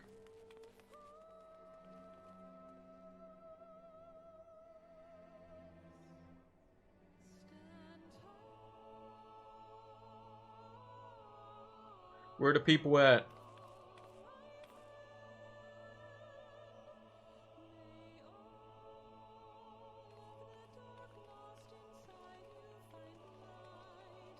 I got a pocket full of crystals and I ain't gonna drop them.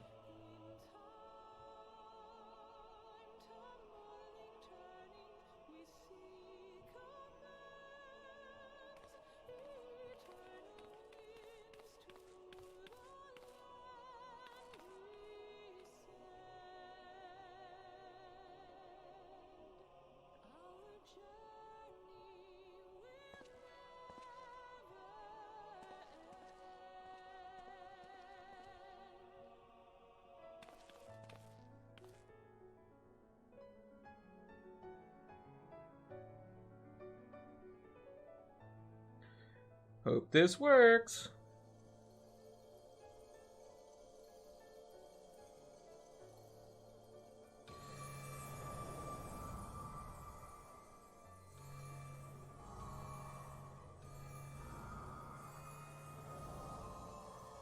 Well, it's doing something.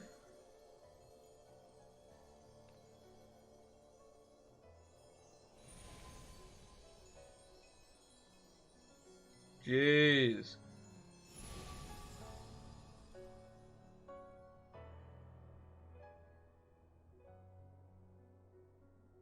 Did it? Are we?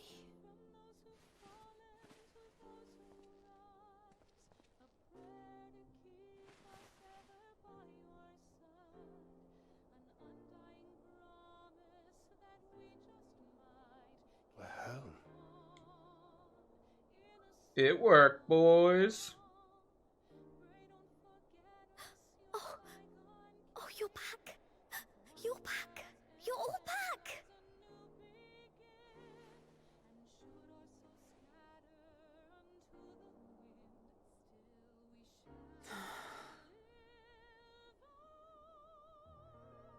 Thank you.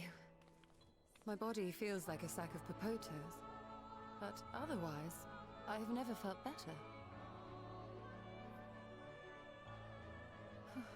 That said, I doubt any of us will be fit to travel for some while. May we leave the rest to you?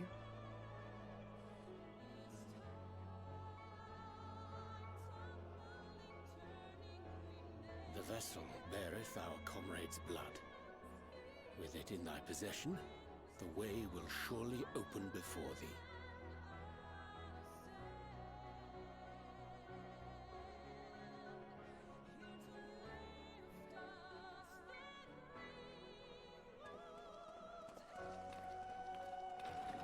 What? But you've only just got here.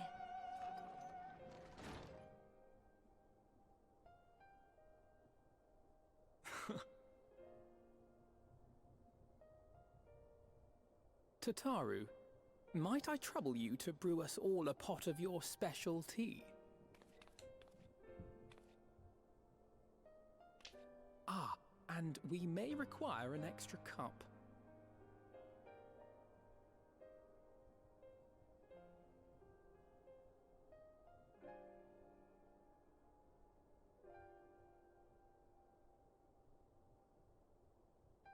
They're like, huh?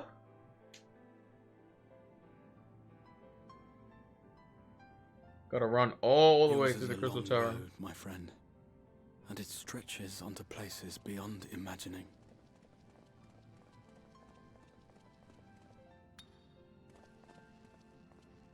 With your every step, these grand adventures shall grow more distant and faint.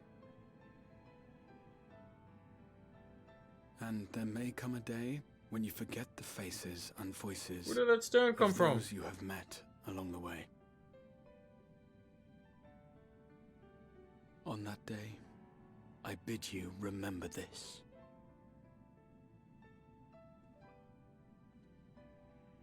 That no matter how far your journey may take you, you stand where you stand by virtue of the road you walked to get there.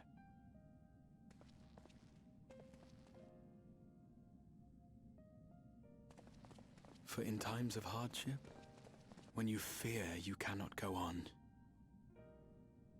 the joy you have known, the pain you have felt, the prayers you have whispered and answered, they shall ever be your strength and your comfort.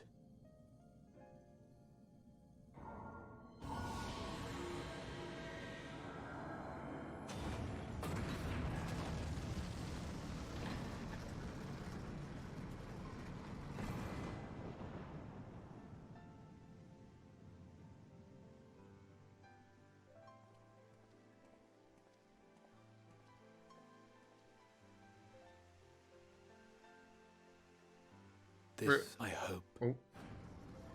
I believe. Here at memory's end. Rahatia is or Rahatia, how you pronounce his name. His voice actor is pretty good. He's pretty good. Some days later.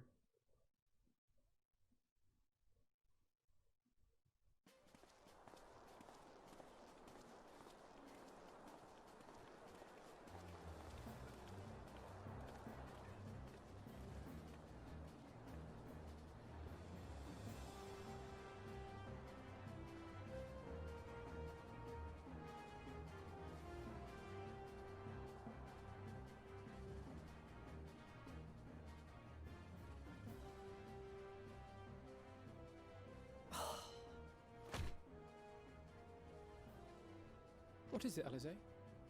Are you all right? Do you still feel under the weather? Physically, I couldn't be better. Thanks to Kryle's ministrations, I'm already looking forward to our next fight.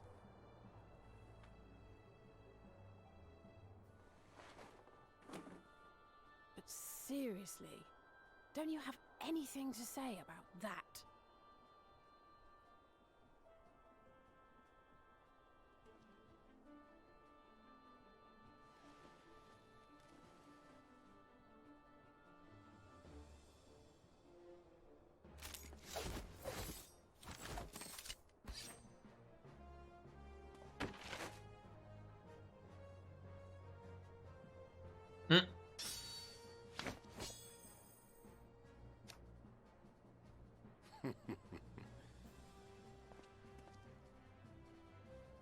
No less impressive than our garments. You've outdone yourself, Tataru. To give credit where it's due, I had help from a certain fiery pixie who visited me in my dreams. They gave me all the information I needed to get the details just right. True. For your weapons, though, I needed a lot more help. Thankfully, our favorite heads of state were happy to place their finest craftsmen at my exclusive disposal. Nice. Oh, and speaking of the Alliance leaders, they all expressed their unreserved elation at your safe return, and promise to come and see you in person as soon as they can.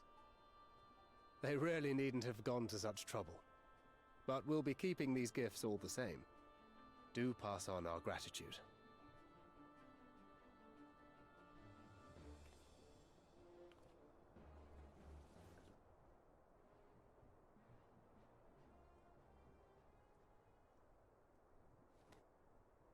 I realise we haven't taken up new martial arts, nor have I ever been one to set much store by appearances. But I can't help feeling a certain lack of, I don't know, personal development. I quite understand. But as you observed, the others had the more pressing need. Rest assured, our turn will come.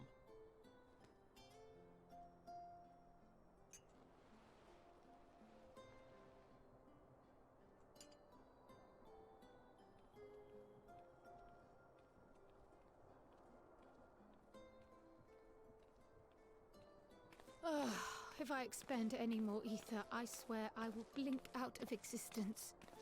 I need a bite to eat.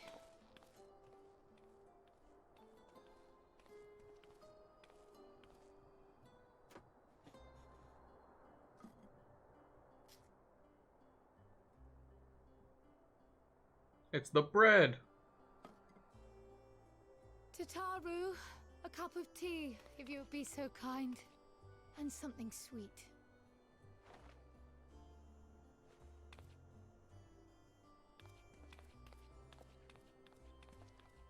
By Mistress Kryle's exhausted state, may I assume that the ward hath been restored? Indeed. We succeeded in weaving it anew, albeit at a slightly diminished potency than when I had Becklug's assistance. It is no cause for concern, though. The tower is not easily reached, never mind breached. And even should some few succeed, their presence won't escape my notice. He's back. Said duty thus discharged, thou art free to go wheresoever thy fancy taketh thee. Upon which note, hast thou perchance come to a decision? The offer remaineth open.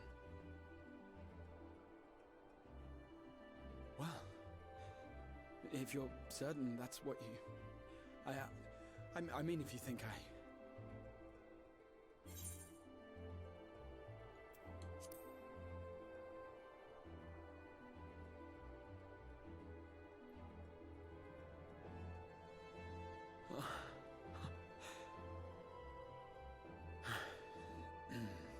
Right.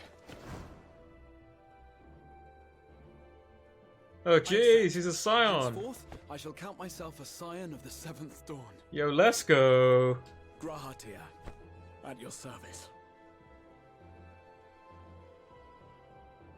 When I was a boy, many long years ago, I yearned to stand tall as the heroes of Eld.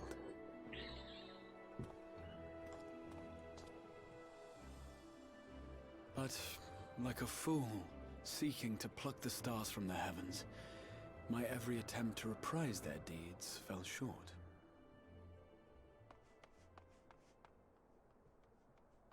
Help! Somebody help!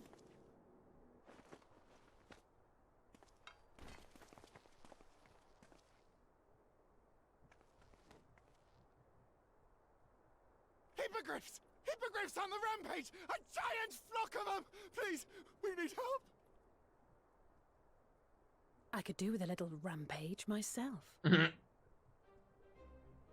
What? Now wait just a...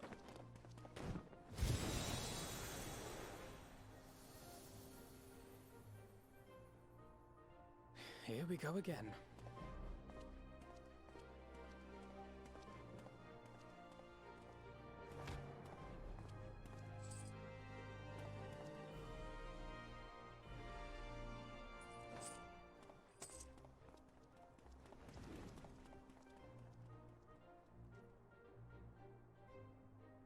I will join the fray when I finished my tea. Thus did the Avatar of Destruction descend, and in her wake leave naught but tears and ash.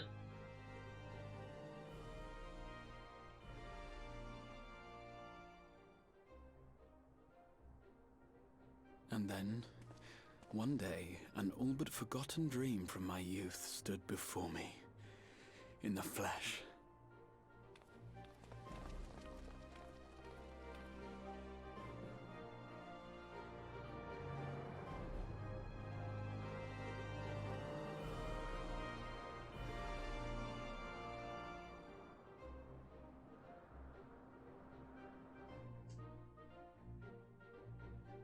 Nice.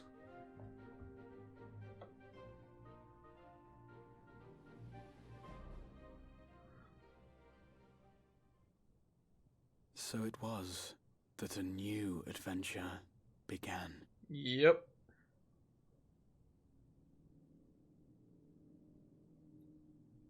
It's your boy.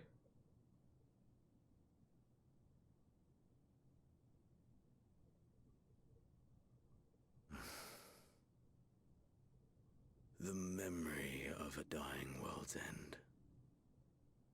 Night after night. And I thought it but a tired old dream.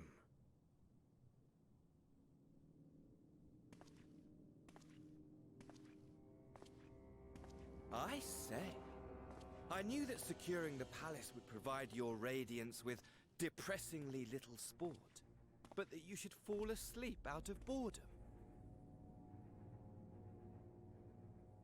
Splendid. Truly splendid. And my own preparations, you will be pleased to hear, proceed apace.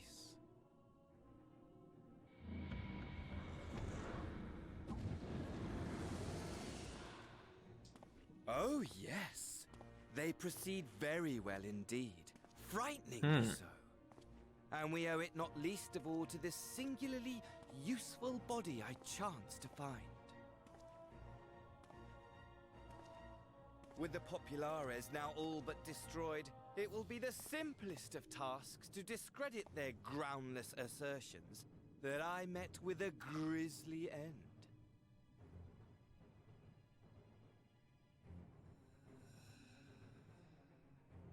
And as the very much alive Lord of House Brutus, I have a vast fortune at my disposal.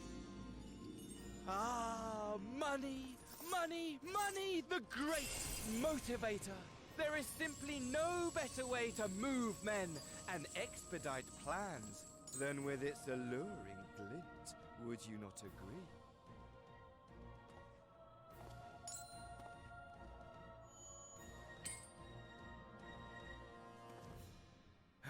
But wait, were we not acquainted, you and I? Is that this world's Elidibus? I think so. Oh no, it's him! Should our familiarity cause you distress, I beg your forgiveness. Or maybe he just looks like him and that's Elidibus. This world's Elidibus. What did you say your name was? Oh, a dagger through my heart! That my deepest desire should forever remain unfulfilled. To live unrecognized, to die forgotten. Oh. So it goes. Whatever this flesh may have been before, it serves only as a vessel now. And I, faithful Fandaniel, labor only to advance my lord's ambition. Oh, Lord, it's a different one. Fandaniel? Speaking of which, with the palace in our hands, we may now proceed with the next phase of the plan. But how very odd. Despite all our havoc wreaking, old Elidibus did not deign to appear. Dare I hope that the last of the unsundered is gone?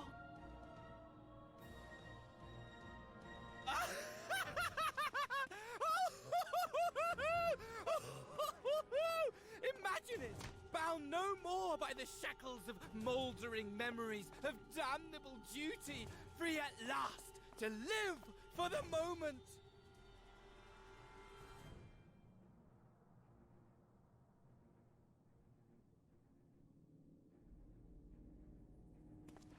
Your radiance, but give the word, and I shall go forth and prepare for you your hunting ground.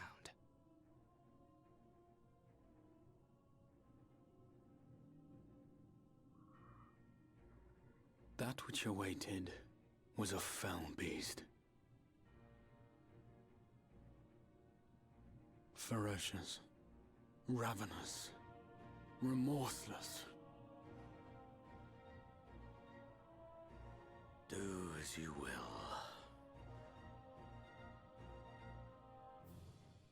He is one creepy dude. But he looks like the dude from, what's it, Tsukiyomi or whatever her name is?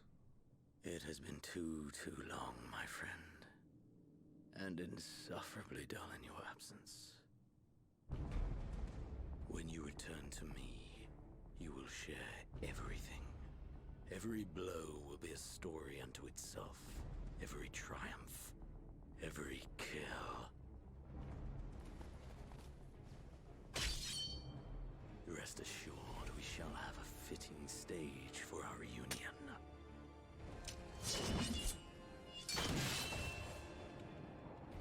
Oh yes, to reprise that transcendent moment, I will set this world ablaze. And we shall dance before the pyre.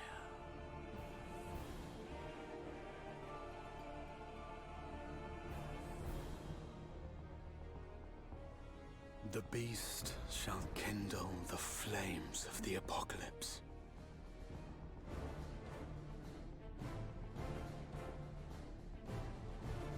Well, into its domain shall the hero set forth for the final chapter in the tale of this star.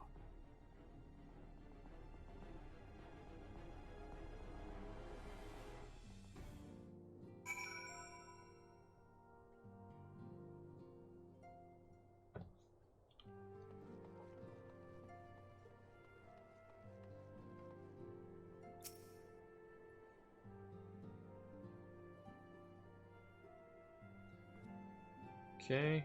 Ah, you're back.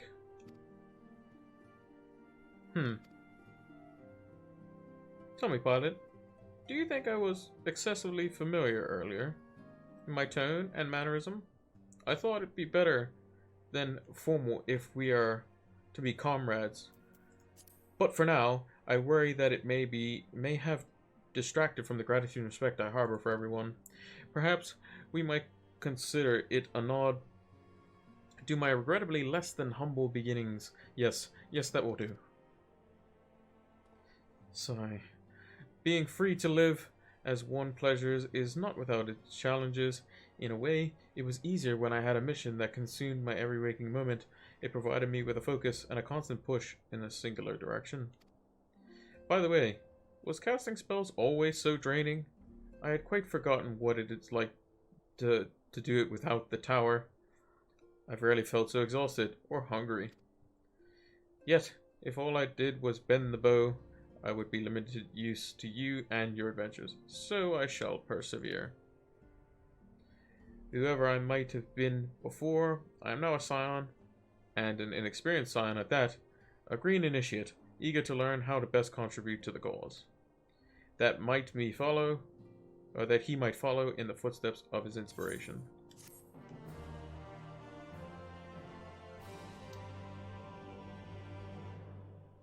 Grahatia is now available as a trust companion. Let's go. And that is it for the story. So overall, I thought it was very entertaining. We kind of knew that once the transfer thing, like, it was going to happen, you know, it was going to be successful. It's kind of just how the story writes. It's not going to be not successful. And excuse me. Yeah, I thought it was quite good. It was quite a long story, I think. So we've done just 35 minutes here, and then we did 6 hours. So it's probably like 6 to 7 hours if you're narrating it and kind of playing it through. Probably takes a little bit less time if you're just kind of skimming through it or going through it quicker. But yeah, quite good story. I can't wait to see what the EX fight is for that. For the Seed of Sacrifice, so that should be quite interesting as well. And you get to use Grahatia in the trust system is quite neat as well. And we see that Xenos is obviously going to fight us in the end, so there is a likely chance that we're gonna have to, you know, be involved in that in the very final, like, primal or something of that sort. So yeah, excuse me. But yeah, should be fun. So yeah, that's going to do it for me. I'm going to go craft some more. It was really nice doing this story kind of slowly. I still have to do it on 2 other characters, but it's going to be a lot of fun going back into the trial specifically. The dungeon was okay. Some of the graphics were cool, but it's just not very melee favorable. When I go to do it on Black Mage, it'll probably be okay. But yeah, apart from that, yeah, pretty good story. And probably, I would say, is that fight, was it as hype as when you went to go do Hades? Probably not as hype as Hades, but it looks like it's a better fight overall. So, which is always nice, because I like fights that are better designed. The hype is, you know, good for, you know, first couple clears, but the Hades EX was kind of, it was okay, in my opinion. But I think this fight's supposed to be a lot better, a lot more Thornton-esque, which is nice, because I thought Thornton was probably their second, or if not first, you know, the best trial that they've made. Apart from Sephiroth, however you pronounce it. Yeah, those 2 were really good. But yeah, that's gonna do it for me for this short little stream. I knew we only had a quest or 2 when we came back. So yeah, hope you all enjoyed it. I will be putting this up on YouTube, and look out for the crafting guide at some point as well. That's gonna be sometime next week. I'm gonna try to cut this video up and put it up tomorrow. Might be the next day. If I keep going, I'll never get to it. But yeah, I'm gonna go craft some more. Maybe do some Shiva. Maybe do some of the other content. Maybe even a raid. Who knows? We shall see. But yeah, thanks for watching, and until the next one, take care.